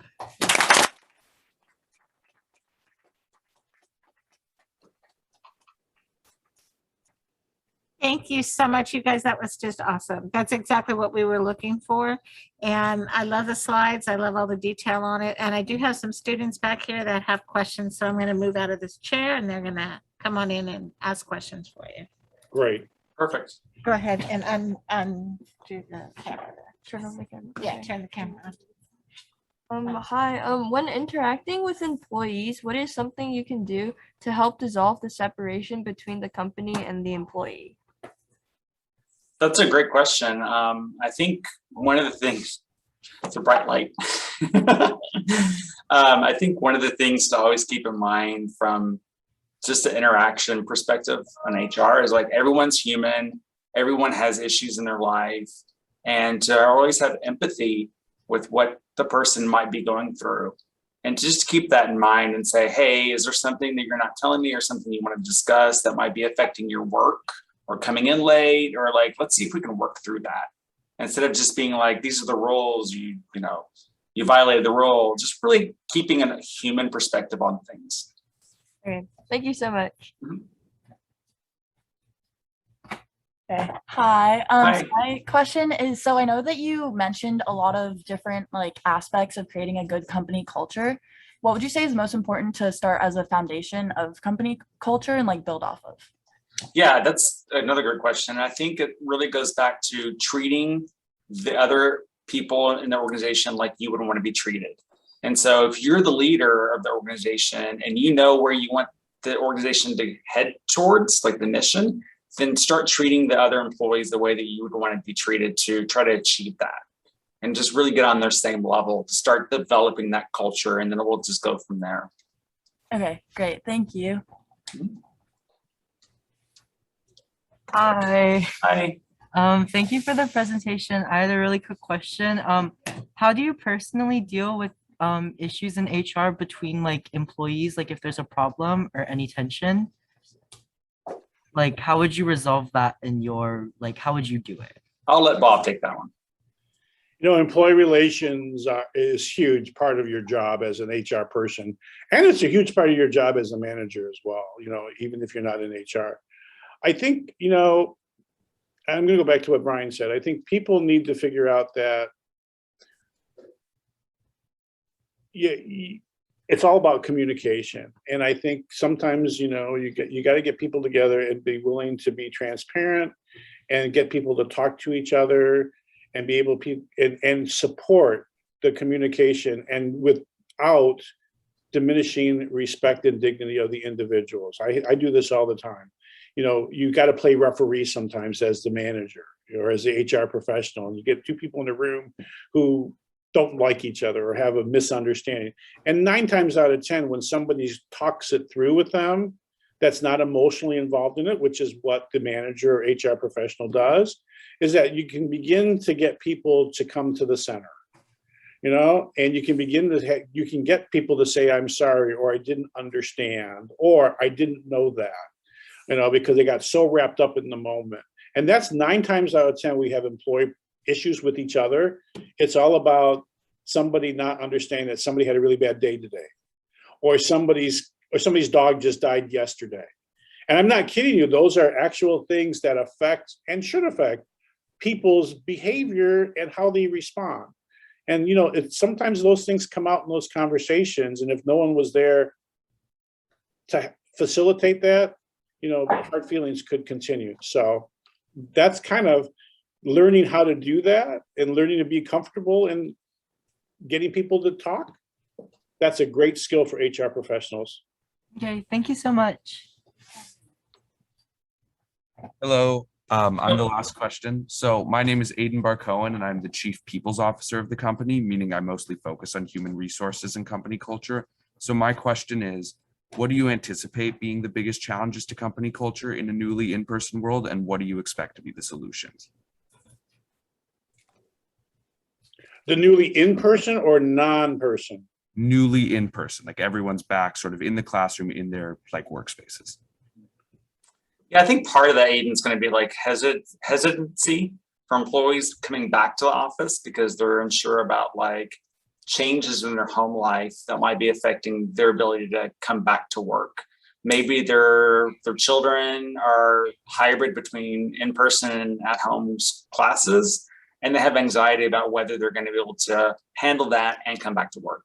Or maybe they have anxiety about whether the safety of the workplace is good for them, and maybe they couldn't get the vaccination, but they have to wear a mask. And maybe they're like, well, I couldn't get the vaccination, but I want to come back to work.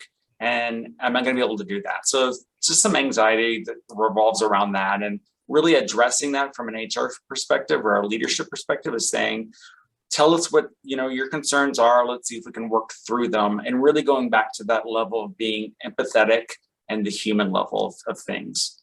Bob, I don't know if you wanted to have a different take on that or add to it. I think one of the things you need to take away as your chief people officer is that an organization is nothing more than the people that make it happen, right? You can't make widgets without people. You can't provide a service without people. And companies need to realize and value what the base of their success is. And it's the folks that are coming to work every day for you. So the things that we talked about earlier are really important. Value your people. And communicate. Yeah. A lot. Awesome. Thank you guys for coming today. It was a pleasure having you, and we look forward to maybe seeing you guys next leadership conference. Appreciate it. Love to chat with you guys again. Awesome. Thank you. Next, I'm very pleased to announce from our very own Varsity Virtual Business Program this year, Aidan Bar-Cohen and Joseph Broderick, who will be presenting on banking and transactions, as well as accounting basics. Hello, and welcome to the Virtual Enterprise Finance Workshops as presented by the South Pasadena Varsity team. I'm Joseph Broderick. And I'm Aidan Bar-Cohen. We've split our presentation into 2 sections, one covering banking and transactions using the U.S. Network Bank and the other covering accounting. Hopefully, these presentations will help guide your financial setups into this virtual enterprise year, and we wish you all the best of luck in your accounting adventures. In this first section, we'll be covering banking and transactions.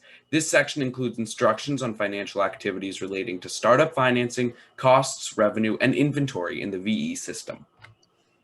The first step after establishing your company is deciding on the startup cost, which varies depending on your firm's size, goals, product, or any other variables that are specific to your business.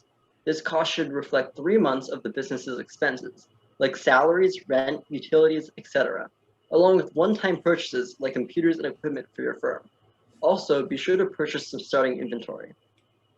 Inventory includes a safe amount of product to have available for about a month as a general rule, but be sure to scale this to any expiration variables in your business, especially if you have food items. Work with your finance teams to make safe estimates on inventory and try to have a bit more starting inventory than necessary to last you for the time period you have identified. Fixed assets can include any single purchases you make, such as machinery or furniture required for your business. For monthly expenses, make sure to include rent, utilities, or anything else that your business will be paying monthly. Make sure to also establish a salary for your employees that is somewhat livable, but also reasonable for your startup business. At our firm, we like to shoot for at least $1,000 a month for each employee. Remember that these employees are part-time, so there's no need for any six-figure salaries. Salaries will likely be your largest monthly expense. However, much of this cost can be offset by out-of-network contracting, which will be discussed later. Visit the curriculum for a helpful worksheet that will help you calculate your startup cost, which is under Finance Task 2 in the curriculum. To calculate an accurate startup budget, your firm will need to research costs and expenses. Costs and expenses should be discussed and decided upon by the finance department, which should be their first major job in the company. Use the internet to find realistic costs for all the one-time costs and monthly expenses of your business. It's important to be realistic. Include everything. You would always rather have a high startup cost than run out of cash within a few months. Realistic research will also make your future financial reports look more realistic and representative of your company. Make sure to work with other departments to research expenses and find the best deals possible on the costs or any rental spaces. As you do this, track your purchases in a spreadsheet and have a reasonable final estimate for your startup cost. Expenses that are typically paid by firms include salaries, rent, utilities, loan interest, and more. Be sure to also make one-time purchases such as equipment, computers, and furniture. As for inventory, the amount you should purchase varies depending on how fast your products can be produced and the volume of sales you expect. But generally, aim for about a month's worth of inventory to start off. Here's an example of a startup budget. The firm has 20 employees, each with a gross salary of $1,000 a month, meaning it cost the firm $60,000 to employ them for 3 months. The rest of the firm's expenses for 3 months came out to just over $20,000. Fixed assets and starting inventory for the firm cost just about $18,000. A normal startup cost should be between $100,000 and $300,000, though needs could be out of this range due to any unique factors of a firm. When you have an idea of your startup cost, it's time to decide how you want to finance your business. You have two main options, debt financing or an equity financing. Though through debt financing, your firm can acquire a sum of cash that must be slowly paid back over time, along with interest. A small business loan is an example of this. Through equity financing, you can sell ownership of the company to acquire cash, which does not have to be repaid. Examples of this include selling stock to angel investors and the $20,000 in seed money VE gives firms. VE firms can acquire loans from the U.S. Network Bank, paying it back in installments with interest, as outlined by the loan amortization table required by the firm. New firms can seek loans of $150,000 and existing firms can seek loans of up to $120,000. For information on interest rates and the process of applying for a small business loan, please seek Finance Task 4 in the curriculum. Virtual Enterprise automatically gives $20,000 to all new firms as seed money. Additionally, firms can reach out to people outside of the VE network to sell stock. This can be a family member of an employee, a friend, or even a local business. Make sure to clarify that all invested capital is not real and is only used for the purposes of Virtual Enterprise. See Finance Task 5 for a template that can be used to contract this agreement. Firms can acquire 3 total contracts, with each with a max exchange of $50,000. Including the $20,000 in seed money, this means that a firm can acquire a maximum of $170,000 in cash through equity financing. Once your company is fully financed, you can begin to pay monthly expenses. Navigate the Virtual Enterprise website to the Bill Payment section under Marketplace Tools and select your firm bank account and the payee. For salaries, select the specific employee you want to pay. For other expenses, select from the generic list of payees. Virtual Enterprise has several payee accounts for various payments that could be made, so try to match an expense with the relevant payee, and if none seem fitting, then match your transaction with the central bank. Then input the information for each region. If the payment is recurring, set it to monthly and put as many months as are left in the VE season. If for any reason you can't access Marketplace Tools, inform your advisor. Here's a screenshot of the bill payment form. Here you can see a $2,000 rent payment going out to the central bank. This payment is set to recur monthly for 8 months. To purchase inventory, go back to the marketplace tools and go to the product manager from the wholesale marketplace. Add a product and its per unit cost for your firm to purchase. Then add your purchase to your cart and check out the inventory. Keep track of all of these inventory purchases and mark down when inventory decreases after sales so you can keep track of your assets for accounting purposes. If your firm uses QuickBooks, inventory can be tracked there. Here's a visual representation of that process of ordering inventory. To begin selling your product, create a buy button with your item name and selling price. This is found under the Store Manager on Marketplace Tools. You can input all of your firm's products with their name and price points. From there, your webmaster or technology department can implement buy buttons on your website, making them either one-time or monthly payments. Here's the form you'll need to fill out to create a buy button. You can check that buy buttons are working on your website, then direct customers to buy from your firm's website sales page. Revenue and sales tax will automatically go to your bank account where you can track it and possibly connect it with QuickBooks. If direct website sales aren't possible, then you may need to invoice a customer, which often happens at trade fairs. Essentially, a customer promises to pay later and you send a bill to confirm this transaction. Through the bill payment feature through their own VEI accounts, they can pay you for the purchase. If an invoice isn't paid, it is still considered revenue, but it is marked as accounts receivable instead of cash on your balance sheet, which we'll discuss later. VEI has a flat sales tax rate of 7% on every item purchased. The company receives the payment for price with sales tax, but can only count the original price as revenue from the purchase, and the 7% tax becomes a liability owed to a tax agency. Your firm will regularly pay off this liability to the appropriate tax agency, which will be discussed shortly. With a large class size, monthly expenses can get expensive due to payment of salaries. To combat this, Virtual Enterprise offers out-of-network contracting to each firm, which can cover 75% of gross salaries, alleviating some of the burden placed on larger classes. Find one or several real-world business partners to contract with, once again clarifying that the money transacted is not real.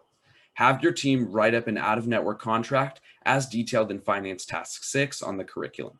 Once the contract is signed, complete the payment request form under the submission forms found on the curriculum, which will provide your firm with increased revenues and stronger financial statements.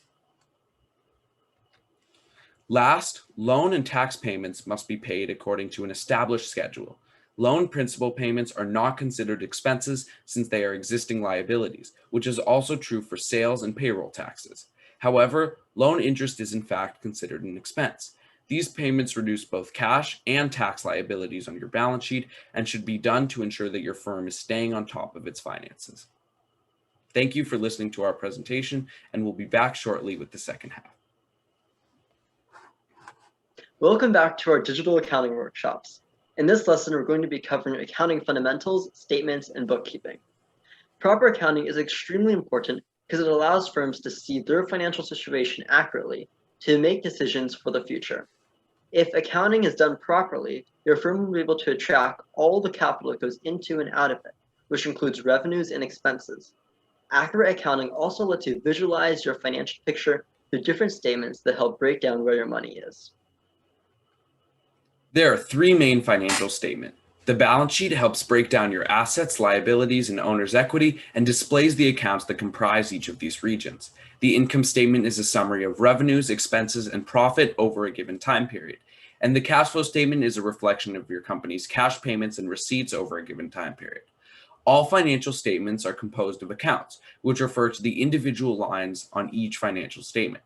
For example, cash is an account on the balance sheet and revenue is an account on the income statement. Let's start by looking at the balance sheet. The balance sheet is a snapshot of what the firm owns and owes, as well as its value on paper. The balance sheet includes three account types: assets, liabilities, and owner's equity. Assets are basically things that a company owns. Cash and accounts receivable are examples of important assets. Liabilities are debts that the company owes. This can include accounts payable, such as unpaid utility bills, as well as the loan your firm may have taken out. Owner's equity is is the last account type. This is the, quote, net worth of the business. It's its value on paper. Examples of equity accounts include retained earnings, which is the cumulative net income of the business unless dividends are paid, as well as the original value of any common stock issued. These asset accounts are linked. These accounts are linked through the fundamental equation of accounting.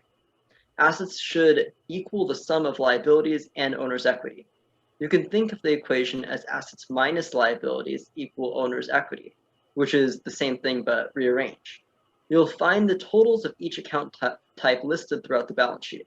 If the equation doesn't hold true, something went wrong in your accounting. Here's an example of a balance sheet. You can see that the assets here are categorized to provide detail to anyone viewing the statement. The same is true for liabilities and owner's equity. If you were to add the total liabilities and total owner's equity to this balance sheet, it would sum to the value of the total assets.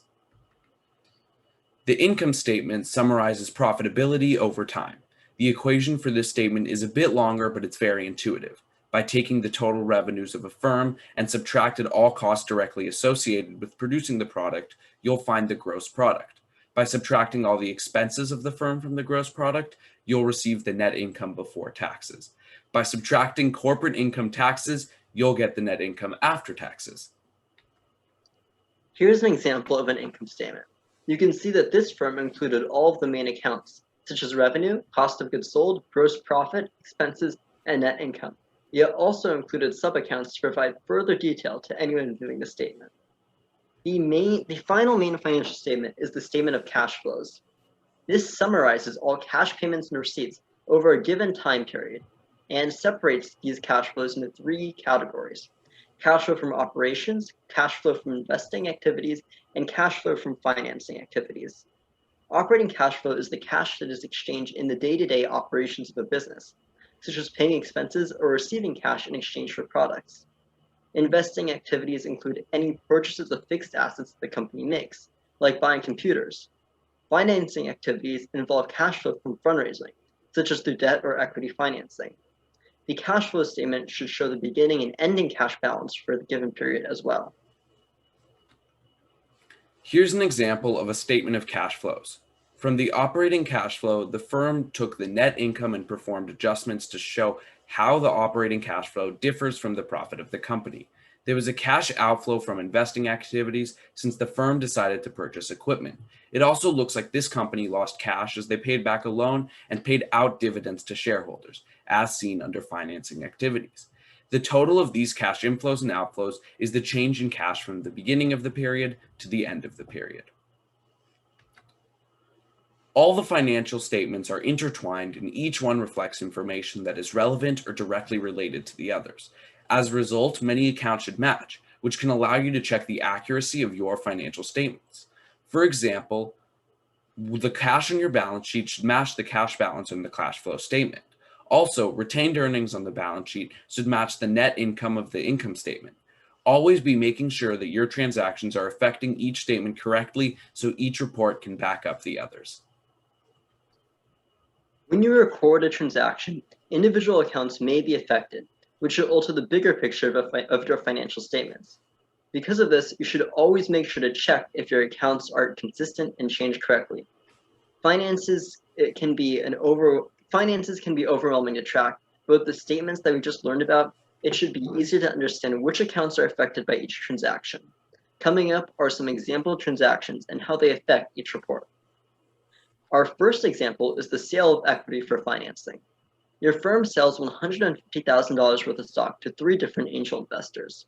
On your balance sheet, the cash balance should increase by $150,000, and the owner's investment should increase by $150,000. The income statement should be unaffected, and the cash flow statement should have a $150,000 cash inflow from financing activities. Notice that how this keeps the fundamental accounting equation in balance. Another example is the acquisition of $100,000 from a bank. On the balance sheet, cash would increase by $100,000 and debt would increase by $100,000 as a liability.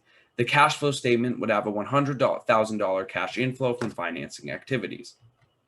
Our next example is the purchasing of fixed assets. specifically a $500 couch. On the balance sheet, cash would decrease by $500 and fixed assets would increase by $500. Your cash flow statement would have a $500 cash outflow from investing activities. It should be noted that you may have to manually adjust the value of the couch as a fixed asset due to depreciation. Depreciation is an expense on the income statement. Next, let's look at paying expenses. A firm pays $1,000 for rent for the month of October. On the balance sheet, cash should decrease by $1,000.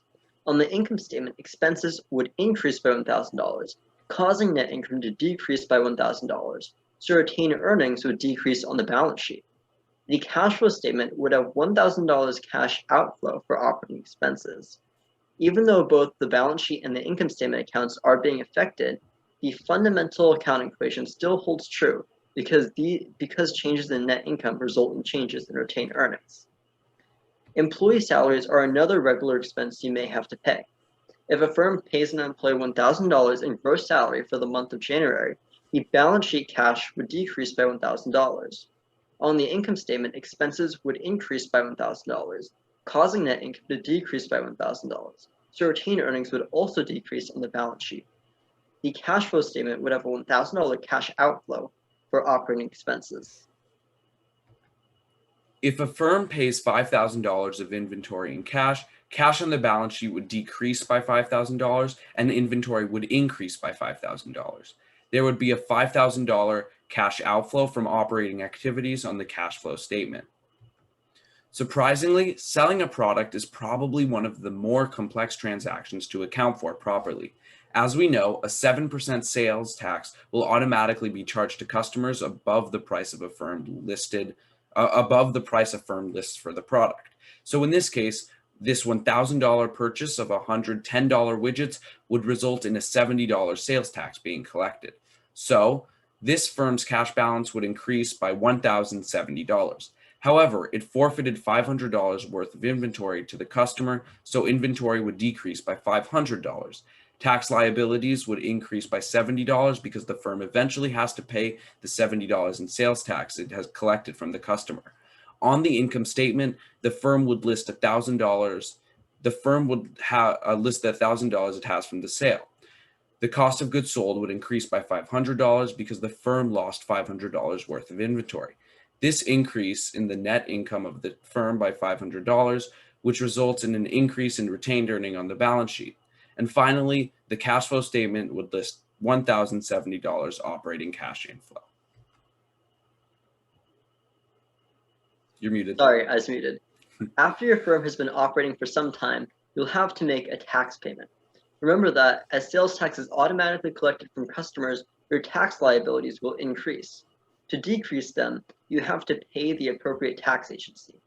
In this example, the $500 payment leads to a $500 decrease in cash, with a corresponding decrease in tax liabilities. The income statement is unaffected, while there is a $500 operating cash outflow on the cash flow statement.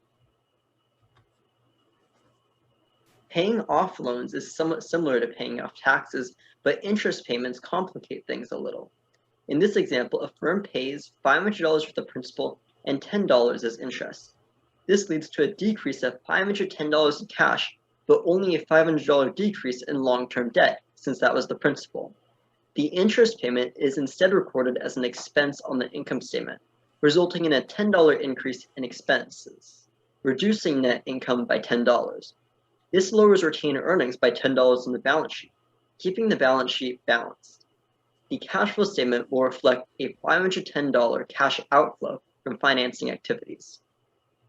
To make all of this easier, accountants can use a program called QuickBooks, which compiles this information for you, assuming you use accurate accounting information when inputting transactions.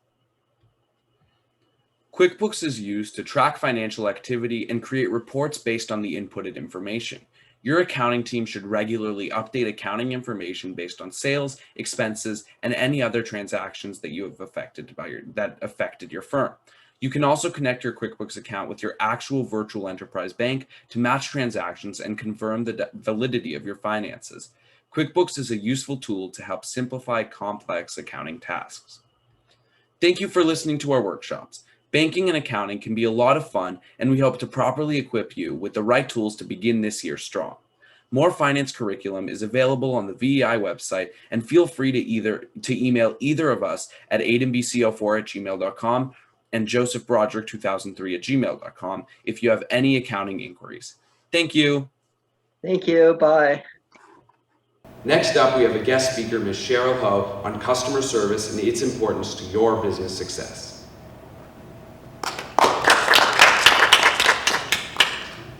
Hi, I'm Cheryl. I'm Sam's mom, and thank you very much for having me this morning. I talked to Ms. Mason. She wanted me to come in and talk about, customer service and sales. I know you've had several different speakers speaking on different topics. So very happy this morning to kind of just talk about, my experiences in the real world of business. So I'll give a brief introduction of my background, where I work, and I figure I'll probably speak for about just 20 minutes and then leave plenty of time for any questions and answer. Sorry about that. You guys are all good? All right.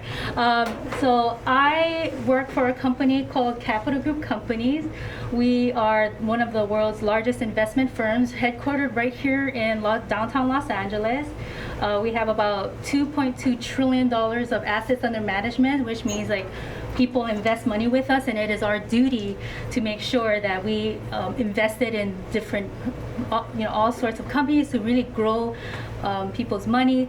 A lot of times, these are just small mom and pops, grandmas, grandpas that have their retirement money with us, and so we take it very personally to make sure that we are successful in a lot of the investments that they do.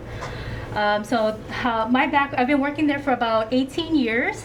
My educational background is I graduated from USC with a background in engineering. So how did I end up at an investment company? I worked first in IT at the Walt Disney Studios in IT, and that was over 20 years ago, many years ago. That job didn't work out because the entertainment industry as a whole at that time was not doing well, so I was let go. And eventually I found my way to Capital Group. I had no idea what they did. So I worked in the IT side, and I worked specifically in the trading room, a lot with our stock traders. So when you see on TV, the New York Stock Exchange, people running back and forth, trading all these millions and millions of dollars every day, I was fascinated about exactly what they do. Went back to get my MBA in finance, and the rest is history and what I do now.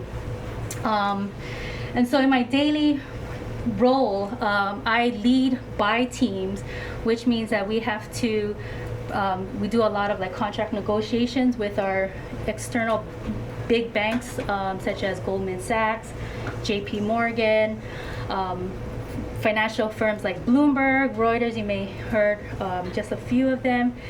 And when tying it all back to customers and customer service and customer satisfaction, what I mentioned in the beginning is that it is we feel at our company to take it personally to make sure that our customers are happy. And when people think about customers in our world, a lot of people think about the individual investors, our shareholders. But I wanted to challenge everyone to think beyond what the typical customer is. It's not just the folks that come to us, but also a lot of our employees can be customers too. I work with a lot of our traders, portfolio managers, all of those big brains. They're geniuses that make all of these investment decisions, and those are some of my customers too that I have to really think about, making sure that they're satisfied with what they do, they have everything they need for their jobs. And then also externally, a lot of vendors will reach out to my buy teams, they wanting to do business with us, get their foot in the door, partner with us. So even though we're the customer, in the sense, we look at them as also our customers, because we want to establish long-term relationships to be able to drive, businesses and have that really solid foundation and partnership. So that was just a brief overview of how we think of customers, and it's not just in the traditional sense. And I know that you guys have been talking about design for delight concepts, and how that really relates to what I do, what our company does. In the end, at the end of the day, the shareholders want money. Nobody wants to invest in with a investment house that will lose all your money, will lose your retirement. So understanding that what the shareholders' goals are will help us refocus on what our business decisions are, what our business mission is. And then with like internal partners, such as like I mentioned, the portfolio managers and traders, I see them as my customers and understanding what they need to do their jobs well. Having that empathy and sitting down with them, if a trader needs the tools, like a research terminal, the tools, or they need some sort of data set or training, I will go out and try to source that for them and bring it back to them to make sure that they have all the tools that they need to successfully execute trades, to make the right investments. And like I said, like our vendors, we want to make sure that I understand that, when we deal business to business relationships, it's always sometimes like a big fight. Like, I want the best price possible. They want to sell me the most expensive product to meet their sales goal.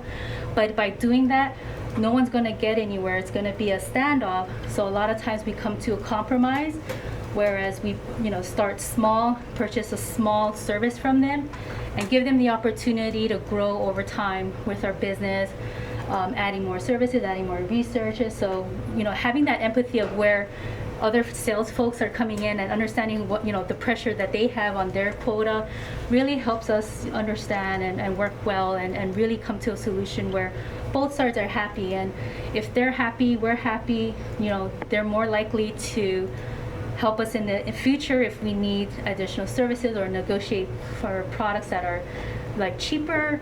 So it really helps to have that rapport, even with your B2B partners out there.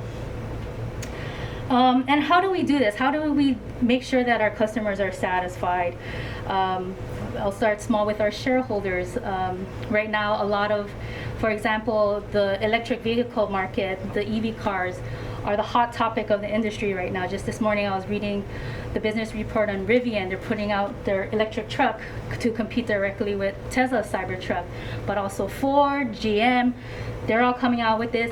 Our shareholders are coming to us and saying they have all this money, how do we invest in it? A lot of times they ask us to look into like the hottest market or whatever is the topic of the week. The cryptocurrency was just a couple weeks ago as well.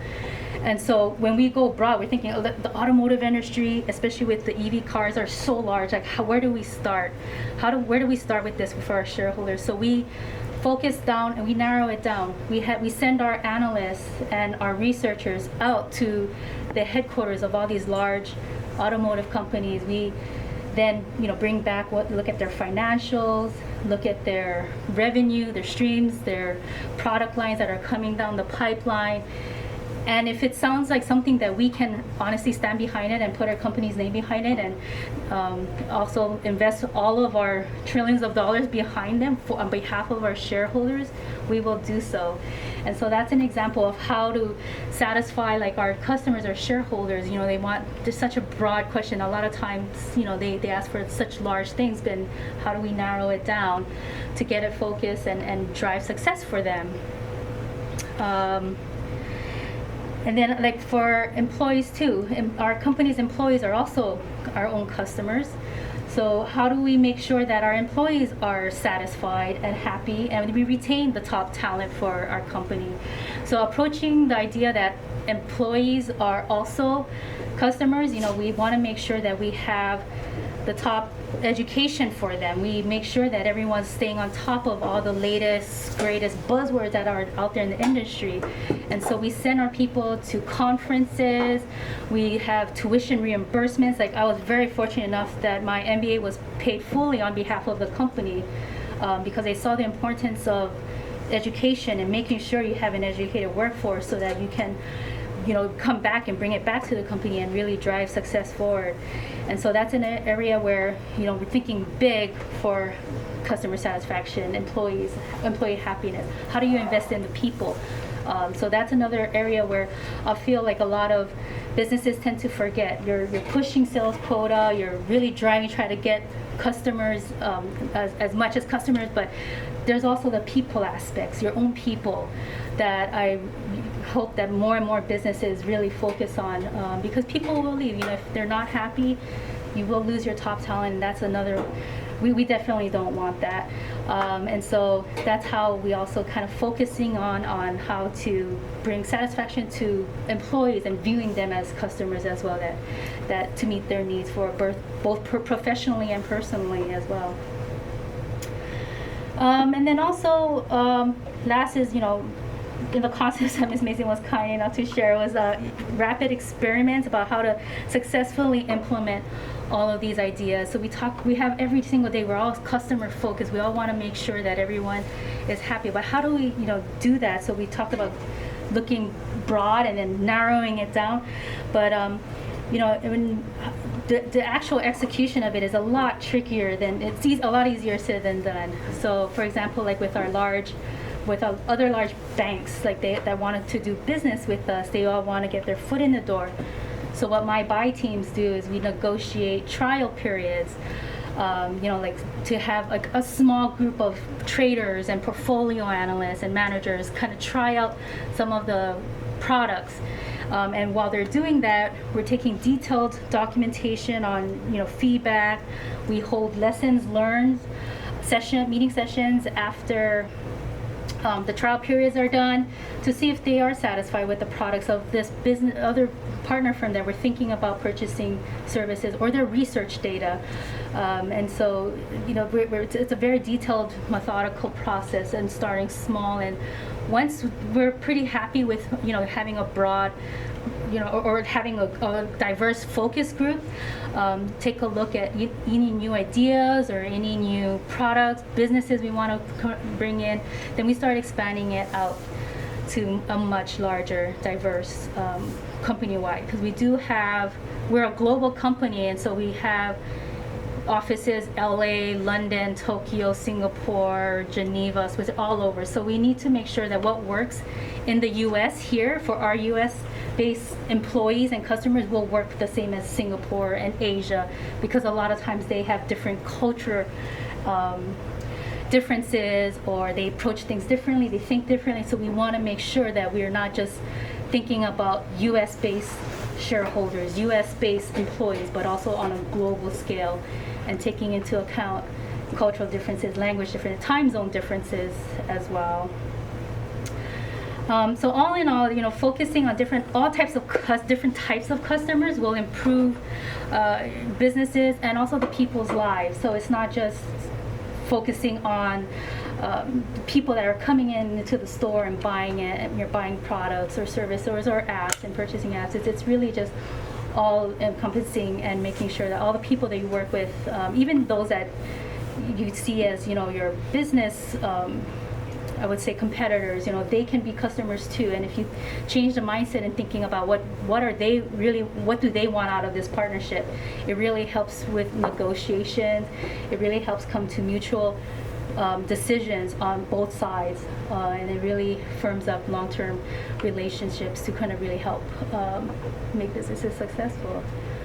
So I'm gonna just take a quick pause there I don't know if anyone has any questions.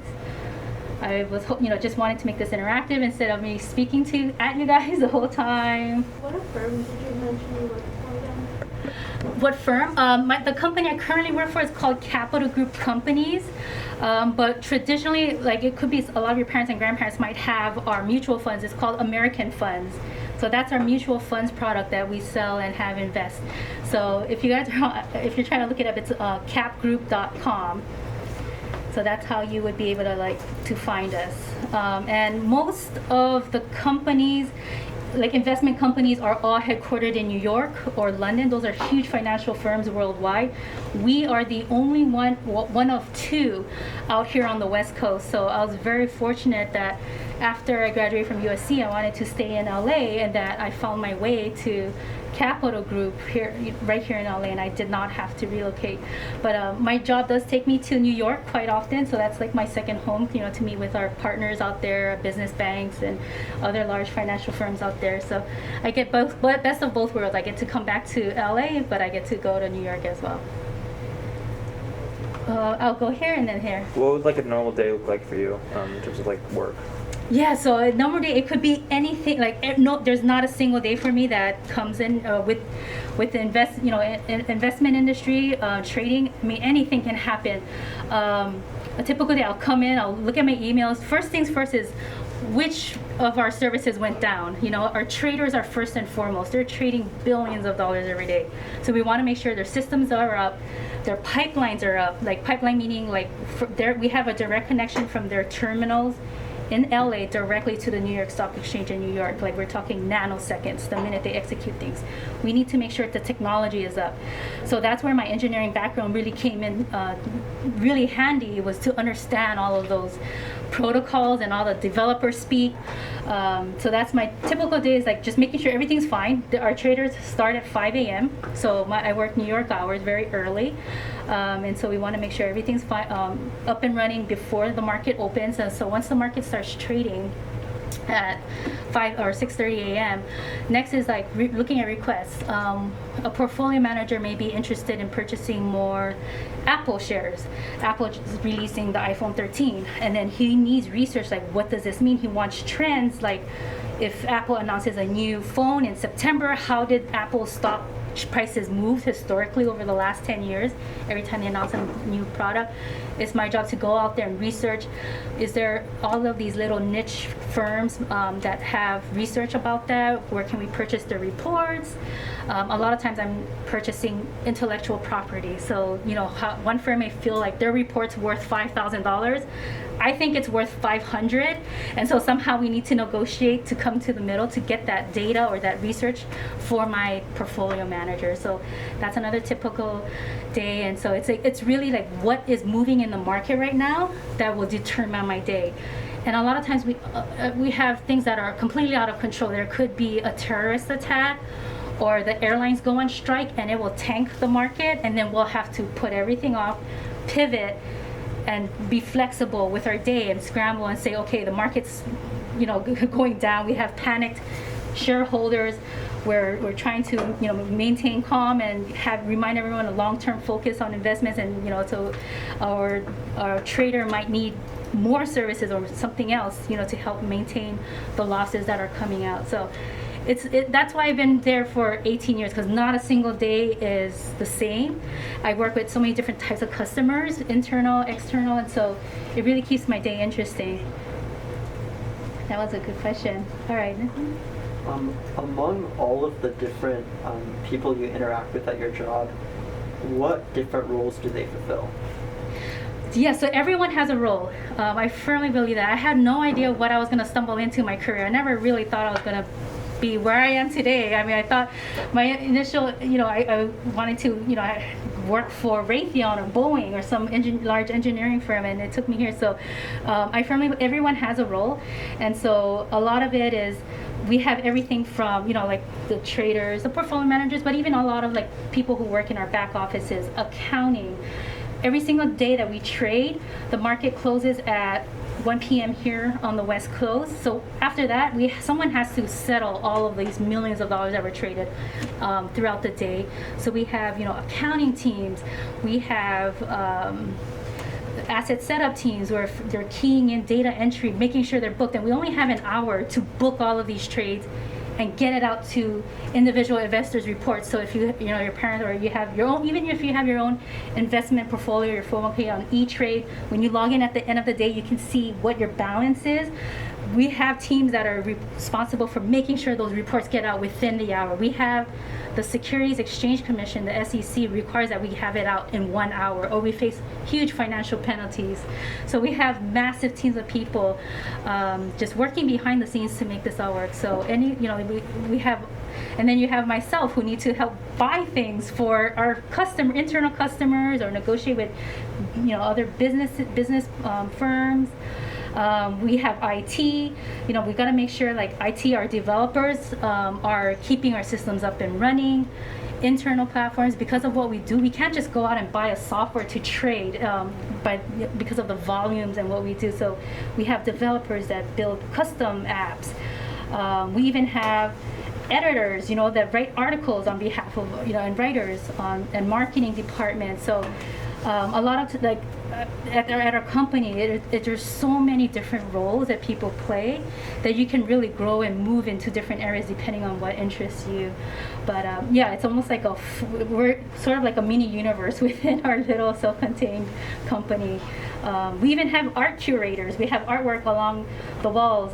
We're one of the second largest private collectors of art besides the Getty Museum. And so we have art tours in our offices. We have 12 floors in the Bank of America building in downtown LA, and we do art tours. So we even employ art curators. We have, one of my favorites is we have charitable giving team that make sure that with all this money that we're also bringing in, that we're also making, that we have a responsibility to invest back in the community. So maybe one day I would love to be on that team where you get to pick which charity you want to donate millions of dollars to. So really a lot of different roles everyone plays. There's a role for everyone out there. Yes. I know you mentioned Capital Group has a variety of different customers. What would you say is the most important thing to keeping client relationships healthy? And does that look different for a small customer versus a very large investor? That's a really good question. I don't think that how you for a large company versus a small company, customer service, it's really to remember that it is a person that you're dealing with, whether you're working with a company that has 8,000 employees or a small plant shop with 4 employees, and then bringing in customers. So that all the customers are really, we treat every single person that we interact with as a customer, to make sure that we understand what they need, their empathy. A lot of times, people are stressed out. Why are they stressed out? Is it something that they need? Is there something that we can help them with? Challenges, anything that they need to overcome. And so a lot of times you feel a large company, you may get lost as a customer, but we try to see every person as an individual, and that's important, whether or not you're the CEO or you're down to a writer. Everyone has an important role that we need to make sure that we're focused on, and so we try to make sure we get through everyone, but yeah, whether you handle approach a small company or large, I don't really, as long as you keep in mind that everyone is a customer, whether it's your co-worker, project team member, it'll help drive everyone to success and also personal fulfillment also as well. Yes. What have you personally found to be the most important qualities or things to do when you work with people as frequently as you can? I find that most important for what I feel is that personally too is having that personal connection. When I first deal, especially it's not easy, working with folks coming from New York, a lot of the skilled salespeople and account managers in New York, they'll come at me. And for me, instead of just jumping right into business, the most important skill and quality to have that customer service is to build rapport. I'll ask them about, what did you guys do this summer? And they'll mention, oh yeah, we went to the lake with the kids. Oh, how old are your kids? What do they like doing? What are your future plans? So instead of jumping right into it, it's just building that personal connection. Will lower the walls a lot, and really build that personal connection, rapport with people, and I think that's a skill that I think everyone would be able to really hone in on, and it makes you likable. To remember, I mentioned, that people are human. Yes, they have sales goals, but let's a lot of times we have the sales meeting over lunch. It's they may order fish, and because they don't eat red meat, and I'm like, oh, is that personal preference? Or so they'll get talking. So I like to ask questions to people to help build that personal connection first, and because you find that if you ask questions, people love to talk about themselves, and that's a great way to build customer service, that connection with people. All right. Any other questions? Thank you so much for joining us today. You're welcome. Thank you for having me. Next, please give a warm welcome to Ms. Karen Hayes, the South Pasadena High School Yearbook and Newspaper Advisor. She will be talking about how to create an award-winning newsletter. Okay. So make sure that you guys have your personal laptop or the cow cart you're able to get into InDesign. and download the InDesign tutorial folder from the Google Drive folder, the October 2021. So the left-hand selection and object tools, going down the left side, and InDesign, when you open it, you should be able to see all of these tools. One of the most used tools is up at the top, the selection tool to select objects on the page layout. Objects include the text boxes, any boxes, images, lines, or anything else. Use it when you need to move any of the objects around on the pasteboard. It's the most common tool that you use. Direct selection tool is not really used for page layout. It's more for illustrators or people who are tweaking things within an object. So the direct selection tool allows you to pick one anchor point on an object and adjust it rather than the whole object itself. So the reason why I want to point it out to you is if you accidentally select this and you're moving an object and it keeps getting distorted, it's probably because you have the wrong selection tool on. So check that. Make sure you have the right selection tool. Type tool is used to create and select text boxes on a page. You use this to draw a text box or to edit text that is already on the page. You guys are probably very familiar with all of this so far. The line tool allows you to draw lines on the page. For Tiger newspaper, we are typically doing a black line at 0.75 point, but you can use this tool. Also, if you use the shift key, it will anchor it to a round angle, so it'll be straight or it'll be 30 degrees. It won't go to some random number of an angle if you use the shift key with that. The rectangle frame tool is used to place objects that are other documents, so that would be things like photos. You would place it with the rectangle frame tool, and you can use it for all of the photo boxes and anything else that you're placing, like if you're doing a Photoshop file or something. Rectangle tool is usually used if you just want a solid color or a solid border. So these are things that we use for the boos and bravos in the newspaper, or for columns if we're doing a full border around the column. Okay, so next, this is the biggest thing. I think this is the biggest area of growth for you guys, is learning how to use the coordinate system within InDesign. Yay math, I wish Lillian was in here. So, has anybody used these boxes before in InDesign? Noah, Georgia, a few of you, awesome. This is going to be your best friend, and it will make everything incredibly fast. It'll be so much faster to adjust your layout using these tools. If you can master them, you'll be able to adjust any object quickly and easily. So from left to right, you have your reference point, your XY coordinates, your width and height, and the link that constrains the proportions of the object. So if you type in to the box, it will make adjustments to that object that you have selected. And you use the reference point to decide where it's influencing that number from, where it's anchoring your object. So the other beauty is that it can do math for you. You don't need to be doing all of the how many picas is in an inch or whatever. You can have it do the math for you. So XY coordinates, they tell you where the object is located on the page. Who knows where the origin is?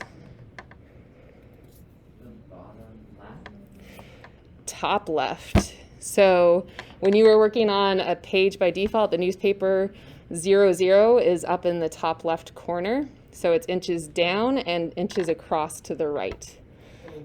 There are no negative. There can be negative if you have something like floating off of a page, and you can also customize where your origin is. But by default, and the pages that we build, origin is top left corner. So if you have, like this X box says 3P6, that means it's 3P6 to the right of the origin. The origin is in the top left corner. So if you want to check how far a different point is on the box, like if you wanted to know the right side of it, how far away from the origin is it, then you would click into your reference box and change that location from the upper left, which is white, to the upper right. You would change that. So if you need to check distances from different points on the object, you use the reference point grid up in the upper left. It's super handy when you want to be checking different things or aligning different sides of objects. So the numbers in the XY box will adjust as you click around to your reference point. So if you wanted to play with that now in InDesign, you could. So they reflect the distance from the origin to that position on the object. So if you look at the reference points, you have 9 dots. I listed out the 9 dots that they would be. So it's the upper left corner, top center, upper right corner, and then it's left center, center of the object, right center, lower left corner, bottom center, lower right center. Make sense so far? Okay, so how would you use it? If you know that the object needs to be centered on the page horizontally, you could use these tools without touching the object itself. So you would click the top center reference dot, then delete the 3p6 and override it with 33, because 33 picas is the center of the page. The spread is 66. The page is 66 picas wide. So you can type in 33, hit enter, and then it moves the object for you. So you can use this to override what's there, and it'll move the object for you. Another example is if you needed an object to be moved down 1 pica, say you have it lined up right under a headline and you need to shift it 1 pica, you can do the math in the box. So in the Y box, it says 24p0. You can click into there after the 0, just type in +1 and hit return. That will add 1 pica, and it will shift it by 1 pica. So now the box will appear at 25p0, 1 pica below wherever you had it.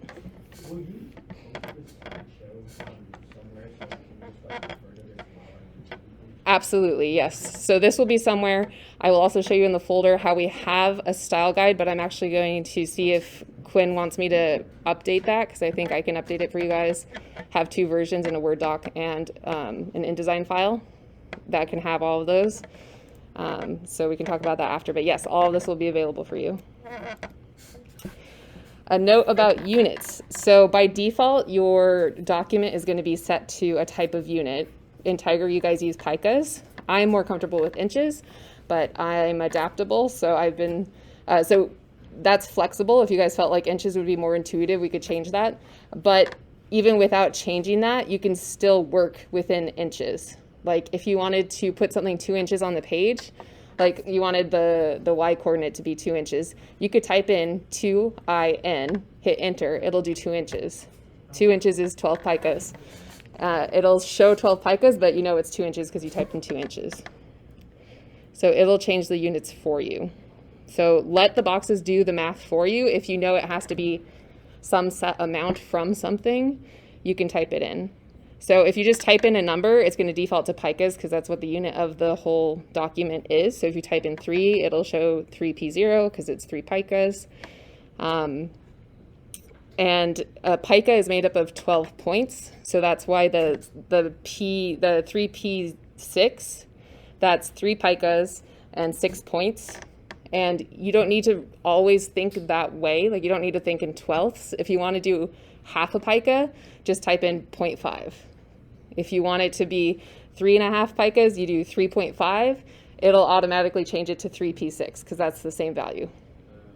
Does that make sense? So you can work in decimals or you can work in points. And that just depends on how you type it in the box.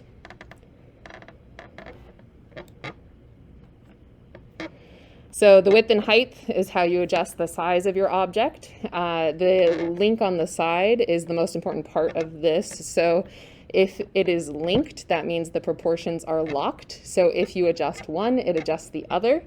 This is valuable for images because you don't want people to be skewed in your images. So if you're adjusting the size of an image, make sure that the link is not broken. So right now, that link up there on the right, that is a broken link with the slash through it. So that means that if I changed one, the other would not change. If I was doing an image, I want to make sure that's locked before I change anything for height or width. But if it's something like you have a text box and you want it a little taller, unlink those so that you can change the height, but it doesn't affect your width.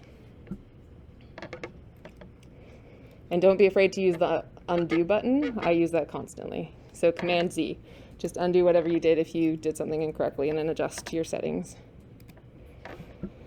For setting up your workspace, I think that it would be beneficial if we all work in the same workspace. So I recommend using typography. So in the upper right corner, you can see what your workspace is set to. And I encourage you to set it to typography And there's a couple tools on top of typography that you can add to your right-hand tools. Anytime you want to add something, you can open it in a window and drag it and drop it into that. So pages and layers. Pages is probably pretty self-explanatory. If you click on pages, you'll see a list of any pages in that document. You guys are working on 1 page per document, so it's not really too important for you guys to understand how to use the pages. But if you were to make a bigger document, like I have a document going where I'm cleaning up the September layout for you guys, so you have 1 document with 16 pages with everything set up pretty well. That document, you can jump through and see different pages. The layers are more relevant because sometimes you want to be working with objects separately. So for instance, on the front page, you want the Tiger logo to always be where it is. You want the SPHS logo to always be where it is. You want page numbers to always be where they are. You're going to put that on 1 layer, and then you're going to have a separate layer for all your objects that are changing week to week, month to month. Sure. Okay, so they're bringing the carts in, so we'll just take, whenever they come in, we'll pause for a second.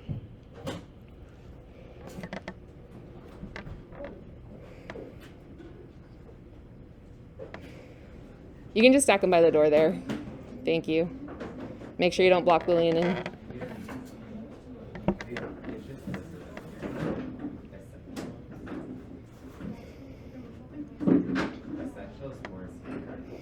And then put the carts wherever they're out of the way, in front of the glass or over here. Thank you. Yeah, that's fine.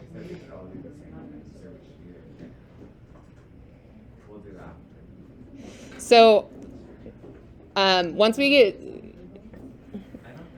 I'll do a demo for you guys and I'll show you how I use the tools and why I think typography is the best setup. And if you want to do something differently, we can talk about it then and see what you're using that I don't have set up. Okay, so let's get back to this. So for the layers, sometimes you want to be working with objects separately. So you want to create them different planes for them to be on. And if you click into the layers tool, you will be able to lock layers, hide layers. You can make them invisible so you're not looking at them.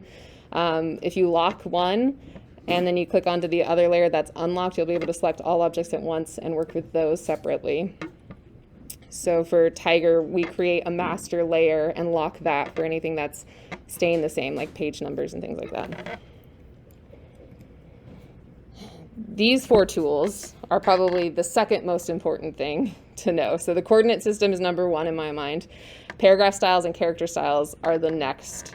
This is a huge thing where I want you guys to get familiar and comfortable with this, because this will save you a ton of time. And you won't have to memorize how things should be or what font size it should be or what spacing it should have. As long as these styles don't get corrupted or changed, you'll be able to use these throughout the year for many years without having to think about, oh, headlines are supposed to be this point or this sort of leading or anything like that. So the paragraph lets you adjust the settings for an entire paragraph. A character style is something that is layered on top of the paragraph style. So that one only impacts the characters that you select and you apply it to. So that is something where it won't impact the entire paragraph. So that is something where we can make our bylines into 2 different character styles because they're on the same line. If we apply a paragraph style alone, it will just do 1 style for that whole thing. But if we apply a character style on top of that, we can do 2 different character styles within the same paragraph. So here are the character styles. I've been cleaning them up for you guys in 1 document, so they're all the same and consistent. And once I finalize all that stuff, I'll work with Quinn in top 3 to see if that's a useful tool for you guys. But I think it'll be good to have it all consistent, and I'll show you how we can use it going forward. So they should all make sense. If the names don't make sense, we can rename them. Article body text with the drop cap for the first paragraph. Front page preview text, byline, headline dominant, headline non-dominant, headline front page, subhead, caption, all that stuff. So if you are using these, you don't need to worry about setting these manually. You can just click on the button. And if you ever click on a button and it's not looking like you think it is, check for this little plus sign, like next to article body text. That plus sign means it has changes since the style has been applied. So you can clear those changes or keep them, because it might be that you italicize text within it. You want that change, right? You want that override. Or maybe it remembered some sort of spacing from something else. That's something that you want to clear. You can right click on it and say override. You clear overrides. And that will allow you to reset back to the defined article body text. So if you're making changes to individual characters, like I mentioned, so for the most part, it's going to be the bylines and captions. Then you can use the character styles to override the paragraph style. So the way that I set it up, you'll see that I have a paragraph style for each of these things. That's to get it to the right size and font. And then the character style applies the bold versus light versus whatever. So you would set the paragraph style first and then the character style second. And I can show you how to do that during the demo. So let's go play. Now, please give a warm welcome to Mr. Robert West, the Vice President of Employee Services and Training in Priority One Credit Union of South Pasadena. He will be talking about how to create a winning resume.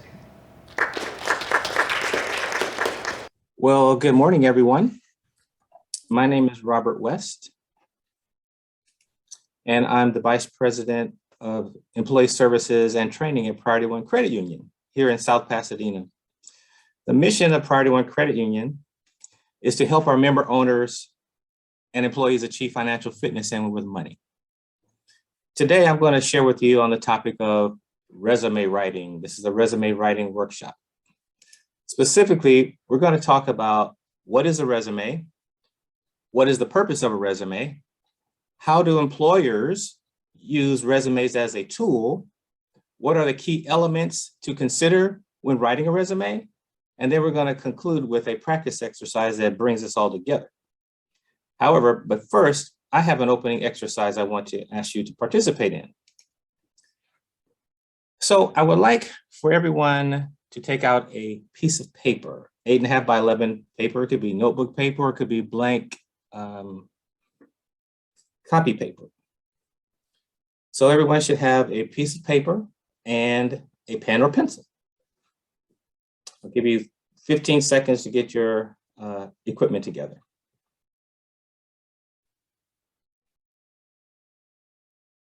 All right, now if you have all your equipment together, I want you to draw a vertical line from the top of the page down to the bottom of the page, right down the middle, like you see on the screen here, and then a horizontal line from left to right across the middle. So you have 4 quadrants that are equal quadrants. All right, if you have that, the next part of the exercise, I want you in the 4 quadrants to write these words. In the upper left quadrant, write the word who. The upper right, what. Lower left, where/when. Lower right, why. Who, what, where, when, and why. Got that? You're going to need another minute to catch up on that one. Okay, thank you. Okay, I think we're ready now. All right. Now I'm going to give you instructions on what to write in each of those quadrants. In the who quadrant, I want you to write 3 words that describe who you are in terms of your personality and character. 3 words that describe you in terms of your personality and character. What are you like as a person? If you need help, you can ask someone who knows you well. You can ask Ms. Mason. But 3 words that describe you in terms of your personality and character. Hey, Mr. West, I think we're good. Okay, thank you. Next, in the what quadrant, I would like you to list 3 to 5 things you enjoy doing and are really good at doing. 3 to 5 things you enjoy doing and are really good at doing. They could be active sports, they could be skills you have, they could be hobbies, anything that comes to mind, no less than 3, no more than 5, but 3 to 5 things you enjoy doing and are really good at doing.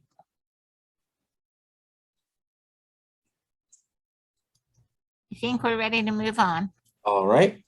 Next, in the where, when quadrant, list the names of at least 2 places where you have worked or volunteered your time.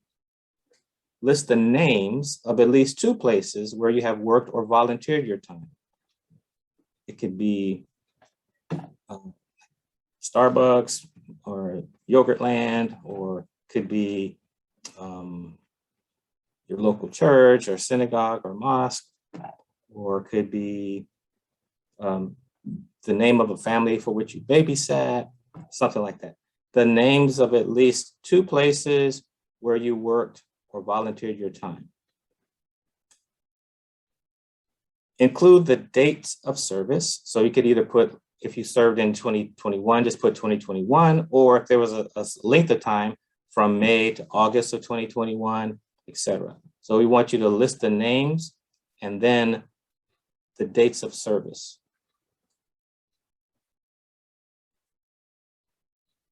Lastly, provide 2 or 3 examples of the type of duties you perform. So if it were babysitting, you supervised the children, coordinated games and organized play, something like that. If you washed dishes, provided cleaning services and food services and cleaning services, something like that. So the names, the dates, and then 2 or 3 examples of the types of duties you perform. I think we're ready to move forward. All right, and lastly, why? Why quadrant? For reasons other than to earn money, share in 1 sentence your dream, the reason why you want to work. What's your dream? How do you want to change the world? What contribution do you want to make?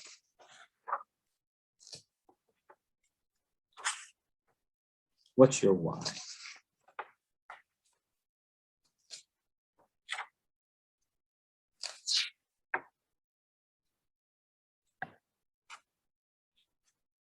What problem do you want to solve?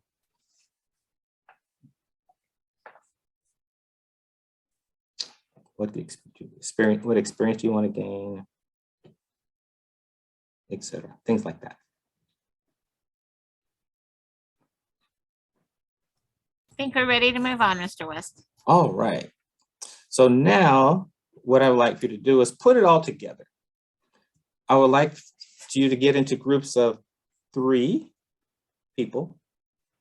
And I want you to share in your group, take about a minute, it probably won't take that long, but a minute to share your who, what, where, when, and why with the people in your group. Each person will get about a minute, 30 seconds to answer the questions. So it would look like something like this. Hi, my name is Robert West. I am a training, coaching, and human resource professional who is skilled at teaching, coaching, and explaining. I have 25 years of experience working in credit unions and nonprofit organizations, and my dream is to help high school students learn how to write resumes. Something like that. It'd be your version of that. So in groups of 3s, and then just share your who, what, where, when, and why with them.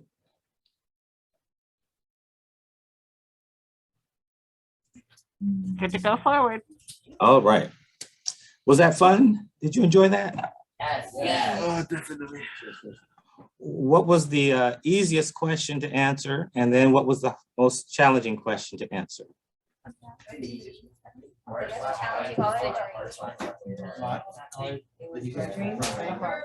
They're saying the dream. I don't know if Dream. Yeah, I'm hearing lots of dreams. Well, another thing that I want to do is to help you pursue your dream, because that's what the game is about, right? You want to find work that's meaningful to you and that you can find joy in doing. So, and the resume is the first step in that process, because the resume is you on paper. Now, as an HR professional, I see a lot of resumes. I do the recruiting. Part of my job is to do the recruiting for everything from the high school student interns that are part of the South Path High. We do entry-level positions for our tellers. And also I look at resumes for senior level executives, whether it's vice president of finance, operations.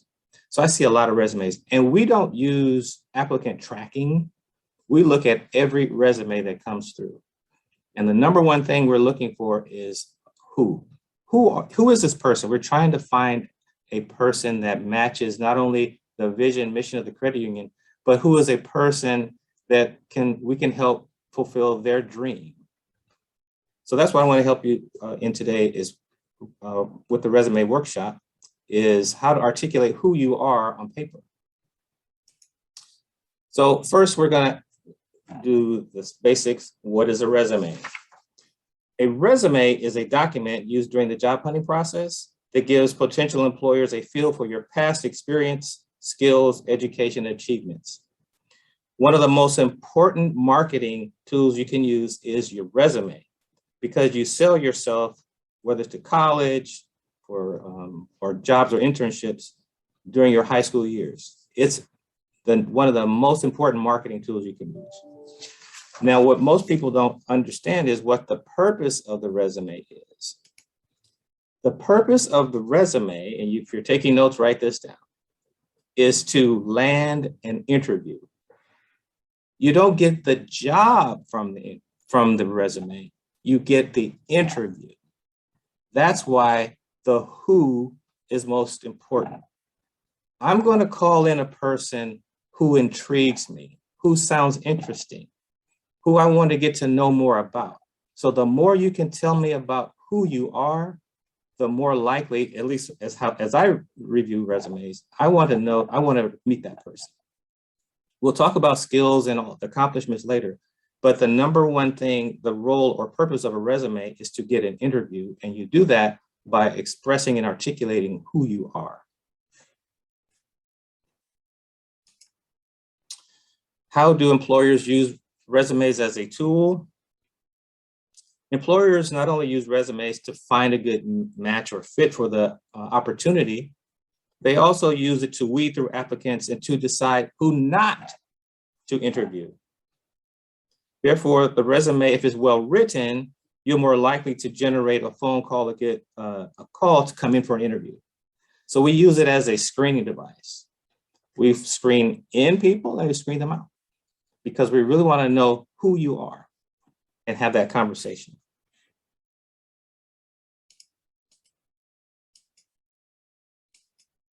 What are the key elements to consider when writing a resume?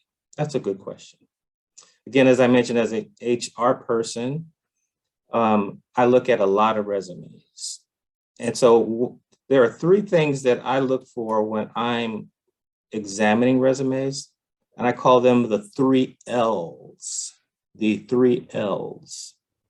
The length, the layout, and what I call the leave-outs, or the length, the leave-outs, and layout.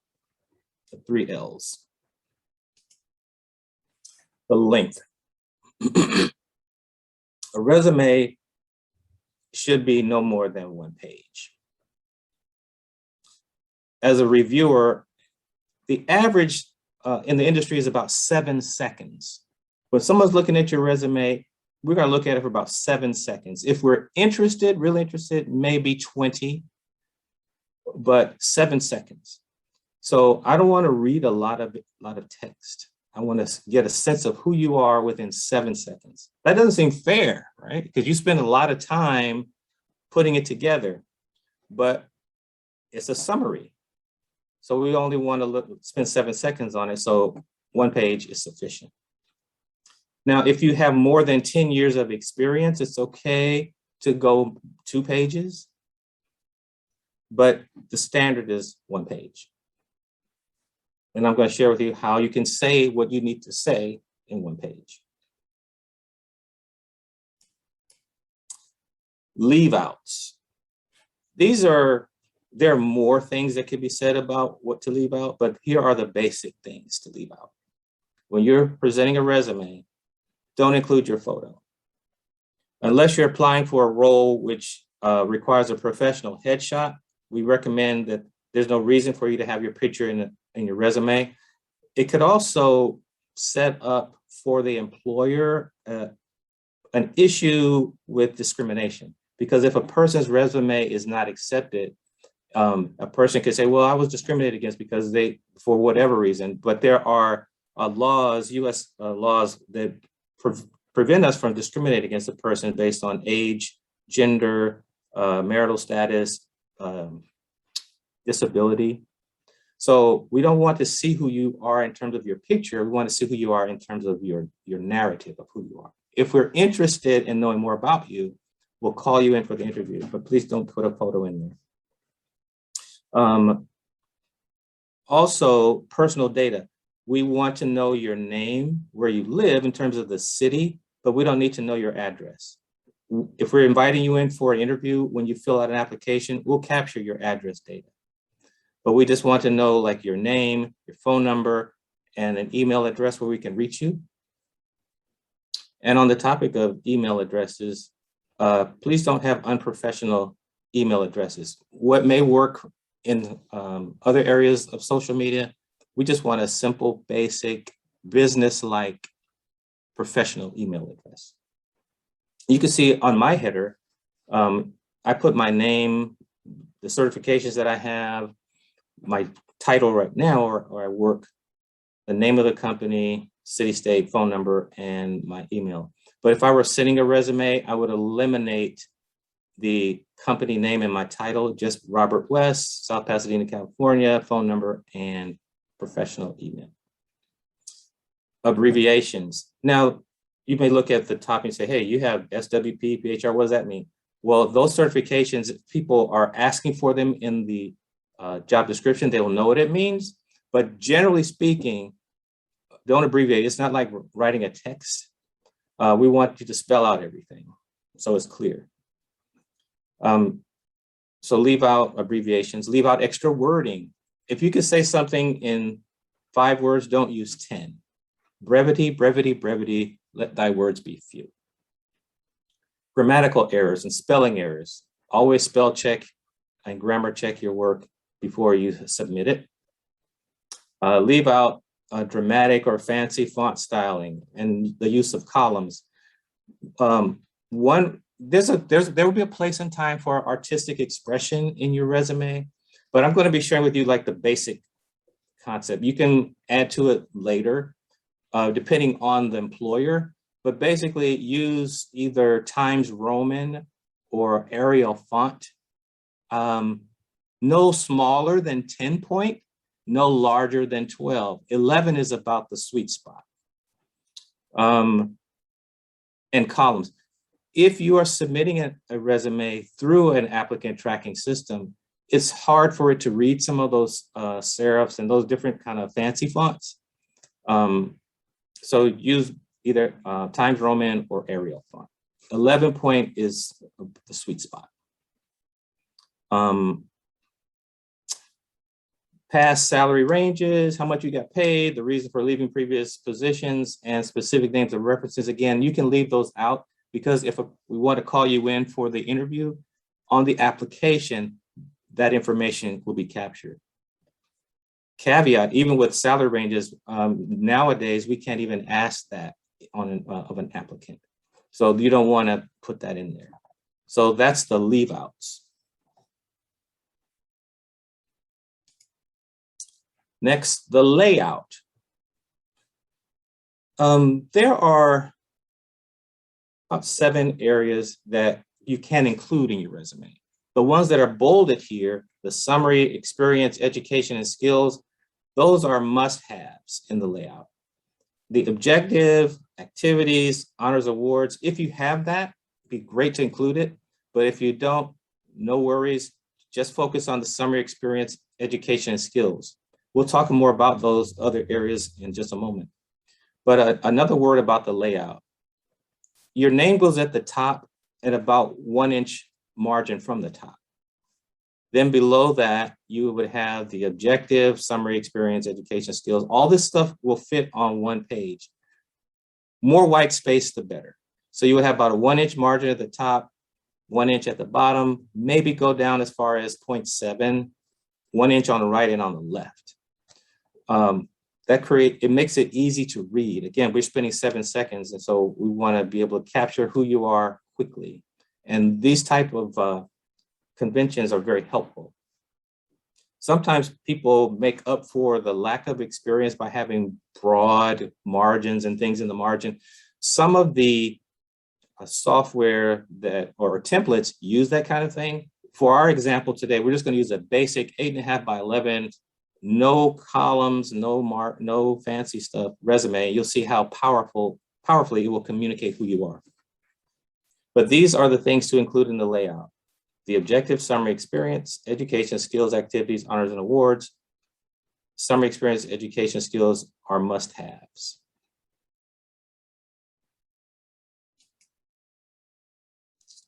All right, now we're going to do another exercise. Well, before I move forward, do you have any questions about what we've covered so far? Any questions, you guys? I think we're good. Okay. So now on that same piece of paper that you used to do your who, what, where, when, and why, you can turn it over.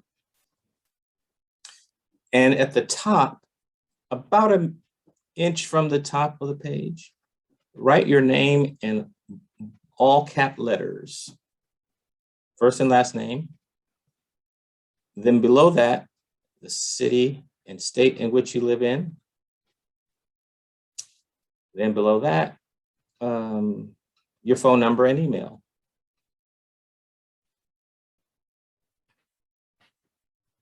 I think we're ready now. All right, thank you. So this part of the exercise is basically matching. You're going to be matching what you wrote on your who, what, where, when, why to the elements of the resume. And also, this is like, I would call it your inventory resume. This resume is not one that anybody necessarily would ever see as far as for a specific job opportunity. It's just capturing everything that you are on paper. I always recommend that people have 2 resumes. The one that we're going to build right now, which is like your inventory, where you get all about who you are in one document. Then when you're responding to a particular job opportunity, you will look at the job description and then see how what your experience is matches the job description, and then use the job description as a template to fill in gaps or to explain how who you are is a match for the job description. So for example, here, under the objective, at the center of the page, you go down, it'll be objective. This is where you would include your why. Your objective is to whatever it is you wanted to do, your reason for work, your why.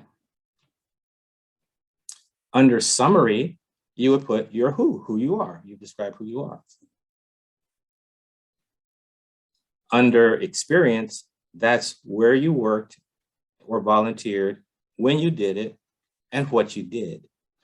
When expressing your what, no more than 5, no less, well, 3 to 5 bullet points. And if there's one that's compelling, you can have like a paragraph, you can do that. But this is where you would bullet point your experience. And I'll show you an example in just a moment.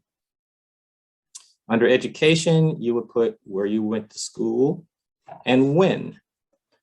When you're in high school, put your high school as part of education. Once you graduate and go to college, you can drop off the high school, because we assume that you graduated from high school if you're in college. And then you can put when you're maybe expected to graduate, your degree. There are a lot of other things you put on that education, but education, where you're going and when you you graduated or expect to graduate. Some people, when they're in high school, you can also put your GPA if that's if it's significant to let people know, but it's not necessary to put that on there. Skills, that's your what. What are you good at? What do you enjoy doing? Activities, extracurricular activities, hobbies. Then honors and award. Again, these are what things, and this is where you put those what things. As much as you want to put there on this particular resume, you're going to use that, because in the future, you can now edit out or edit in information according to the job description that you'll be looking at. So that's what, on the backside, I want you to at least capture the outline and you know what goes under each heading. So you can write your name, city, state, zip code, phone number, email, then objective, summary, experience, education, skills, activities. So now you have the outline of what goes into a resume.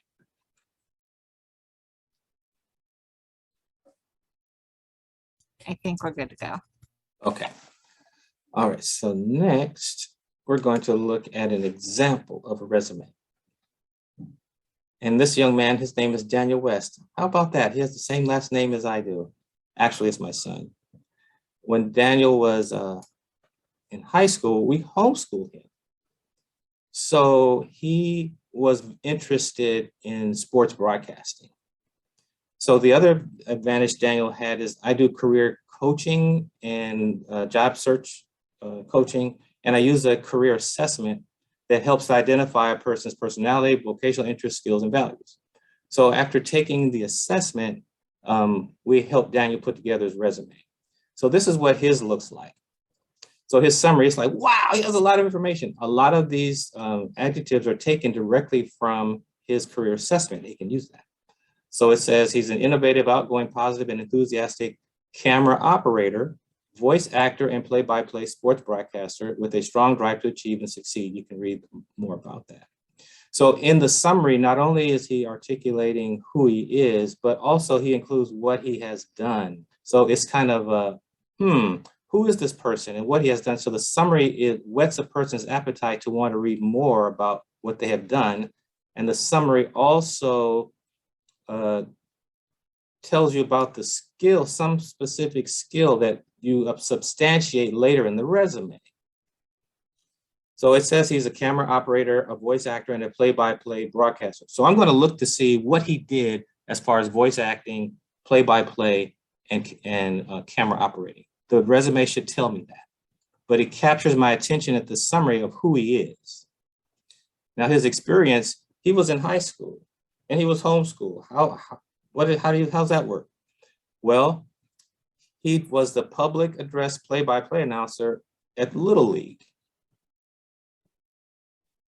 So he announced more than 200 regular season and playoff games. He was the lead public address announcer, and he recorded his play-by-play commentary. It's like, okay. So some things that you do that you love and enjoy, you may think, no one may be interested in that. It doesn't sound fancy.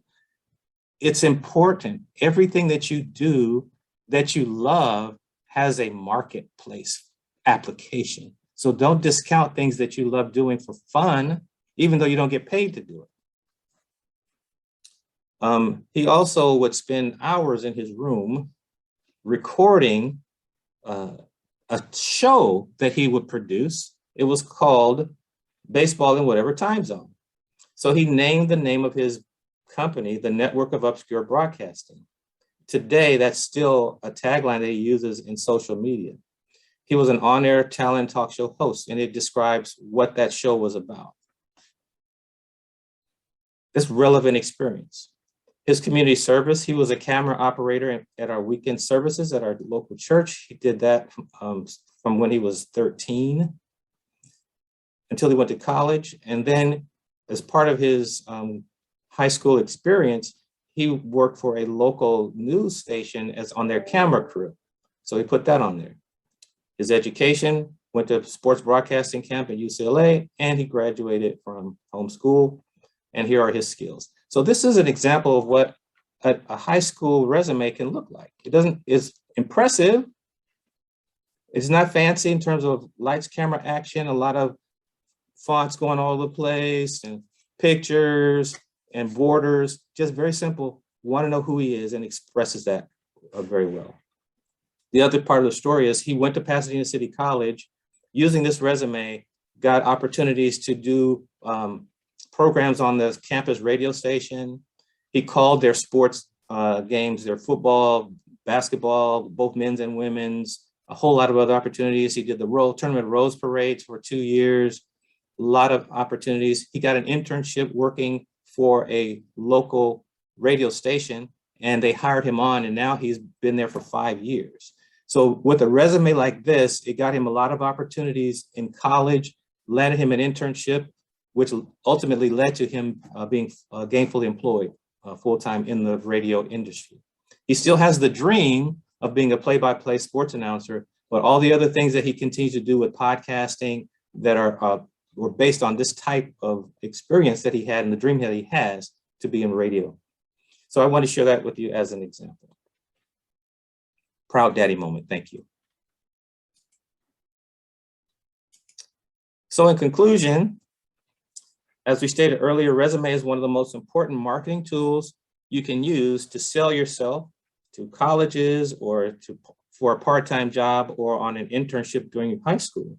So put your best foot forward on your resume. You know what the elements are to include, but the most important part is make sure that you articulate who you are, because when we find out and know who you are, that's the key to being invited in for an interview. Thank you for your time. I'm open for any questions you may have. You guys can clap, you can hear that. Thank you. Are there any questions, you guys? You can just come over to my computer and talk if you want to. No questions? I think we're good. I don't think there's any questions. Right. Oh, we have one, never mind. Oh, okay. I'm gonna put the video on him, so go for it. Hi. Hello. I wanted to know if there's any really common mistakes you've seen on resumes in the past. Tell me your name. My name is Ulysses. Ulysses, hi Ulysses. Hi. The common mistake, especially of high schoolers that I see, is that they use 2 columns for their experience. Now, you should bullet point your experience. Let me go back to Daniel. Bullet point the experience laid out like this, but not have, if there were 6 bullets, you have 3 over here and then 3 over here in 2 columns. That's not easy to read. The other mistake I see is that people don't have a summary. They just jump right into experience. So I'm like, I don't know who you are. Next. Or they say way too much information. It's like you're either overqualified or just way too much information. So look at the job description and pick out elements from the job description that match who you are. And it doesn't have to be a lot, it can be a few, 2, 3 bullet points. But those are the things I've observed. Way too much information, column bullet points, and not telling me who you are. Thank you. Thanks, Ulysses. Okay, question over here. Come on over here, David. You can sit in my chair and then he can see you. David. I'm David. Greetings. Do you have any advice on how to get scholarships for sports? You're an athlete? Yeah. What sport do you play? I play football and track. Okay, so you are wanting to get a college scholarship for football or track, football and track? Either one. Okay. So what I would do is I would talk with your coach first. That's a very good question. My main focus is with business. However, I could have a sidebar with you and work with you to flesh that out. But I would start though with your coach to find out, because there's a lot involved in that. Picking the school to go to, getting accepted in the school. There's a lot involved in that. And there's a little bit beyond the scope of the resume, but start with talking with your coach to find out what kind of scholarship opportunities may be available to you from South Pasadena, because there could be some alumni associations. There's a lot involved there, but I would have to have a separate sidebar conversation about that particular piece to figure out if that's the right track for you and how to do that. Okay, thank you. You're welcome. Any other questions, you guys? No? Okay, I think that's it. I think that's all the questions. Okay, well, it was a pleasure for me to join you today. Thank you for your time and attention, and I look forward to maybe seeing some of your resumes on our internship program in the spring.